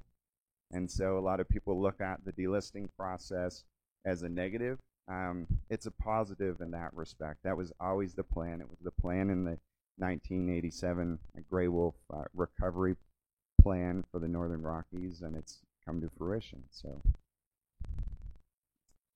what are we required to do as a state? This is pretty bare bones, I guess you'd say, as far as our basic requirements, but we're required to manage, and we agreed to manage, for at least 10 breeding pairs, I'll define that in a second, and at least 100 wolves in Wyoming outside Yellowstone National Park and the Wind River Reservation at the end of the calendar year. So a breeding pair is an adult female and adult male wolf in a pack that raise at least 2 pups of the year to the end of December. So it's really just a measure of reproductive success, and a measure that the population is reproducing as it should. So that's what we agreed to, but there's a broader statewide requirement to have at least 15 breeding pairs and at least 150 wolves statewide, so including Yellowstone National Park and the Wind River Reservation at the end of the calendar year. What that means is we expect Yellowstone and the Wind River Reservation to contribute at least 5 breeding pairs and at least 50 wolves to the population. Usually they contribute 8 breeding pairs and 100 to 110 wolves, so for reference there. We need to have adequate regulatory mechanisms that ensure the wolf population will meet or exceed the recovery criteria. That's one of those regulations or regulatory mechanisms is Chapter 47. So once approved, it'll be reviewed by the Fish and Wildlife Service, because we are under the 5-year post-delisting monitoring period, and they'll say it's adequate or it's not. It's all part of the process they go through. And number 3, to document genetic interchange between wolf subpopulations in the Northern Rockies. We don't believe there's a concern. The best available science says there isn't a concern. The map I showed you of how wolves move demonstrates that, but we're required to do it. We will do it, so we collect a lot of genetic samples to look at wolf movements and successful reproduction of wolves that are moving between areas. So what are our objectives? I gave you our requirements. Our objectives are to manage for a recovered wolf population in suitable wolf habitat. Pretty straightforward there. As part of that, we want that wolf population to be stable and resilient, meaning we don't want to break up the social structure much. We don't want to break up the packs. We want it to be resilient. We want it to be stable. We don't want the population bouncing everywhere. We want to have it stable that way, so that we have predictability in what's going on. That's what we had in 2012, 13, 14. If you look at the data and the annual reports through that time, you're not going to see a lot of packs coming and going. You're just going to see some decreases in pack size over time, and that's part of that goal. We want to bring forward science-based management recommendations, so I think we'll show you that today. We want to reduce conflicts with livestock and humans. This is primarily accomplished through our large carnivore conflict management program, and the guys do a great job of this out in the field. We want to sustain prey populations. We want prey populations as a state. It's a desire to have huntable prey populations, and it's a desire to have prey populations that actually support the wolves we have. So that's also an objective. We want public involvement in the decision-making process. So I think you'll hear from a number of folks today, and I think you guys read the public comments that you received as well, and notice there's a lot of interest in this. So a review of our basic management framework. So we have Yellowstone National Park. We don't have wolf management authority there. We don't have wolf management authority on tribal lands on the Wind River Reservation. So outside of those two areas, we have a zone approach, I guess you'd call it, for wolf management. You have the Wolf Trophy Game Management Area in northwest Wyoming. Grand Teton and the National Elk Refuge are included in that because the wolf packs that exist there move in and out of the park all the time. So it's not an easy way to cut them out. So we manage the population in this entire area as trophy game animals. This area seasonally expands down to this red line here, which we call the Seasonal Wolf Trophy Game Management Area, or Flex Zone. And so from October 15th in this area to the end of February, the period where wolves are most likely to be moving around looking for breeding opportunities, wolves are designated as trophy game animals. From March 1st to October 14th, the primary period of really sheep grazing in this area. It's historically had a lot of conflicts with wolves in this area with sheep grazing. During that period in time, wolves are designated as predatory animals. Outside of the areas I've mentioned, so if you look up here, most of the rest of Wyoming, which is unsuitable wolf habitat, I'll show you that in a moment, wolves are designated as predatory animals. So what is our current status? I'll make a note on this. This current status is primarily information from the Fish and Wildlife Service's 2016 annual report, so it's data we inherit from them. We were not actively monitoring wolves during that period, so I just want to make a note of that because it's important. We actually have a much more robust wolf monitoring program in the department than the Fish and Wildlife Service has conducted over time. So if you look at the entire Northern Rockies, you can see here's Wyoming down here, Montana, Idaho, Washington, Oregon, the eastern thirds of those two states. You can see a contiguous wolf population throughout the region that isn't shown here, but this is the Canadian border, and that population expands up into Canada as well. So we're not talking about an island species, we're talking about a contiguous population from the population we manage up through the other states into Canada. And again, so wolf distribution, a real quick look, is primarily in the trophy game area. We'll look at that here. So again, so these are actually maps of radio collared wolf packs, and then the circles are packs we either don't have collars on now or have collars relatively recently. So you can see kind of the distribution, the exclusive use of territories through there, and primarily, again, in the trophy game management area. The packs that exist outside of these areas, these two are the reason for quite a few sheep depredations last year. We had a spike in sheep depredation. And then these wolves, these two packs are already involved in livestock depredation. This one may or may not exist. So the wolves that move out of those areas don't persist because of conflicts with livestock, and they never have under the Endangered Species Act management prior to wolves being delisted. So this is a map of habitat suitability. It's from research done by Oakleaf et al., published in 2006. It still holds true. And it shows colonization probability as a measure of where wolves are likely to colonize and actually persist. If you look at the two darkest, greater than a 50% chance of wolves actually persisting there, you'd see it's almost entirely in Yellowstone and the Wolf Trophy Game Management Area.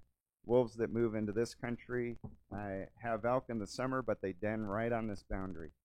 and the elk move up the mountain, and there they are, denned on the boundary of livestock, and so they don't tend to do well. Wolves in this area, doesn't show up as suitable because of sheep presence, and then a lot of this is unforested areas with high human density, relatively, or livestock.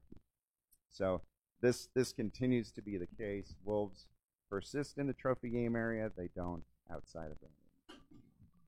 So let's look at status and trend. This is for Wyoming outside of Yellowstone and the Wind River Reservation. You can see a steady increase since 2000. We managed wolves. I'll show you these are the minimum where our objectives are 100 wolves, 10 breeding pairs. Breeding pairs are on this axis. To see consistently above those for a long time. Then we managed wolves in 2012. 13 and part of 14, you can see we reduced the population there.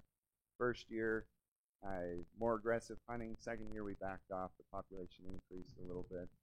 2014, we didn't have a hunting season because the court ruling came about a week before the hunting season was expected to open.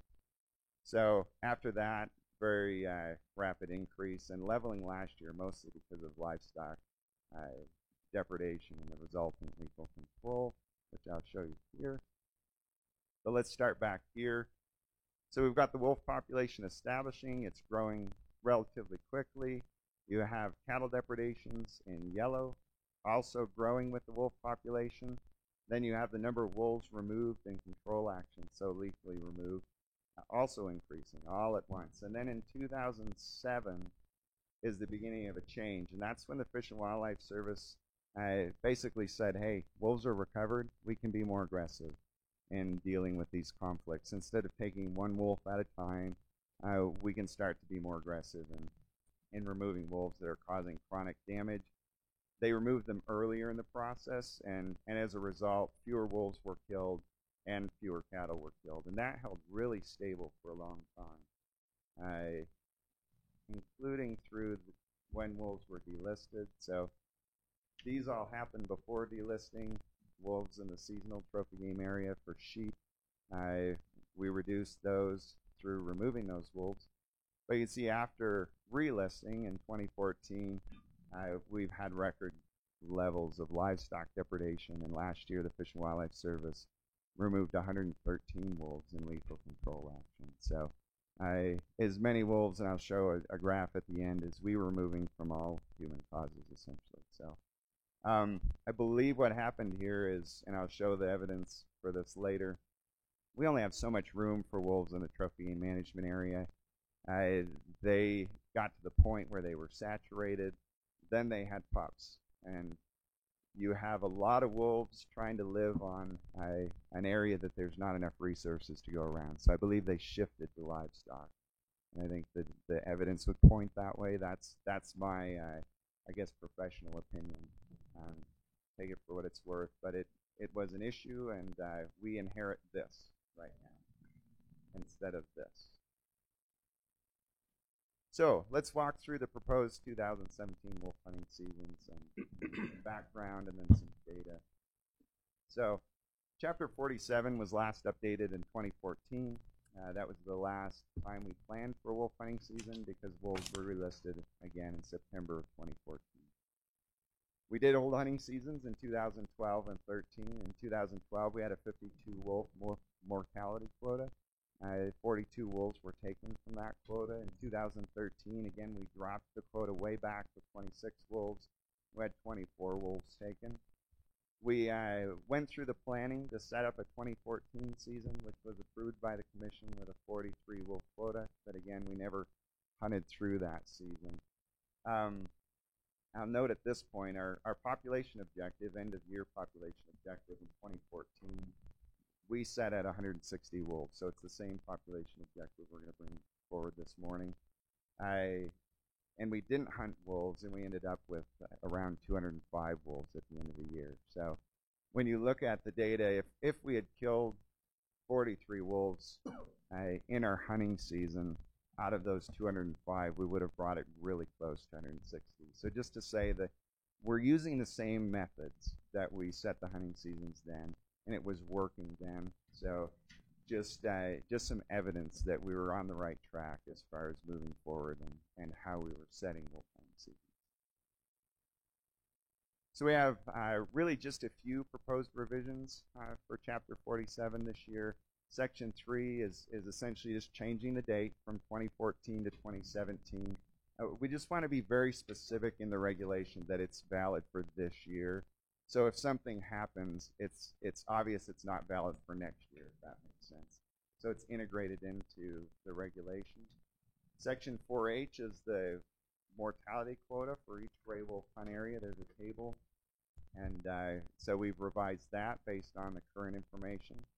In sections 2, 4, and 8, they're just minor clarifying revisions. Primarily where it says wolf, we're just making sure it's obvious that it's gray wolf. So we've revised that. We haven't proposed any changes to hunt area boundaries or to season dates. So how do we come to the wolf mortality quotas? This is the body of what we'll talk about through the end here.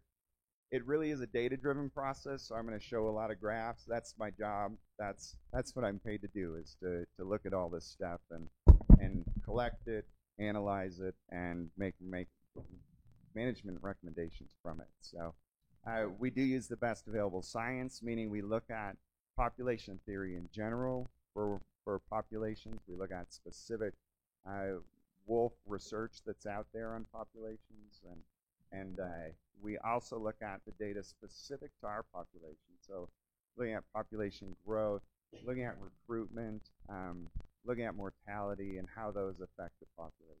So essentially, we're looking to do three things in the process. We need to estimate the sustainable level of mortality. We need to predict the annual non-hunting human-caused mortality, so we can pull that out before we begin, if that makes sense. So we don't want to double count or double kill, quote, wolves that are going to die from other causes. And we need to set a population objective. So where do we want to be at the end of the year? And then in our management plan, we agreed to manage for a numerical buffer, meaning we agreed to manage the population above the minimum so that we're sure we will meet them. So we set those three things, and I'll just walk you through the data and the theory. So let's start with the theory. Wolf population January 1st starts out like this at a certain level. There's some mortality, and then you hit it the middle of April, and wolf pups are born. And the population increases pretty rapidly over a 1 to 2 week period. And then you continue to have wolf mortality throughout the remainder of the year. So we're looking at a number of things. We need to estimate the non-hunting human-caused mortality. So how many wolves are going to die from non-hunting causes? These are lethal damage control. These are road kills, lethal take permits in our case, and also illegal kills. So we include those in our analyses in a general sense every year. So that tells us how far is the population likely to drop from human causes outside of hunting. We need to estimate the human-caused mortality rate to stabilize the population. This is where the rest of the population theory and data come in. Essentially, how do we stabilize the population? So if we started with, like we are this year, 210 wolves, how do we stabilize it there? That's taking in recruitment and mortality. What's left over is really the quota that it would take to stabilize the population. From there, if we're looking to reduce the population, say 20 wolves, we can add 20 wolves to the mortality quota to get to our population objective. We've already dealt with the science and everything, and from that point, it's a 1-to-1. Every wolf removed drops the population by 1 in our estimation. So we continue to look at theory, and I'll point out from here, we're going to look at the wolf trophy game management area. This is where we have wolves, where they consistently persist, and it's the area we're managing primarily. We don't look at the seasonal area through this process because it's unlikely for wolves to persist there over long term. So we set just a smaller quota there independently of all the other analyses. So if we look at population theory, wolves reintroduced 95, 96. They start trickling out slowly into the areas outside of Yellowstone, and then we would expect them to grow really fast through a period, and then we would expect them to level off because they're filling up the suitable habitat. There aren't resources available to make more wolves or fit more wolves in there, and we call that carrying capacity.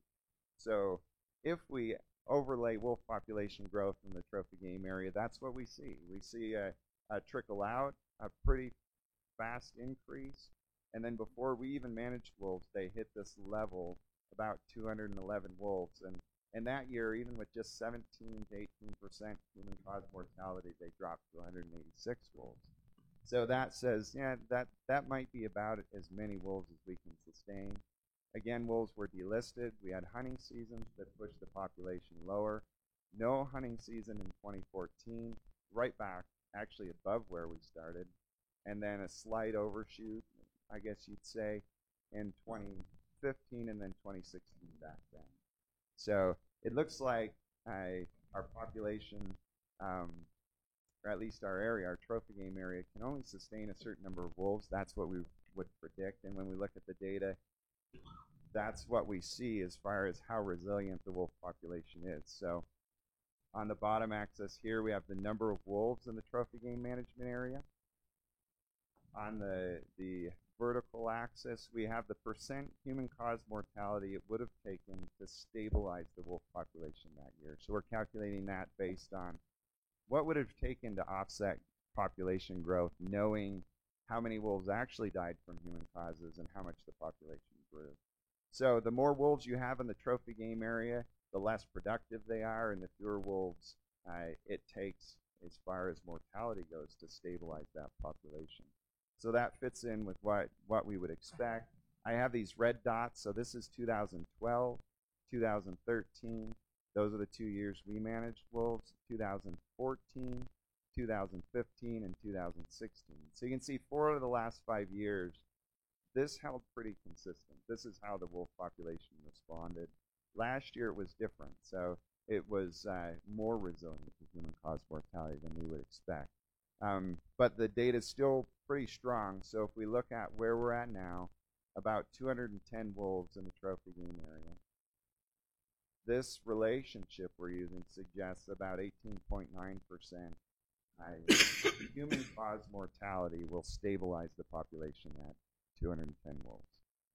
So that's one of the first steps of how we look at proposing quotas.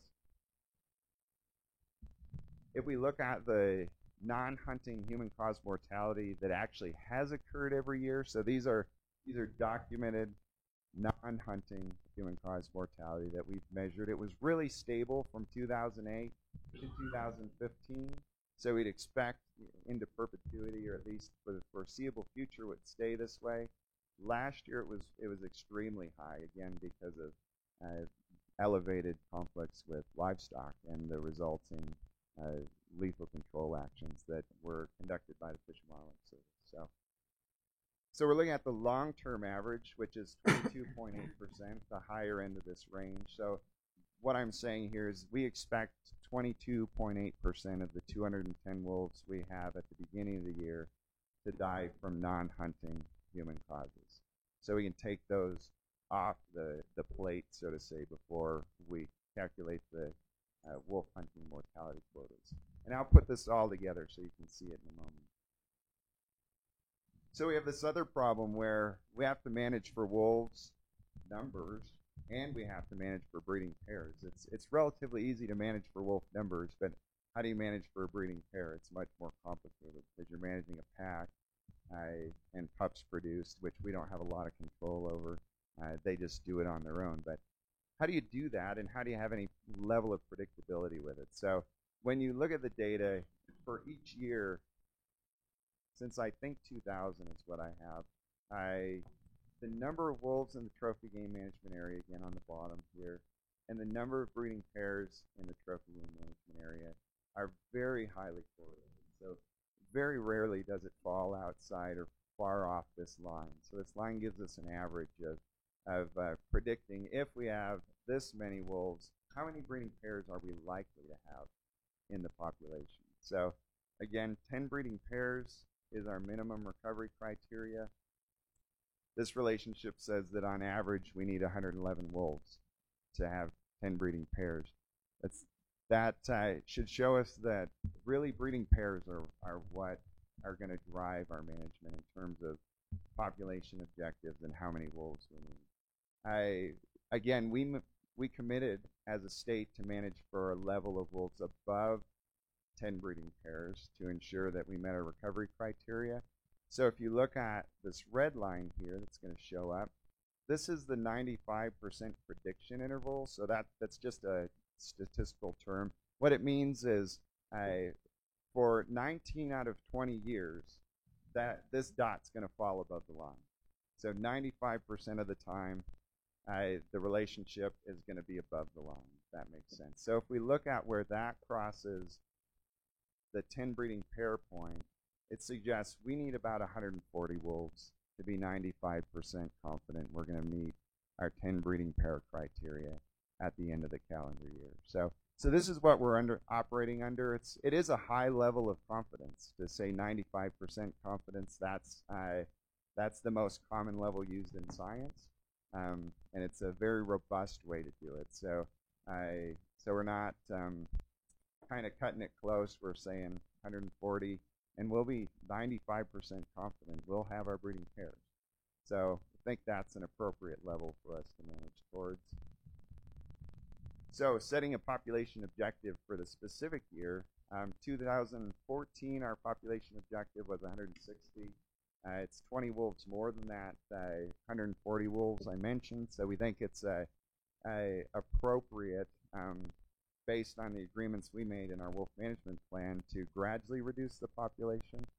We think it's appropriate to stick with that 160. If we end up there, we will have between 14 and 15 breeding pairs at the end of the year. So still a good margin of error above what our minimum is. So let's just put the numbers to what I've shown you, and hopefully this helps it kind of come together for you. So again, according to the Fish and Wildlife Service annual report, we have at least 210 wolves in the wolf trophy game management area at the start of 2017. Which would be the end of 2016 in their annual report. We estimate that, again, that 18.9% of 210 wolves, if that many wolves die from human causes this year, will stabilize the population at 210 wolves. So 18.9% of 210 is 40 wolves. We add to that the number of wolves it would take to go from 210 wolves to 160 wolves. That's 50 wolves. So we add those together, we end up with 90 wolves. So if 90 wolves die from human-caused mortality this year, we estimate we will end up around 160 wolves at the end of the year. Again, we subtract from that the averaged non-hunting human-caused mortality rate, which is 22.8% of 210. That's 48 wolves. So we take those from the 90, and we end up with 42 wolves that we propose to apply to the mortality quota in hunt areas 1 through 11, so not including hunt area 12. So that's the wolf trophy game management. I'll show that here. So hunt area 12 is the wolf trophy game management area, and then 1 through 11. Again, no proposed changes to these boundaries. So what does that look like in combination? There's a lot of numbers here, so I'll just walk through the columns. I just wanted it to be available so you could see what did happen by hunt area and how quotas and proposed quotas compare. So we have the hunt area 1 through 11. This is the analysis I just told you about. These combined equal 42 wolves. With hunt area 12, we're proposing a quota of 2 for a total quota of 44 wolves.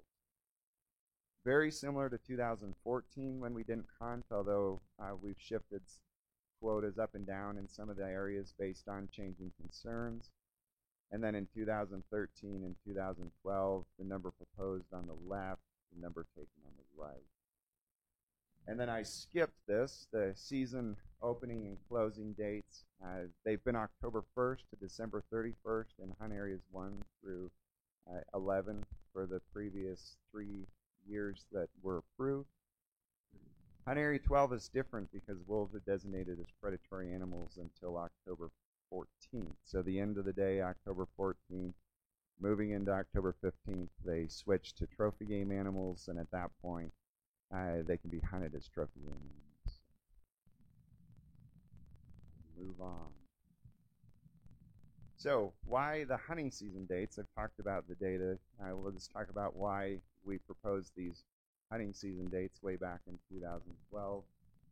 So we committed in our wolf management plan to hold wolf hunting seasons primarily during the big game hunting season. So some of those start in September, but the majority of the general seasons open October 1st.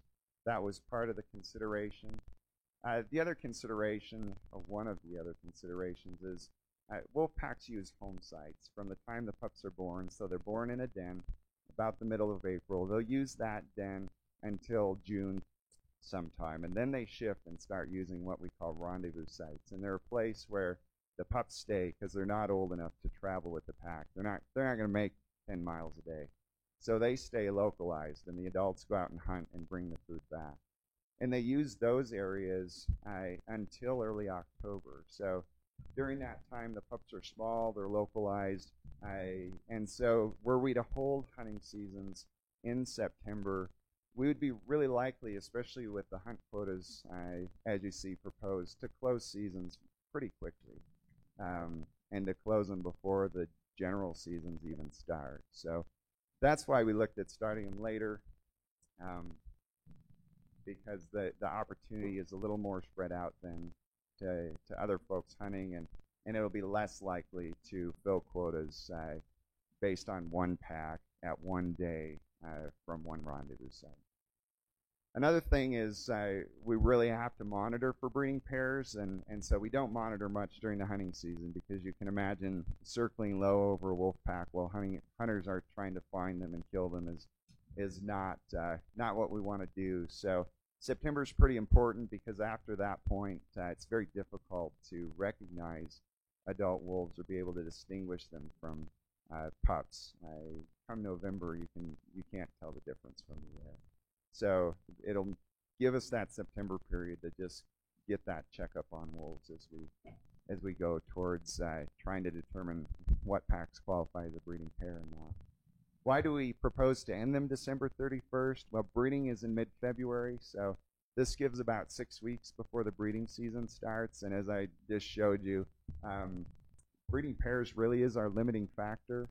And so the more opportunity we can allow for those packs to reproduce and not have this unstable situation of interfering with breeding opportunity, I think it's the better for us. So give them that time before the breeding season starts to figure things out if they need to. And again, I explained the seasonal trophy game management area is under a different status until October 15th when they change to trophy game. So this is really just what has happened in the past and the prediction of what will happen this year under this proposal. So in 2012, I killed about 110 wolves with damage control, trophy game harvest, and take as predatory animals. It was in the 90s in 2013. 2014, again, wolves were relisted, so mortality was low. You saw the population start to grow then. Mortality was low again in 2015. It grew even farther. And then you get in the situation in 2016 where there's a lot of wolves in the trophy game area in particular. I believe, as I mentioned, they outstripped the available resources, and so they turned more heavily to livestock, resulting in a much higher mortality rate from damage control. So actually 113 wolves were killed, which is more than were killed in 2012 from all causes combined. And so 2017, these are the numbers we essentially estimated. This is the non-hunting human-caused mortality, 48 wolves. This is trophy game harvest, so our wolf mortality quota of 44 wolves. And then it's hard to estimate how many wolves may or may not be taken in the predatory animal area. We're at 15 to date. So I think I put about 25 here. So we might meet that, we might exceed it a little bit. But just to show you, mortality's been pretty consistent under our management and the Fish and Wildlife Service's management last year, and then what we're proposing for this year.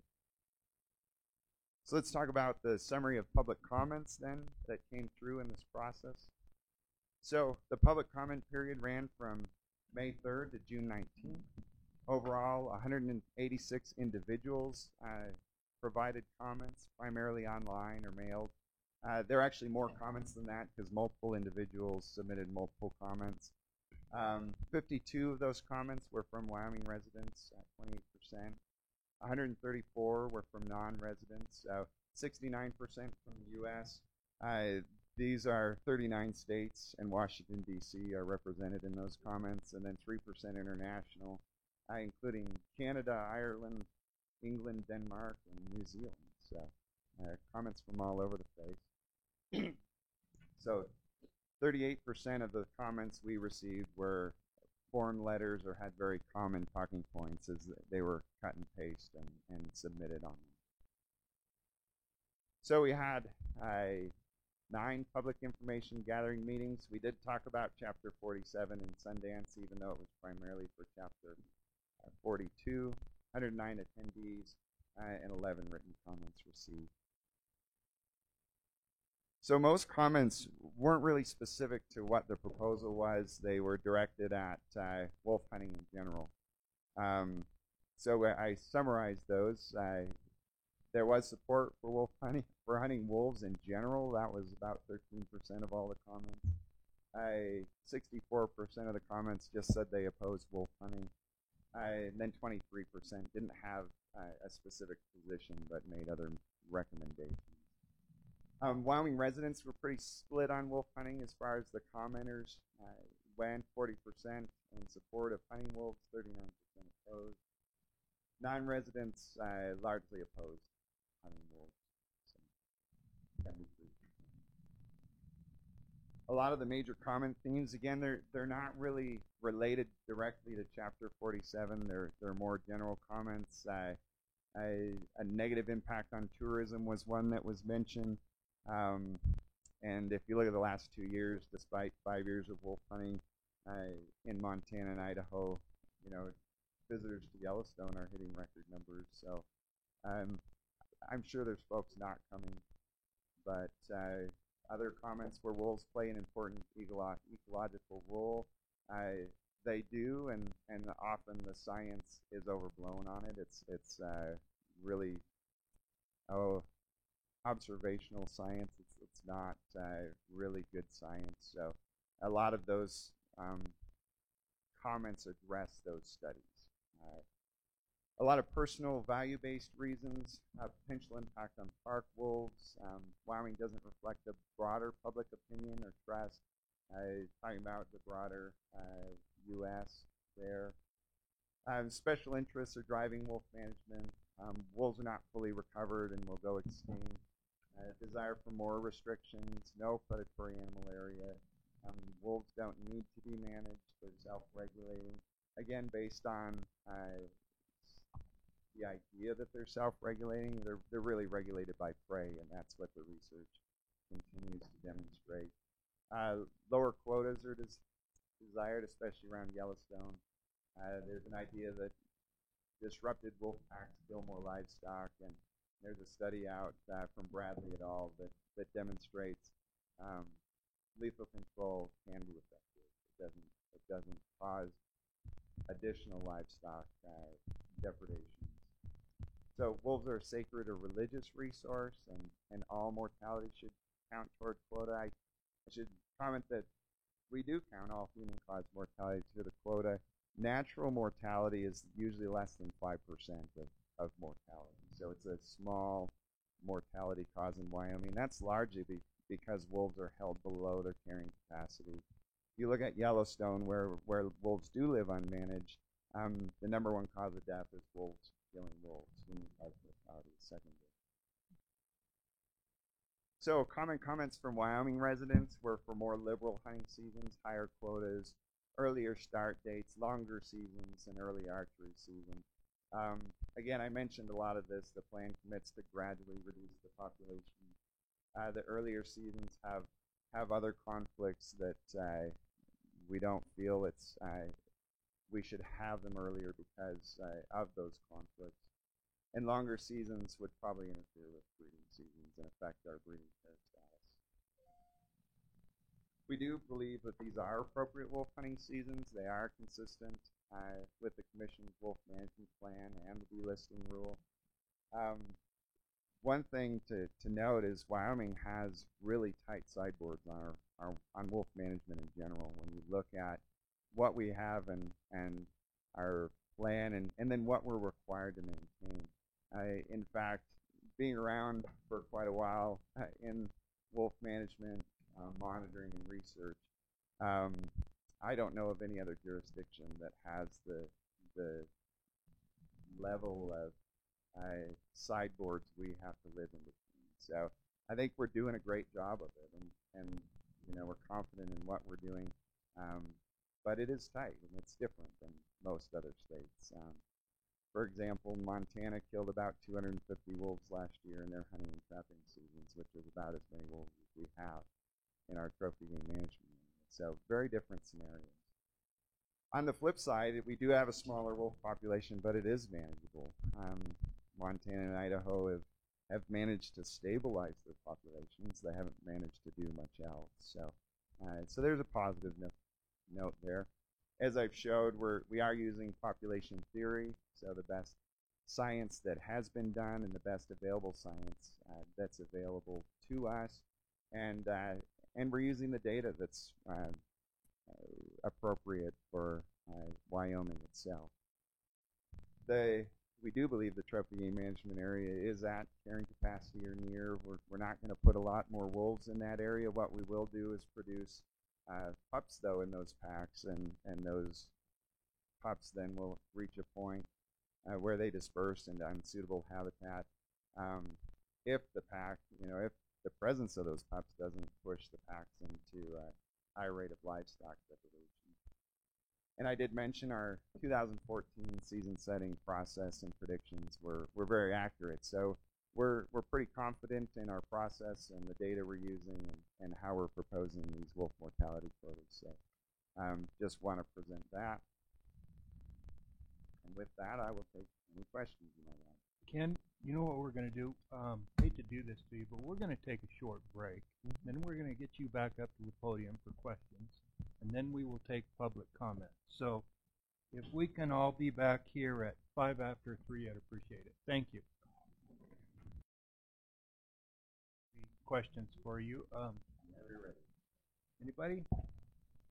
Mr. President? Yes, Pat. Ken, your numbers on total number of wolves, those are, tell me if my understanding is those are based on counts where we have collared wolves in the pack. Is that accurate? Mr. President, Commissioner Crank, that's part of the count, I'd say. So again, when we count wolves, because this specific count we're using isn't ours, it's from the Fish and Wildlife Service. It's a cumulative sum of all known wolves present. So a lot of the packs will be uncollared, but we know they're present. We know and can get a good estimate of how many wolves are there based on observations by department personnel or other agencies, tracking in snow, trail cameras. We use a lot of other methods to identify where packs are that we don't have collars and estimate how many wolves are in those packs and whether they've had pups or not. So it's an accounting for all the wolves we count in packs with collars and everything else we know about. So. Okay, I would guess it would be more difficult to count wolves in a pack without collared individuals, though. It is more difficult, but as I showed the map earlier, right now there's about 20 to 25 of our 30 to 35 or so packs collared in the trophy game management area specifically. And when you start to map those packs, you see the holes pretty quick, and you start looking in those areas. And so some of those packs, we know they're there. We know they're there over time. In the past, they haven't been collared because they're in the wilderness area or the collar is gone now. So having that level of monitoring allows us to identify those holes, get in those areas, estimate. We find den sites for those packs and all of that stuff. So it's more difficult because you just don't put a plane in the air and fly and find them, but we are pretty effective at finding them because of those reasons. Okay. Wolves don't hide very well All right. when they're present on the landscape. Mr. President, I forget what phrase you used, but you said in 2014 or whatever year it was that when they were reaching carrying capacity, that they outstripped their prey base or something like that. Do you recall that? Yes, I do. Okay. So I guess what you're telling me is that the number of ungulates they had to feed on, that they were limited. Their population became limited because of a limitation of prey. Is that accurate?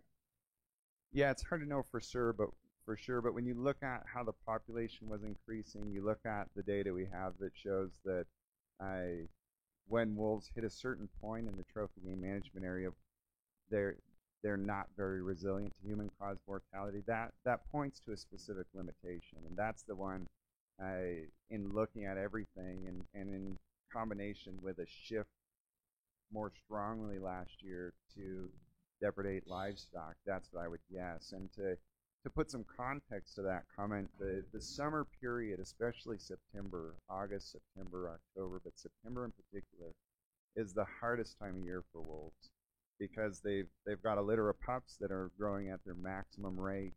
The prey is at its best condition. It's the cow elk, so to say, are in really good condition by then. The calf elk are growing. They're not easy to catch.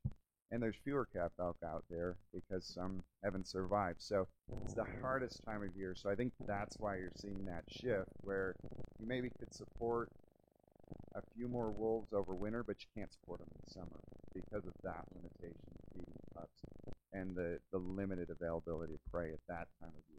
And vulnerable prey is really what we look at. Okay.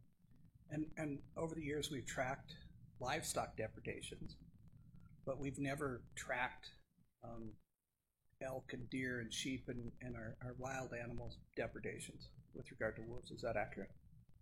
Yeah, it's a pretty involved research project to do that, putting collars on wolves, going to actual kill sites they've made, looking at the proportion of a population of prey that the wolves are actually killing, determining what kills are compensatory, so killing animals that wouldn't live anyway versus additive, killing animals that would have lived. We did in 2014 start a project looking at that in the Gros Ventre River drainage outside of Jackson, but with wolf relisting in September, it shut that research down. So it's very variable through space and time, the impacts of wolves on prey. So it's something in our management plan that we commit to looking at, and as time goes on here, we'll be back to them. And Mr. President, just one last question. As a wolf expert, does it follow if wolves are having a greater effect on killing livestock that you'd also see that greater effect on our wildlife herds, elk and other ungulates that they prey on, as we reach carrying capacity? The more wolves you have, the more prey are likely to be taken. That's the simple answer. And then you see that exacerbated livestock depredation, which probably cushion, if you want to say, some of the potential impact on the prey species. But to actually measure it, it's not that straightforward. Oh, I know it'd be difficult. Yeah, Okay. yeah. And so we continue to monitor our game species, and in most areas they're pretty stable. But it's the long-term impact, I think, that we look at more. So when you look at Yellowstone National Park, the long-term impact over 8 to 10 years of wolves living at very high densities relative to the prey base, among other things going on, including other predator species. It's really that long-term time frame that you look at the prey population and see what happens. So I don't think we're there yet because we haven't been at that high level for very long.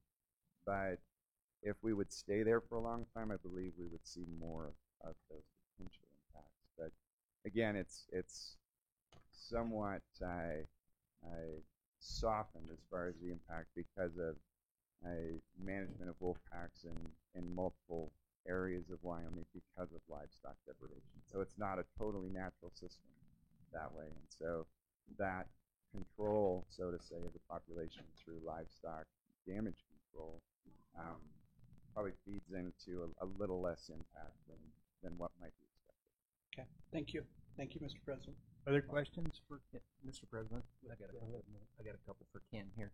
Ken, you said that there was 15 wolves taken in the predator area so far this year, and we're only into this a couple of months, a little over a couple of months. Do you see that being, I mean, by the time we get to a 1 year date, it's likely that that could go over the 25 that you've got estimated. Do you see that happening year after year, or do you think this would be kind of a special case because we're just back into the wolf hunting? Does that make sense? Yeah. Oh, absolutely. Okay. Yeah, Commissioner Schmidt, it could go over that this year because there's more wolves in those areas. Again, not all the wolves that could have or were produced in the trophy game area died because there wasn't something for them to eat or live on or space for them.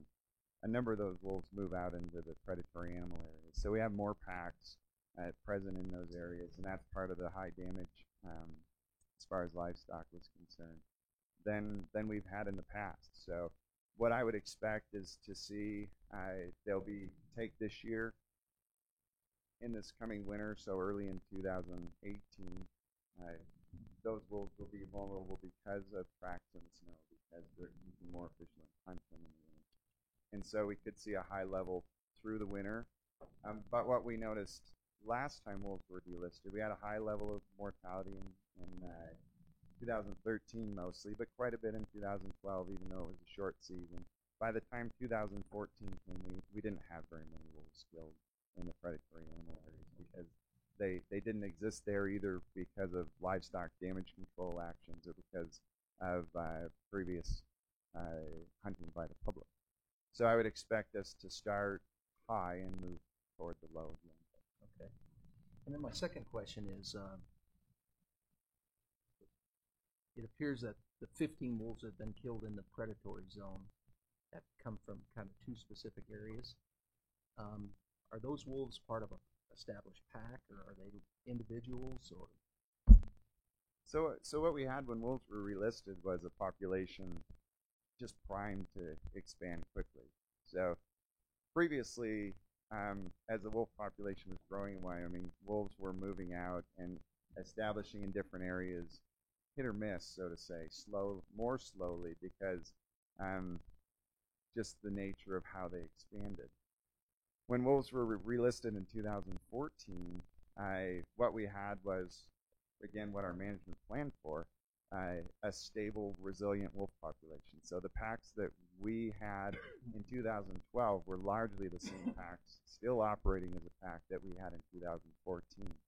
And I guess it's maybe a weird way to explain it, but it's like a ball floating on the water, and that's what the population was. And what we did is shove the ball into the water through our management. We reduced the wolf population, but we held its pack stable. So once our management was taken away, and it was only management through depredation control, the hand was pulled away, and the ball wants to go up really quickly back to the surface. So what happens is you have all these packs.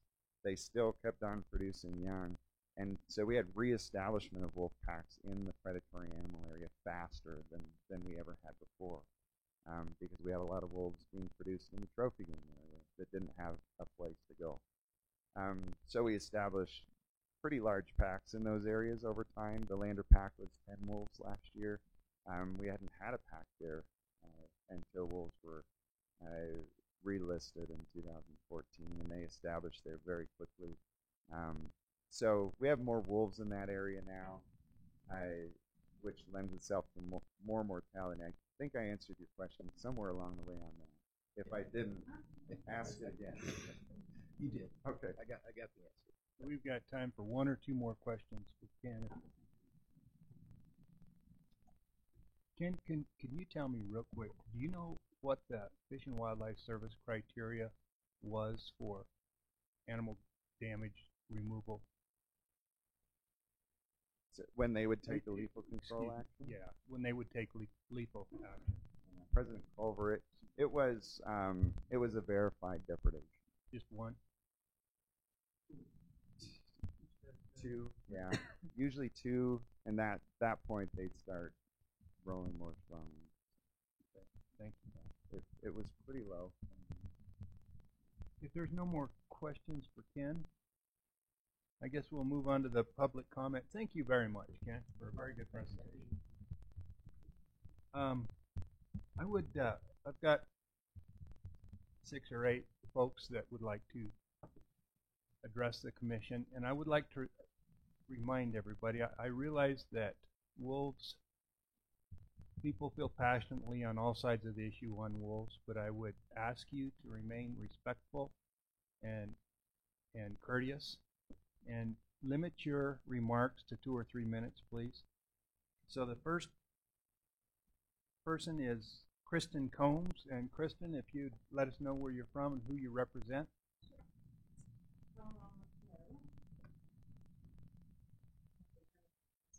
Okay, great. I'm Kristen Combs. I'm representing Wyoming Untrapped. We're a nonprofit organization based in Jackson. I submitted online written comments as well. Actually, you guys read those, but I just wanted to sort of clarify and highlight a couple points from those today. We and our thousands of supporters oppose hunting of wolves, but realize that the hunting seasons will probably go through. I think one of the things that we really wanted to emphasize was a buffer zone around the parks. As far as tourism goes, tourism is Wyoming's second largest industry, and we really want to see people come here from all over the world to see these wolves. And I think to protect some of those packs that travel between the park boundaries, especially in Grand Teton National Park, there's a lot of wolves there that travel from the park into the national forest land. We'd like to see a buffer zone around there just to protect some of those packs and provide viewing opportunity in the park. I know in Denali National Park, wolf viewing with hunting on the borders of the park has gone down by 45%, and the Alaska State House just passed a bill to allow a buffer zone. So maybe we could learn from their experience up there to hopefully give tourists more of a chance of seeing those animals there. I think we also oppose listing wolves as a predator in the majority of the states. Some of the ways that our predators are treated here are they're killed in wildlife killing contests and run over by snowmobiles. I don't think that wolves should be treated that way, and our supporters often tell us that as well.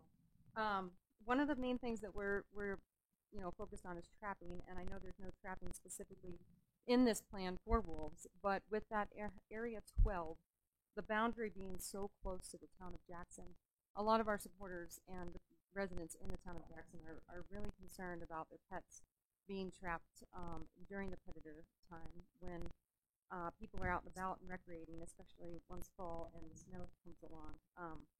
So I think that if that border could be pushed further south away from the town of Jackson, because currently it right butts up against Highway 22, and you have a lot of residents and residential areas in there where people are walking without their dogs on the leash, and there's a lot of National Forest Service land around there too. So I think that was one of the things that we really wanted to point out, is that having that there, really people are very concerned. Residents in the town of Jackson call us all the time and say, wow, that's the predator zone, and there's traps out there, and there can be an unlimited amount of traps, and my dog, me and my dog go there all the time. And so those people are just concerned about that as well. And so, and I just wanted to kind of finish up just saying that a lot of people submitted public comments, over 186 public comments, and I feel like, once again, the regulations haven't changed much from before the comments and after the comments. I'm looking forward to the new public plan that's going to be put in place to hopefully incorporate some of those public comments more into the regulation setting. So. Questions? Thank you, Kristen. Thank you very much. Dwayne Meadows.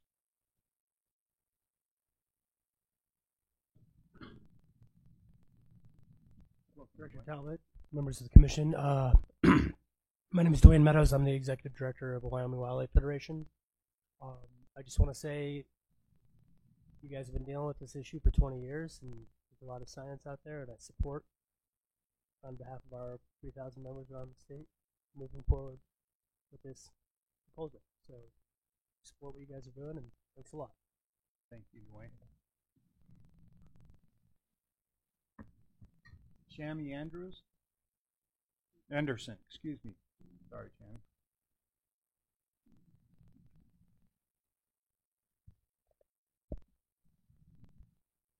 Good afternoon, President Culver, members of the Commission, Director Talbot. My name is Shammy Anderson. I'm the Senior Representative of Defenders of Wildlife for the Rockies and Plains region. Thank you for the opportunity to comment today on the wolf hunting seasons and regulations. Defenders is a nonprofit organization dedicated to threatened and endangered species. We have 1.2 million members, 1,300 of which are here in Wyoming. I'm based in Laramie. I'm one of those. Over the last 3 decades, we have played a major role in the recovery of wolves in the Northern Rockies. You may be aware Defenders led a wolf compensation trust program from 1987 to 2011, reimbursing more than $1.4 million to ranchers in the region. This was for livestock losses due to wolves.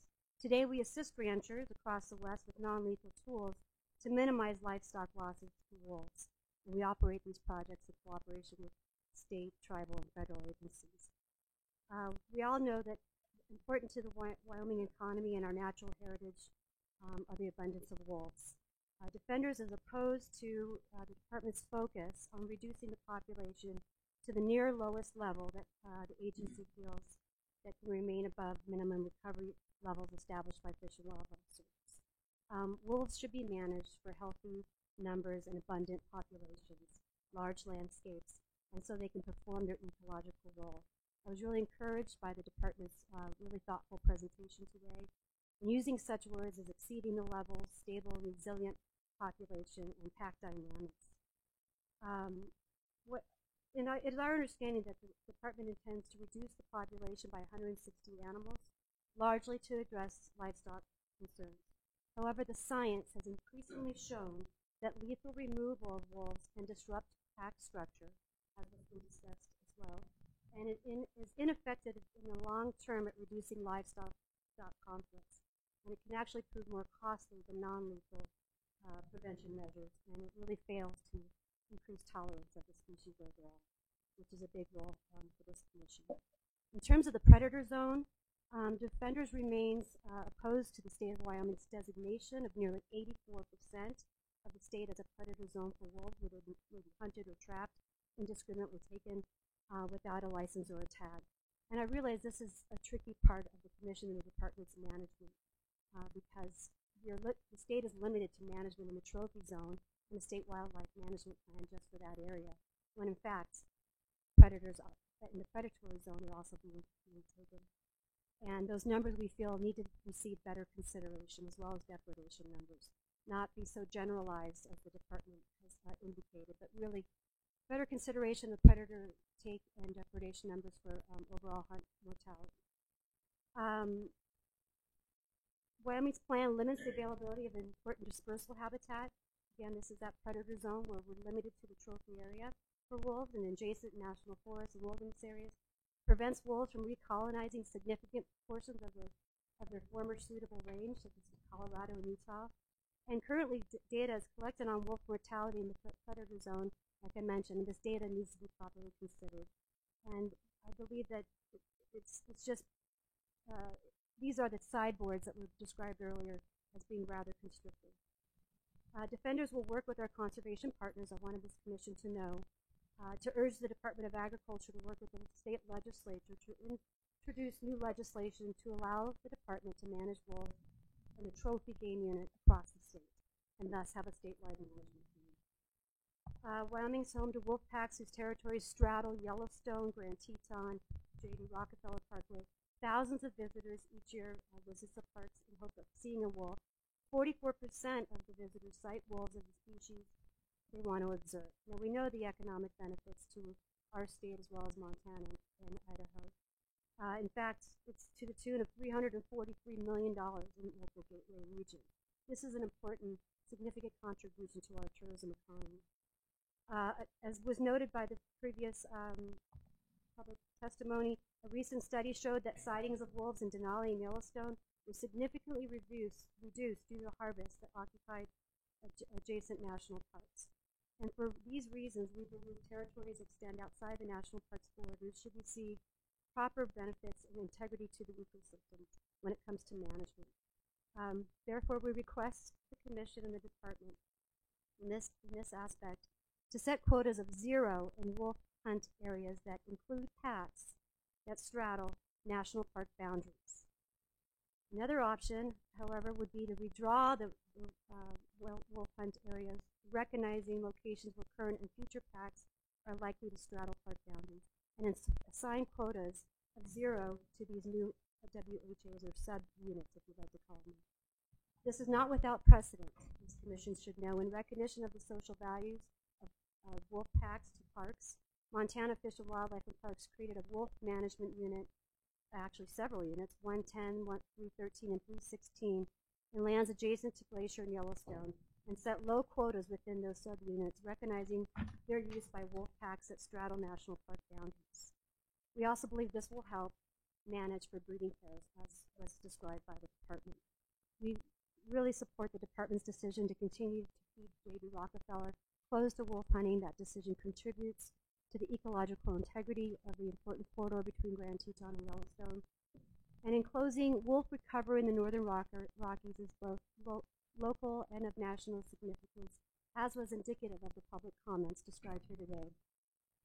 Since the reintroduction of wolves in the region more than 20 years ago, collaborative efforts between state and federal agencies, NGOs like Defenders of Wildlife, and individual ranchers to reduce and prevent wolf livestock conflicts have made significant strides, and we really want to underscore that.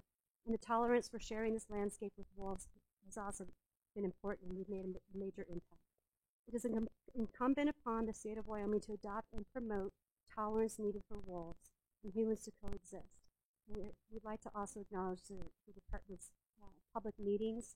I attended the one in Laramie. It was standing room only, and it was a great opportunity to share a discussion and a dialogue with a variety of stakeholders, and that was really productive. And being able to testify in front of you here today, really appreciate your time and entertain any questions. Thank you. I have a question for you. Does the Defenders of Wildlife still compensate landowners for livestock losses? No, we no longer in Montana. We are still doing it in Idaho, but in Montana, that's wildlife taken over that. But not in Wyoming? Not in Wyoming. Thank you. Any other questions for Shannon? Thank you. Thank you. Next up is Carlton Lauer. Carlton?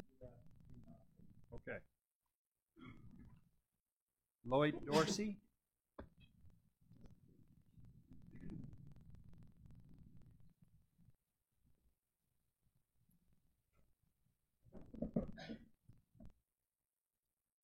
Commission President, Commissioners, Director Talbot. My name is Lloyd Dorsey. I'm an avid deer and elk hunter. I'm also the Conservation Director for the Wyoming chapter of the Sierra Club. Thank you for the opportunity to comment on behalf of the Sierra Club.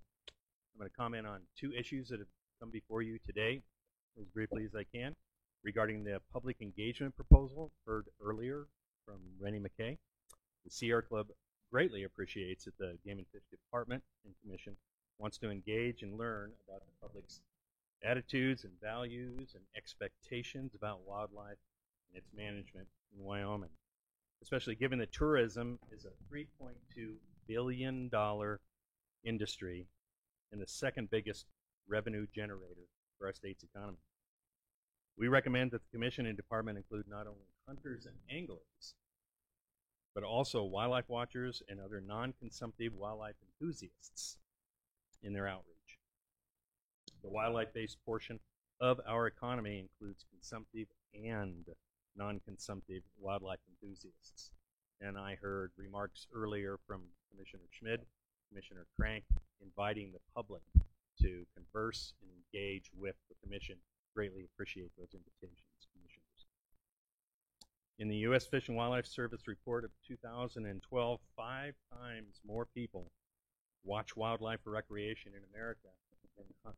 5 times. and twice as many people nationwide watch and otherwise appreciate wildlife compared to the number of people in America who fish. So all wildlife enthusiasts are your customers. Ensuring healthy wildlife throughout Wyoming will help support a strong, diverse state economy and vigorous, thriving communities. Currently, some things that we can do to improve the health of our wildlife: elk feed grounds should be phased out carefully, completely, and as quickly as possible. Crowding elk together for months at a time every year elevates the risk of diseases increasing and spreading those diseases. None of that is healthy. Second thing we can do: predators such as mountain lions, bears, wolves, and coyotes should be considered as important allies in reducing the risk of diseases such as brucellosis and chronic wasting disease, and they should be valued and conserved statewide. People will come from all over the world to see large predators, which helps our economy. Wyoming should allow abundant large predators for economic reasons and to effectively remove sick animals from our elk and deer herds. Given the expansion of brucellosis in elk and CWD in deer and elk in Wyoming and elsewhere, I was heartened to see that in the 2016 CWD management plan that the department was signed by the commission April of 2016, that the department will consider the value of predators to mitigate the impacts of diseases. That commitment is on page 8 of the CWD management plan. Yet during the public meeting in Jackson on the wolf regulations, the way I took the back and forth discussion that we had, and I appreciated Ken Mills giving the presentation in Jackson, I walked away from there that there hadn't been as much consideration within the department about the value of predators on the health of deer and elk herds when determining the harvest quotas for wolves. In our comments on the gray wolf hunting regulations, and quotas I should say, we encourage the Game and Fish to communicate among and between their wildlife health section and the wildlife managers. The Game and Fish Department should incorporate an interdisciplinary approach involving wildlife health scientists, ecologists, and wildlife managers to manage Wyoming's wildlife, and the public, of course, in a healthier and more sustainable manner in the future. In closing, rather than be bound by archaic methods whose time has passed, we all should be open to new opportunities and new ways of doing things, like conserving predators, closing feed grounds, and bringing those non-consumptive wildlife enthusiasts under our tent, so to speak. The need for action is now, and we need to use good contemporary science. We owe it to the wildlife and the people of Wyoming now and for the future. Thank you very much. Thank you. Any questions? One. Yes. I don't mean to be sarcastic, but when was the last time you harvested a deer? Was not last fall, but the fall before. Okay. Good. Thank you, Lloyd. Next up, BJ Hill.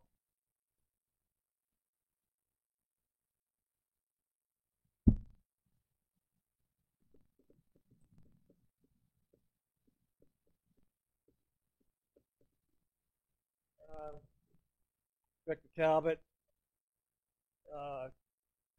President Commission, and all the Commission, appreciate the opportunity to talk. And the fact that you folks take the time to take from your busy life on behalf of Wyoming's wildlife. It's for the love of the wildlife. And that's why I'm standing here right now myself.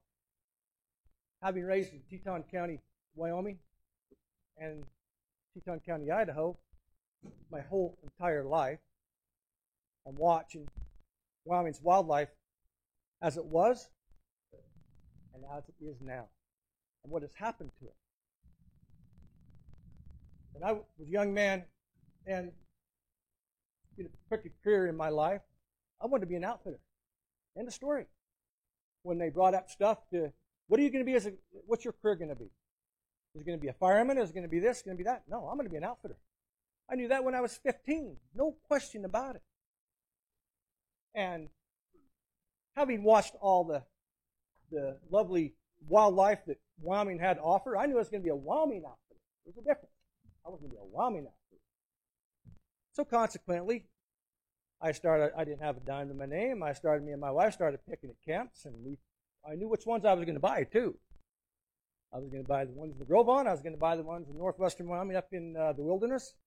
And I worked my way through after a few $100,000, and I got them all. I got a big piece of the pie. And through all this, before wolf, and before the bears got out of control after they went on the endangered species list in '83, we had, for an example, we had moose herds of, let's take Area 17 for example, 75 bull tags in one of my camps I purchased, very proud to have, 25 cow tags, 100 moose tags in Area 17 in the Gros Ventre alone. Area 37, the famous moose area on the west side of the Tetons, 25 bull tags, 15 cow tags. Area 16, the neighboring unit, 15 bull tags, 10 cow tags, etc., etc., etc. Take the Teton wilderness units, moose units that I have, same thing. 20 bull tags, cow tags. As the bear came along and wasn't managed, the Endangered Species Act took over, and here comes the wolf. All of a sudden, we're moving in another direction. So let's fast forward a little bit here. Let's talk about the Gros Ventre itself. From them 75 bull tags and those 25 cow tags, just in Area 17 alone, right as we speak today, we have 4 bull tags and 5 cow tags. No, 5 bull tags and 5 cow tags. The wolf, along with the grizzly, has completely decimated the moose herd in the trophy area. And the land is scarred.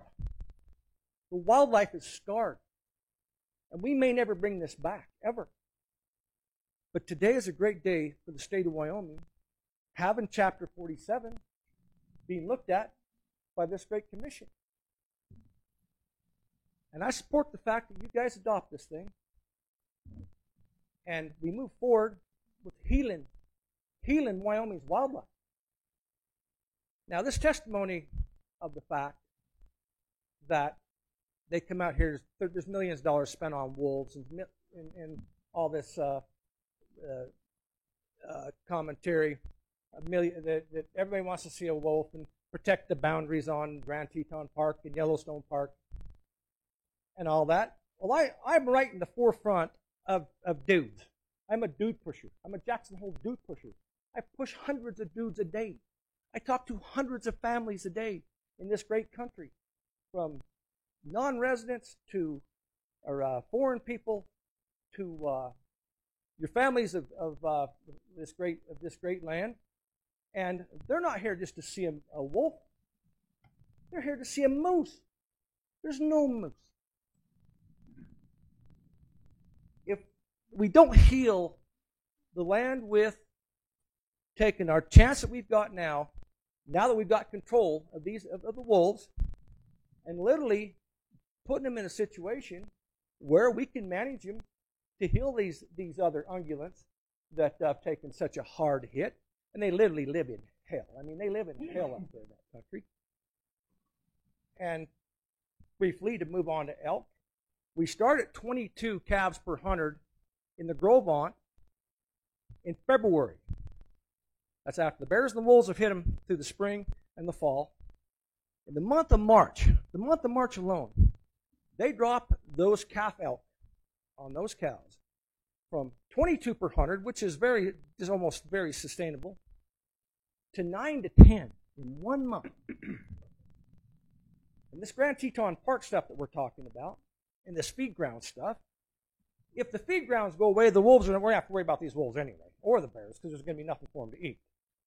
So I guess my theory, my whole concept is we've got to manage.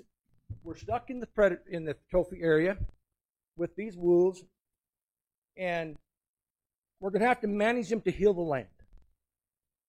Some's not going to like it, but it's going to take bare necessities to get it healed up. And once those numbers come back up, then maybe we can lift this wolf number up a little bit.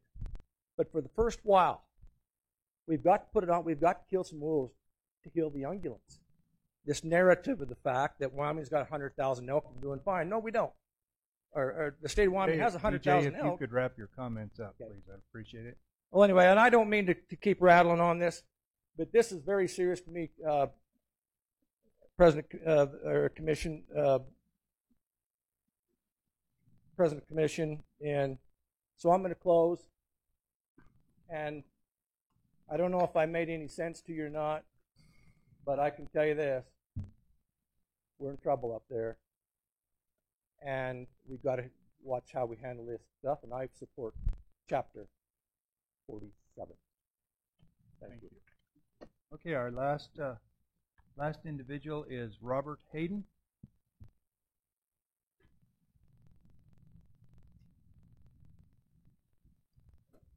Good afternoon. I'll be brief. My name is Roger Hayden. I'm the Executive Director of Wyoming Wildlife Advocates. Thank you for the opportunity to comment this afternoon. Our mission is to promote science-based wildlife management that fosters ecosystem health and the natural balance among species. According to the Game and Fish Department, the trophy game area in question is saturated. To us, that means the population of wolves has self-regulated and stabilized. Therefore, there is no biological or ecological reason to kill 42 of the estimated 210 wolves in this zone.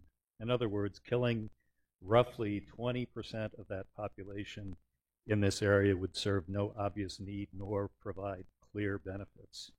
In fact, doing so certainly would not benefit the population you are proposing to manage. Removing key family members from a pack is disruptive and not the responsible way to manage wildlife. Studies have found that reducing wolf populations to reduce conflicts is ineffective. Weiglis and Peebles in 2014 studied the effects of wolf mortality on reducing livestock depredations in Idaho, Montana, and Wyoming from 1987 to 2012. And they found that for each wolf killed in a given year, chances of predation the following year increased by 4%. The Wyoming Game and Fish proposal to reduce trophy hunt area population is not based on sound science. Wyoming Game and Fish Department personnel have said reducing the population by 20% in the trophy area would result in an 85% reduction in conflicts with livestock. There is little evidence that attempting to duplicate those circumstances will produce the same result. We also think it's wise to continue to have a flex zone in which the species is allowed to safely connect to the Idaho population for only part of the year. Please manage this stretch of Wyoming as a trophy zone year-round. Finally, we're concerned about with how Game and Fish proposes to define mortality. To not count agency removals is perplexing. I don't really understand how that's going to work out, why that is. For 2016, agency removals totaled 113, as we heard earlier, and an all-time high. That number represents 42% of the 269 wolves that will be under the state jurisdiction. Why would you not count these as part of annual total mortality? Thank you. Thank you. Any questions? We did receive one more blue sheet. Bob Wharf.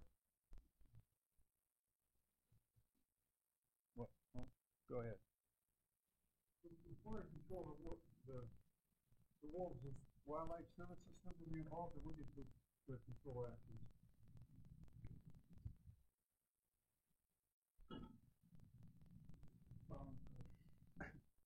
President Carver, members of the commission, yes, we'll still be working with Wildlife Services, especially in the predator zone.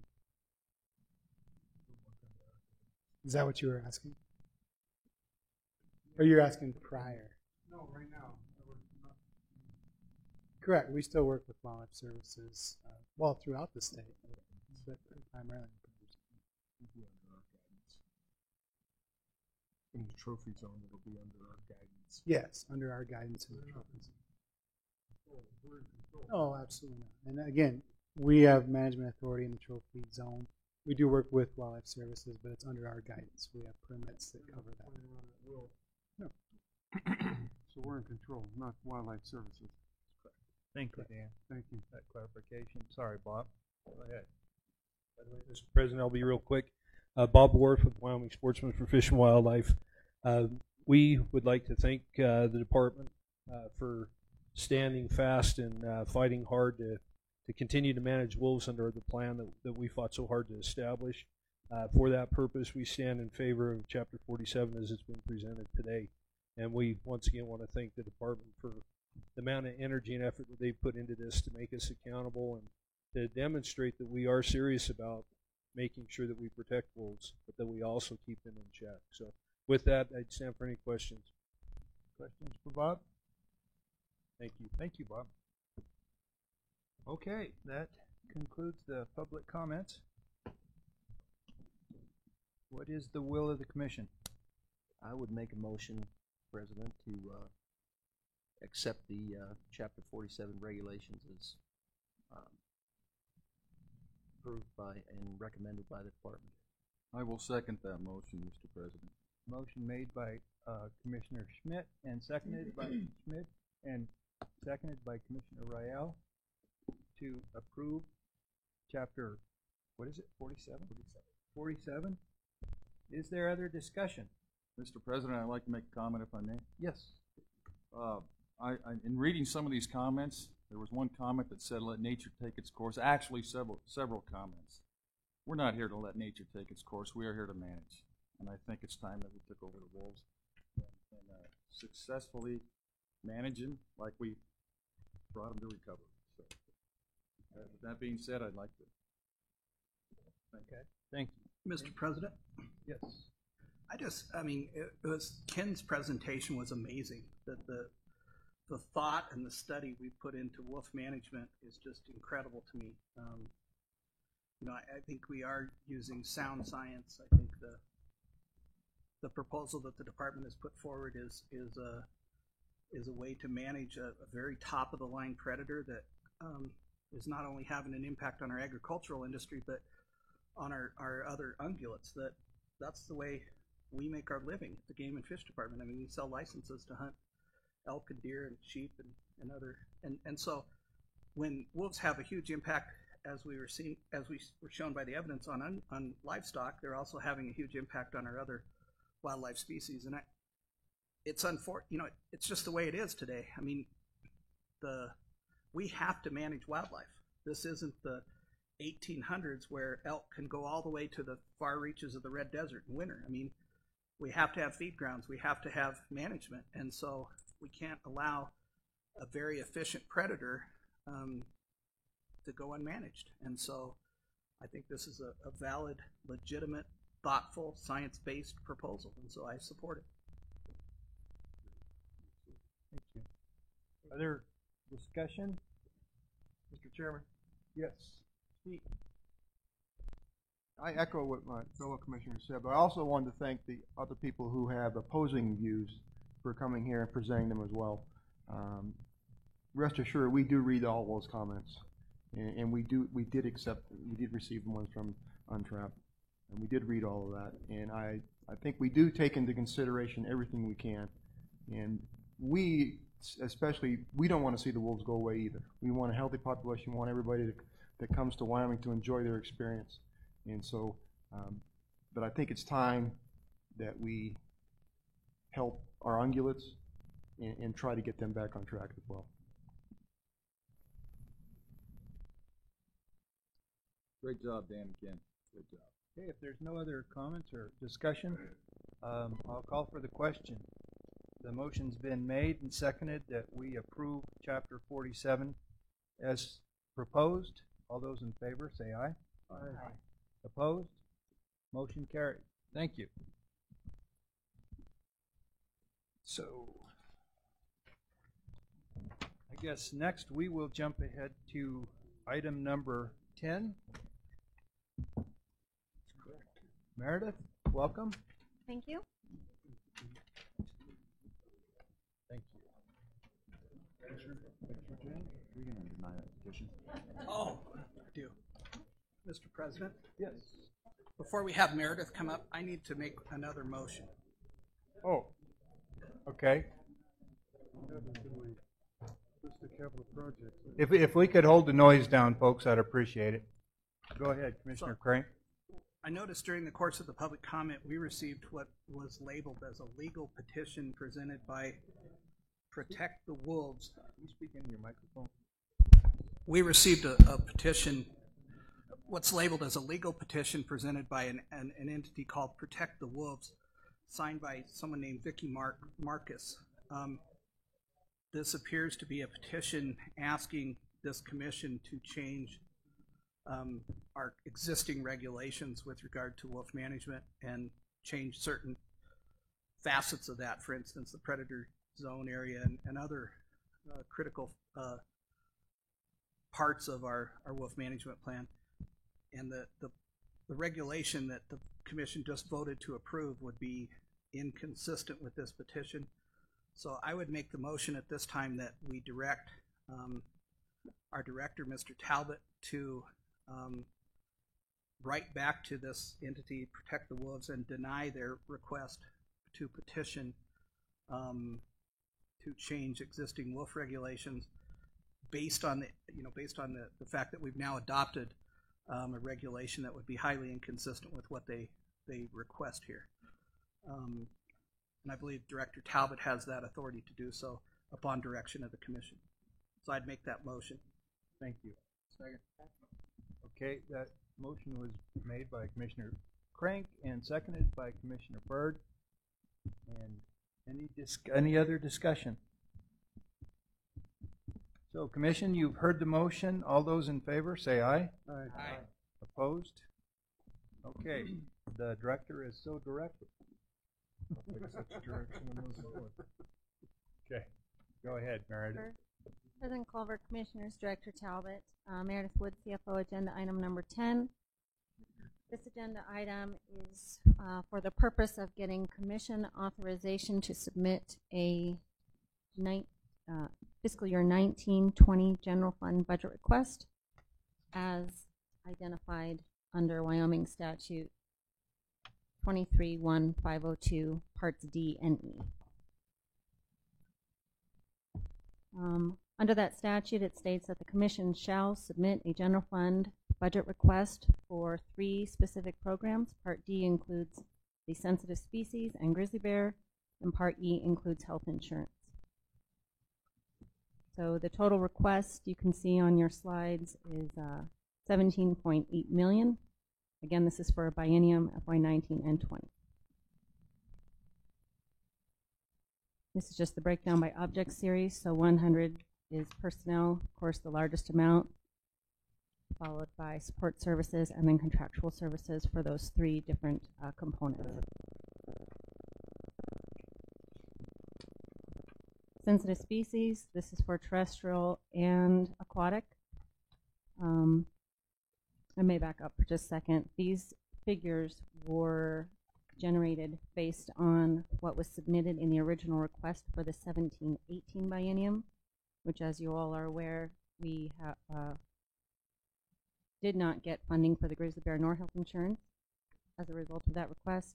And for sensitive species, we were left with funds only to cover FY17. So that's how these were generated. So for the sensitive species, the total request under that program is the 2.3. Health insurance. This is based on 406 full-time positions that we currently pay health insurance for. Is 12.6.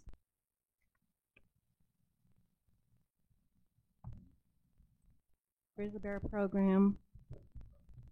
The amount that we'd like to submit as a request is 2.8 for the biennium. Personnel, support services, contractual services, all of that for the management and conflict portion of grizzly bear management. Fairly straightforward. If you have any questions, I'll be happy to answer. Mr. President, Mr. Crank. you mumbled a little bit about sensitive species. I couldn't hear what you said about our request was for, what did you say about? Oh, sorry about that. The request for all three of these programs was based on the amount that we originally submitted in the 17-18 biennium. So program in its entirety, including exception requests for equipment purchases and IT items. All of which was denied, I guess, by the governor and the legislature, correct? Not for sensitive species. They left us with 1 year's worth of bare minimum funding. Okay. And Mr. Talbot, maybe you can help me, but as I understand, our wildlife partners, through a legislative effort, got this statute passed, which commands us to ask for this general fund. But when that statute was passed, there was never any funding attached to it. Is that accurate? Mr. President, members of the commission, Commissioner Crank, that's correct. This legislation requires us to request that money for sensitive species, grizzly bears, and employee health insurance each year, but there is no appropriation that has ever been attached to that. Okay. And our wildlife partners worked pretty hard to get that done, but it's never been correct. funded by the legislature, correct? That's correct. Okay. That's all I have, Mr. President. If there's no additional questions, I'd like to ask that the commission approve the department to submit the general fund budget request for fiscal years 19 and 20 for the sensitive species, grizzly bear, and health insurance programs as presented. Mr. President, I so move. Jalen seconded. Pete made the motion. Any other discussion? If not, I'll call for the question. All those in favor? Aye. Opposed? Motion carries. Thank you, Meredith. Thank you. Okay. And our last presentation for the day. Mr. Edberg. Commissioners, Director Talbot, I'd like to introduce John Lund. Many folks know John Lund, our Pinedale Regional Wildlife Supervisor. And John's going to provide an overview of a very important law enforcement activity our agency, our Wildlife Division Law Enforcement, has done for the last 20, 25 years in protecting the mule deer resource over in Sublette County and into northern Lincoln County and Sweetwater County. I think you'll enjoy this presentation, and we'll show you some of our efforts that we've done to protect wintering mule deer, trophy mule deer, and some of the successful outcomes of the cases that we were able to prosecute. Those individuals have done this. So with that, I'll turn it over to John, and hope you like this. Good way to end the day. Thank you. John, welcome. Welcome. My name's John Lund. I'm the Regional Wildlife Supervisor out of Pinedale. I don't think I've met all of you quite yet in person, but anyway, like Scott said, I'm here to just provide an overview of our task force and some background information and a couple of case examples from past enforcement cases that we've had, and also just go over some of the benefits that we've had, that we've found from having this task force. So this fall will actually be year number 20 that we've been doing this formal version of this task force. And the reason we started doing this was due to chronic poaching problems we've been having over the years. At times, wardens in the Pinedale region were having up to 10 to 12 deer every year throughout the region, illegal deer that were showing up that they had to investigate that were dead on the winter range. That can be pretty difficult when you've got a district to cover, case load from the previous hunting season that you're working on, big game damage and whatnot, all of a sudden to have to investigate a poaching case got to be pretty difficult. So with that, it was decided that there was a definite need for a team approach effort to tackle this law enforcement problem that we're having. And so, like I said, 20 years ago, where it began was we began bringing people from outside the region, from all over the state, to the Pinedale region to work strictly on mule deer enforcement, to work on that winter range. And so throughout that basically the month of November and December, we'd have 6 to 7 game wardens. Each person would come for about a week, and their sole job is to strictly work mule deer enforcement on the winter range. And like I said, that lets the local wardens do their day jobs. They can finish up damage work they've been working on or cases that they've been working on. Once a violation was discovered by somebody on this task force, obviously then everybody comes in and we hit those, work those cases as hard as we can. So, and the objective here is for this task force is very simple. It's to protect deer, primarily trophy deer, by apprehending bad guys and ultimately to deter future violations. That's what we want more than anything, for this not to be a common problem. So we don't like to see pictures like those on the bottom. Those will make a game warden sick. They make anybody from the public sick.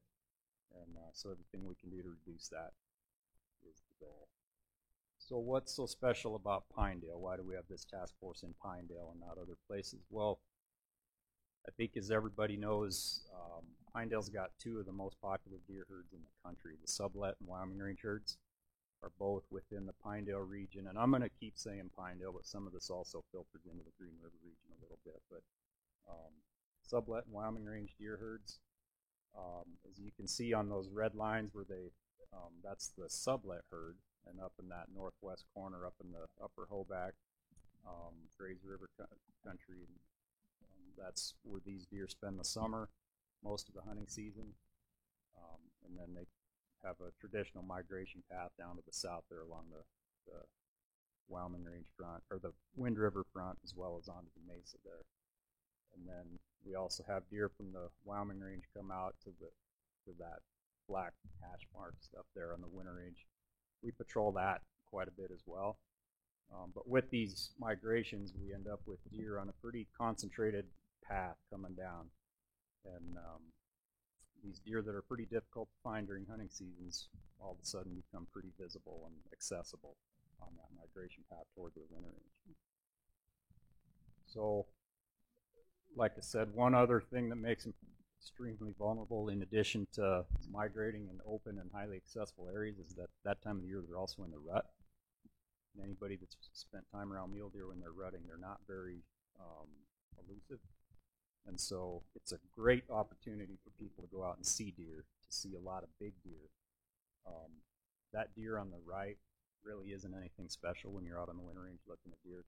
I don't want to say it's average, it's a nice deer, but there are lots of big deer out there to look at, and so it certainly attracts people. Lots of public land with lots of roads, plenty of access for people to get out there to look at these deer and to potentially poach these deer. And over the last couple of decades, definitely throughout my career, the public interest in mule deer and especially trophy deer has increased dramatically. And that was evident in the process of the Sublette and Wyoming Range mule deer initiatives. Law enforcement was one of the top priorities that were brought up by the public in those meetings. So the public has a very high expectation for us to be out there patrolling these areas and catching people poaching these deer, and ultimately to deter future violations. So what do we do when we're out there? Our number one priority activity is to be out there and be seen and talk to as many people as we can. We try to stay as visible as possible, marked vehicles. We spend, and this is an average from the last, I think, about 10 years or so is when our data was, when we started collecting really good data, about 483 man hours per year just on this task force. The guys are out there in the field. And like I said, our main goal is to talk to people. Public outreach, we'll put out press releases every year beforehand, before the deer hit the winter ranges. We're not trying to keep it a secret that we're out there. We want people to know we're there. And also part of that is to gain public support that I'll talk about later. While we're there in the field, we spend a lot of time, in addition to talking to people, we document every little bit of information we can, whether that's a license plate number, tire tracks that might look suspicious. We document all of that. and with hopes that if something pops up later, if a dead deer shows up, we can come back and backtrack on it, which has worked. It works almost all the time. We work very close. In Sublette County, we're really fortunate to have an excellent working relationship with the other local law enforcement agencies. We work very close with the Sheriff's Office, Highway Patrol, BLM, and Forest Service. It's a team effort between the agencies there. And beyond that, another obvious deterrence method is the severe penalties that can go along with getting caught. Between fines, restitution, jail, hunting privileges, and forfeiture of equipment. I'll go into some details of those here in a bit. But and one particular law that we have that I want to take some time to talk about is Wyoming Statute 23-3-102D. That's something we all call 102D. I'll probably refer to it like that. And that is our winter range law that was created just for this purpose. And here's a little bit of details on that. That was enacted in '95. And the intent of that law is to protect trophy animals, and primarily on the winter ranges where they're most vulnerable. We use a great deal of discretion with that law. We only use it on serious cases when we think that law truly needs to be applied. If it's something more minor, there's other violations, other laws that we can apply for it. Some of the elements of that law for us before we use it is the person has to knowingly take an animal, has to be intentional, has to have antlers or horns, out of season or without a license, and then the fines, it's a minimum of $5,000, maximum of 10, up to a year in jail. And recently, a few years ago, we had a new statute enacted where a third offense of this law was actually a felony. And so that one, again, it's extremely useful for us. We use that law on these serious cases, but like I said, we use as much discretion as we possibly can on it. So this goes back to about 2005. Like I said, that's when we really started keeping good data on this, and just some numbers here. 44 deer, illegal deer that were detected or documented, found dead, found with a head cut off, missing antlers. Of those 44 deer, we ended up apprehending 18 people who were responsible for 24 of those deer. So as I'll talk about here in a little bit, most cases that we have actually involve more than one deer. That's fairly common.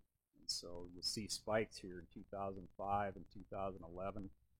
Those are actually years where that may have only been one or two cases, but the individuals involved actually shot multiple deer. So looking at this, though, does that tell you that we're getting better at it or not? And it's kind of hard to decipher because it's up and down and kind of all over the place. And one thing I will say is that is certainly better than the average of 10 to 12 that we used to see 20 years ago. I think we'll always have some. Our goal is to have zero. But overall, I think we're making an impact there and pretty successful. So real quick, I'm going to just go over a few of the notable cases that have been made through this task force over the years. And one was in 2006 at Buckskin Crossing south of Boulder there, and that game warden Brad Gibb from from Riverton was working out there, and he passed a vehicle and didn't get a chance to visit with him, but in his rearview mirror he jotted down the license plate number, or got a partial plate. And later on in the day, about 4 hours later, he saw that same vehicle again in kind of a different location, but off away from the road quite a ways, and it got his attention, so he spent some time looking at him. And he was actually watching him in his spotting scope. And as he was watching them, he noticed they were looking at him, and as soon as they made eye contact, one of the guys threw his glasses down, they got in the truck and took off. That's a clue. And so Brad tried to catch up to the guy, couldn't find him that night. Went back to the location the following morning where they were, and sure enough, he found a headless deer. And he was able to later on track that person back down by that license plate number that he recorded earlier in the day, just as a vehicle that he was passing by. And some sentencing information for that case. There were 3 people involved. Each person got a $10,000 fine to $3,000 suspended. Each paid restitution. Each had some suspended jail time. And 2 of them lost hunting privileges for 10 years, 1 of them for 5 years, so pretty significant. The Carter Zumwalt case was from 2007. John Hyde, who was the warden in Lovell at the time, he was sitting on a dead deer that somebody had found and waiting for somebody to come back to it and see if he could find a suspect. And sure enough, a vehicle eventually showed up, and when John went to make contact with them, they took off. And the passenger had actually gotten out of the vehicle at the time. The driver took off, his last name was Zumwalt. He took off in driving Carter's truck, and chase resulted. And as he was driving, he was actually towing a trailer, and throughout this chase down the road, the trailer fell off the truck, and ultimately Zumwalt lost control of the truck and rolled Carter's truck several times. And ended up, nobody was hurt, luckily. The truck was in pretty rough shape, but got into contact with Carter later on, and both of them there at the scene. And again, here's some fine information. This was one deer, $6,000 fine, $2,000 restitution, some jail suspended. That's fairly common. Probation and 10 years of privileges for Zumwalt. Carter was similar fines, similar hunting privileges. And this, those of you that were here last year in July, I believe it was, this is a fascinating case that Game Warden Jordan Kraft gave a presentation on. And this case was Dwayne Kerr, the Green River Warden at the time, was working the task force, and he located a headless deer. And once the case is started, phone calls come in, or he calls everybody in the region. At that point, everybody gets on it and starts working together. Didn't have a lot to go on except for a little bit of evidence, some blood, tire tracks, footprints, grass, energy drink can, and some Copenhagen, and all of those had major roles in this case. And in the process of investigating this one, they found a second deer. And so as time went on, and this is where the case got pretty fascinating, and just an example of a game warden that won't give up and who has some incredible attention to detail. Jordan was able to track down the local store that sold a can of Copenhagen and an energy drink at the same time. And through that, he was able to look at the surveillance tapes and some credit card information. All of a sudden, we had 2 suspects based off of a can of Copenhagen. They were guilty. Mulcair, $5,000, $5,800 fine, $6,000 restitution, 20 days in jail, and 6 years privileges. And then his buddy had a $5,000 fine, 14 days in jail, and 4 years. So pretty significant penalties. That's a pretty good theme that's been going on when we do catch people on these major cases. So a couple other cases really quickly that weren't necessarily a result of the task force, but they're similar and in the same areas. This was a case that was started out as a headless deer in Big Piney, or north of Big Piney. I think it was along the Ryegrass Road. Similar to this last case, not much evidence there. In this one, there was a styrofoam coffee cup. And wardens went and visited the only coffee shop in town. They actually recognized the size of the cup was similar to what one person had bought, and it was a specific type of cappuccino, I believe. And because of that coffee shop employees' attention to detail and assistance with us, we found a suspect and made the case. And actually, there's 2 suspects. Again, pretty significant fines and sentences there. And finally, I think everybody's familiar with this one. This is the Nate Strong case from a couple years ago.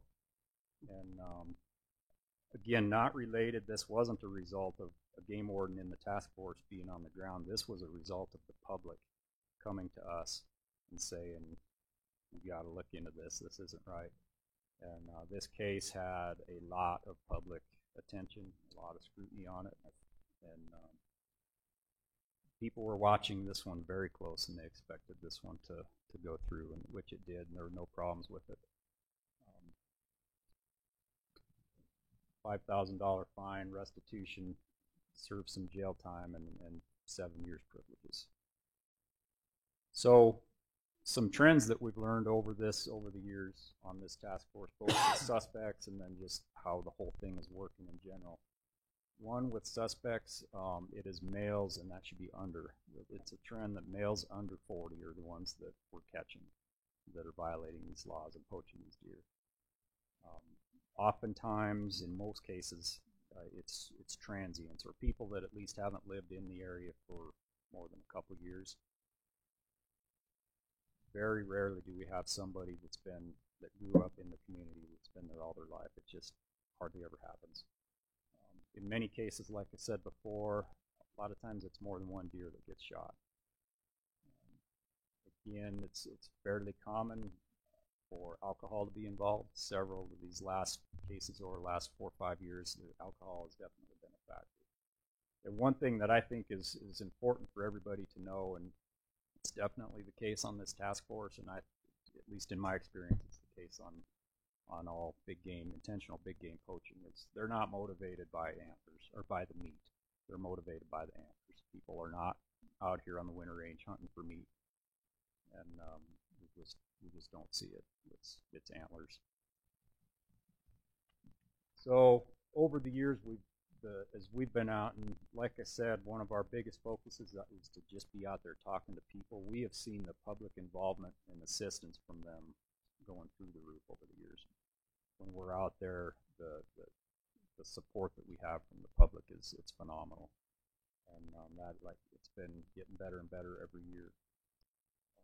Another trend, definitely in the Pinedale area, and I think most around the state for that matter, but definitely in the Pinedale area on these winter range cases, is the courts have worked with us extremely well, and so we've been seeing some strong jail sentences, fines, and people have been losing privileges, so they've been very supportive with us. Just overall, some of the other benefits besides protecting deer, but it is an excellent outreach opportunity for us. That picture right there, a contact like that in the field, to me, is one of the most valuable contacts we can make as an agency. These people that are out there during this task force, they're out there to look at deer, they're photographing deer, they're just outside enjoying wildlife, and we can have conversations with them, whether it's about law enforcement issues, big game management issues, whatever it is. They're not in a hurry to leave. These conversations are great, and we get a lot of public support from those. The more we're out, we're getting more and more stop poaching reports. We're getting more intel from people. One of the wardens in Pinedale has termed it kind of a neighborhood watch program, and to me, that's perfect. The public is out there. There's getting to be quite a few people out there, and they're all on social media. They've all got digital cameras now. Every one of these big deer has got 100 photographs of it, and if one of them shows up dead, they are going to do everything they can to help us out. And so that's increasing, and that's only going to get better. And so it's going to be our jobs to stay with that and to keep that support. And again, we're talking with everybody out there. It's not just hunters, it's non-hunters, it's photographers, it's just people out looking at deer. And so it's an opportunity to visit with a really diverse group of people. So where we go from now, I think the way I see it, this task force will continue hopefully well into the future. Even if violations stay, hopefully they stay low. There will be spikes up and down at times, I'm sure. But I think as long as we continue it, I think that overall violation rate is going to remain low. We're going to continue that high visibility approach to it. That's the best way to go about it. And with that said, when the time is right, we do try to be sneaky sometimes and try some less obvious, less visible approaches. But for the most part, we keep it at high visibility. And again, that public involvement is going to be critical. That's where we get most of our tips. We get information from people and suspicious activity. I can go out there spend one day on the winter range, and if I'm passing out business cards, by the end of the day, I'll have a phone call. It's a guarantee. And, there's so much to be gained from the public out there for assistance. And again, like I said earlier as well, we've got that relationship with the other agencies that we certainly are going to work to continue on with that. Without them, our jobs be a lot harder. So with that, I'm open for questions. I blew through that fairly quick because I know it's the end of the day. And thank you, John. Questions for John? Mr. President, whatever happened to confiscation laws? Are they still on the books, or you take the rifle, take their guns? Was that part of any of these cases, or President Culver, Commissioner Doobie? Yes, we seize, so we can, under certain violations, this 102D law, we can forfeit equipment, or the suspects can forfeit equipment to the department, and it is very common in a lot of these cases that equipment will get forfeited to us, especially firearms. We had a case just a couple days ago, actually, that will be probably going that route. On most of these winter range poaching cases, we are having firearms forfeited to us. We can get vehicles. That gets, and we have in the past. We do have a few vehicles that we've obtained. That can get a little sketchy with people having liens on their trucks, and then we get their truck, but then we got to pay for it. But that has been extremely valuable for us. Mr. President? Yes, Pat. I saw on one of your slides you had a press release about this task force. Yes. I mean, how else do you, I don't know how you communicate with idiots that do this stuff, but so what other methods do you use to try to tell everybody that we're out there? I mean, I know you're high visibility and all that stuff, but are there other methods we could use to tell them this is really stupid to come to Sublette County and try to poach these deer because we're everywhere? Well, President Culver, Commissioner Crank, there is. We do the press releases early to get that word out, like you said. One of the other things we do is we also advertise these cases once we make them, and once somebody is sentenced and they get a $10,000 fine and they lose their hunting privileges for 10 years, we advertise that and we make it known. Hopefully that acts as a deterrent. We also use the public, and again, it comes back to getting that public support. Everybody these days is on Facebook, and you can go out on that winter range where there's people photographing deer and chat with them, and they will be hitting the social media. The word gets out that way from them that we're out there. I was wondering about those, I see those informational signs on the highways all the time that say, look for bikers and stuff like that. I wonder if YDOT might let us do some of that as well in this area. What? Those big signs over the highway? Yeah, over the highway. Game wardens everywhere ahead. Don't poach. Director Talbot. Mr. President, members of the commission, I think it's important to take a look at this from a bit of a historical perspective, because back in the days when I was John Lund's age, we actually had a number of organized poaching organizations that came from other states, and we documented them on the winter range. And at that time, when we caught them, even if we caught them red-handed, it was a $440 fine, and they would pay the fine. They had the opportunity to post the bond in the field, and they would leave our state. And it was very problematic. So we owe a huge thanks to the Wyoming legislature. And in 1995, as John mentioned, that 102D statute was passed by the legislature. And that has made a significant difference in the nature and the number of cases that we make on a statewide basis. And there were a number of folks that were coming from California. They had their $440 in an envelope in case they got caught. And if we caught them, they handed us the money, and away they went. And the forfeiture issue, there's a few things that really get people's attention. One is their privileges. They want to have their privileges. They want to hunt. We now have the non-resident violator compact, and I believe that Nebraska is the only state in the country that's not a member of that. So if you lose your privileges in Wyoming, you cannot hunt in any other state except for Nebraska right now. People like to hunt, they want to be out in the field, so that really gets their attention. Jail time, most of these folks really don't want to go to jail. They don't want to lose their jobs. They don't want that type of stuff. So that gets their attention. And we have a fairly unique forfeiture law. We can seize equipment as evidence of a crime, but we cannot seize that without a judge's order. So once the judge reviews the case, the judge can say the rifle, the knife, the pickup, whatever is involved in that crime can be forfeited to the state. And we actually made a case a number of years ago where an individual was teaching his son to shoot elk out of a helicopter. And we ended up with that helicopter based on the judge's order. So those types of things have really put some teeth in poaching and let folks know that Wyoming values its wildlife. But prior to the legislature getting involved in this and making that change to 102D, people came to Wyoming in the wintertime specifically to poach our wildlife.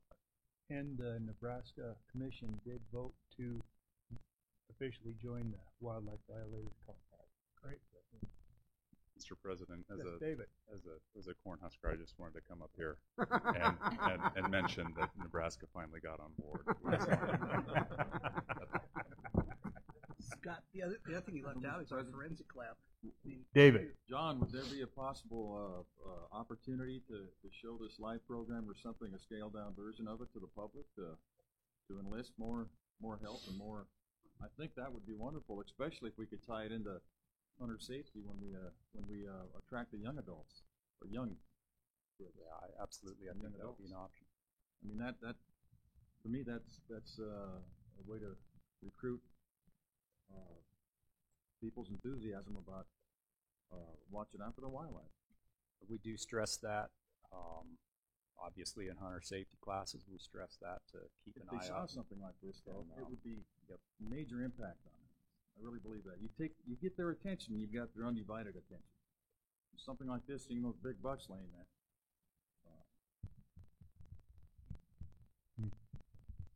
Thank you, Mr. President? Yes, I've got a question.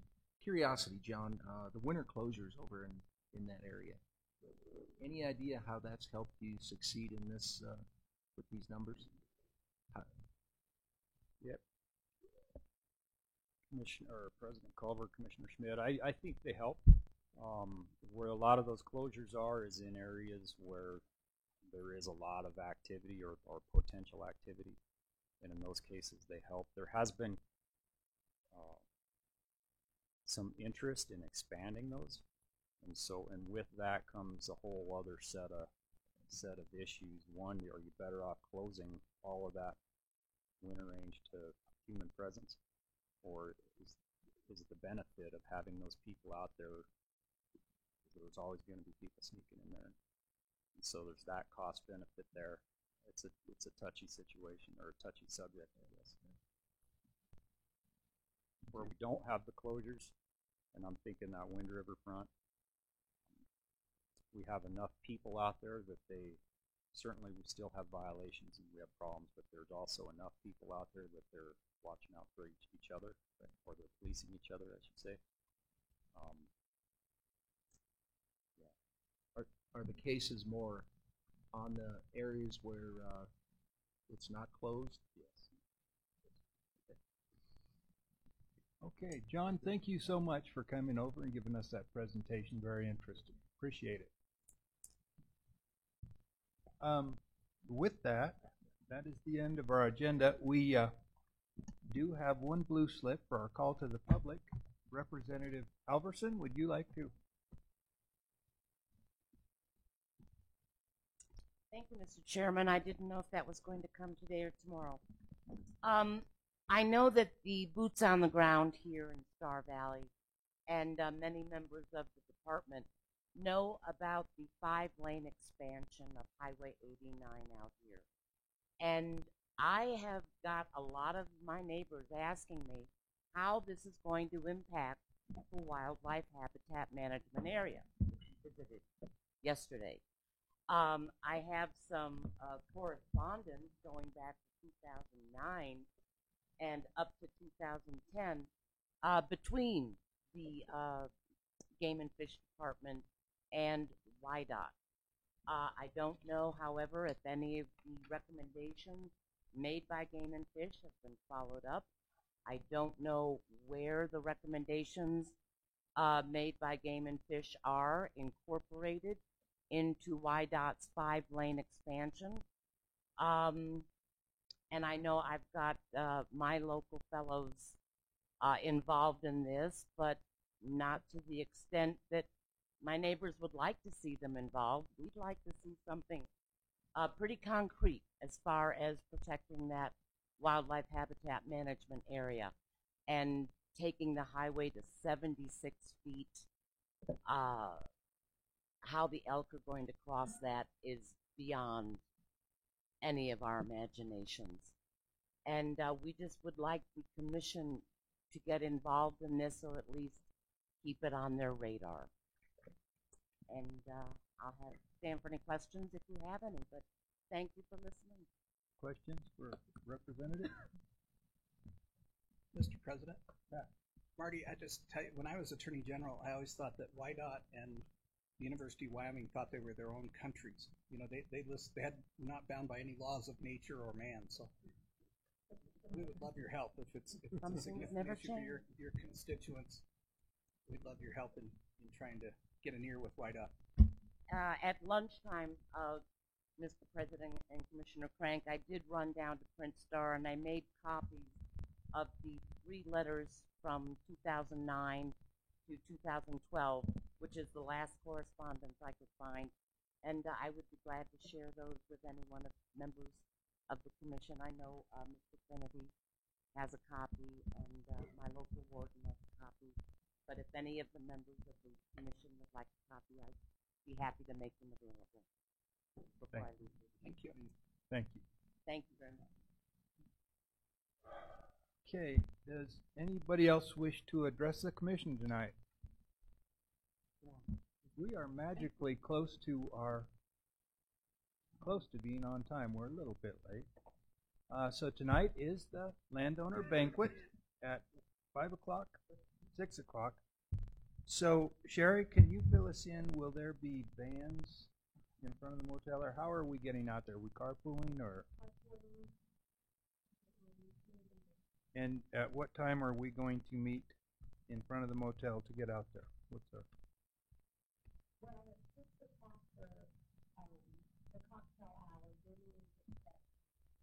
Okay.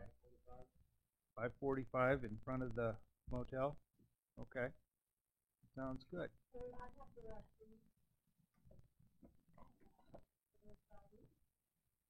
We'll follow Okay. Sherry, that, what do we need to do with our stuff tonight? Do we need to take it? Okay, with that, we are adjourned and we will reconvene at 8 in the morning. Thank you.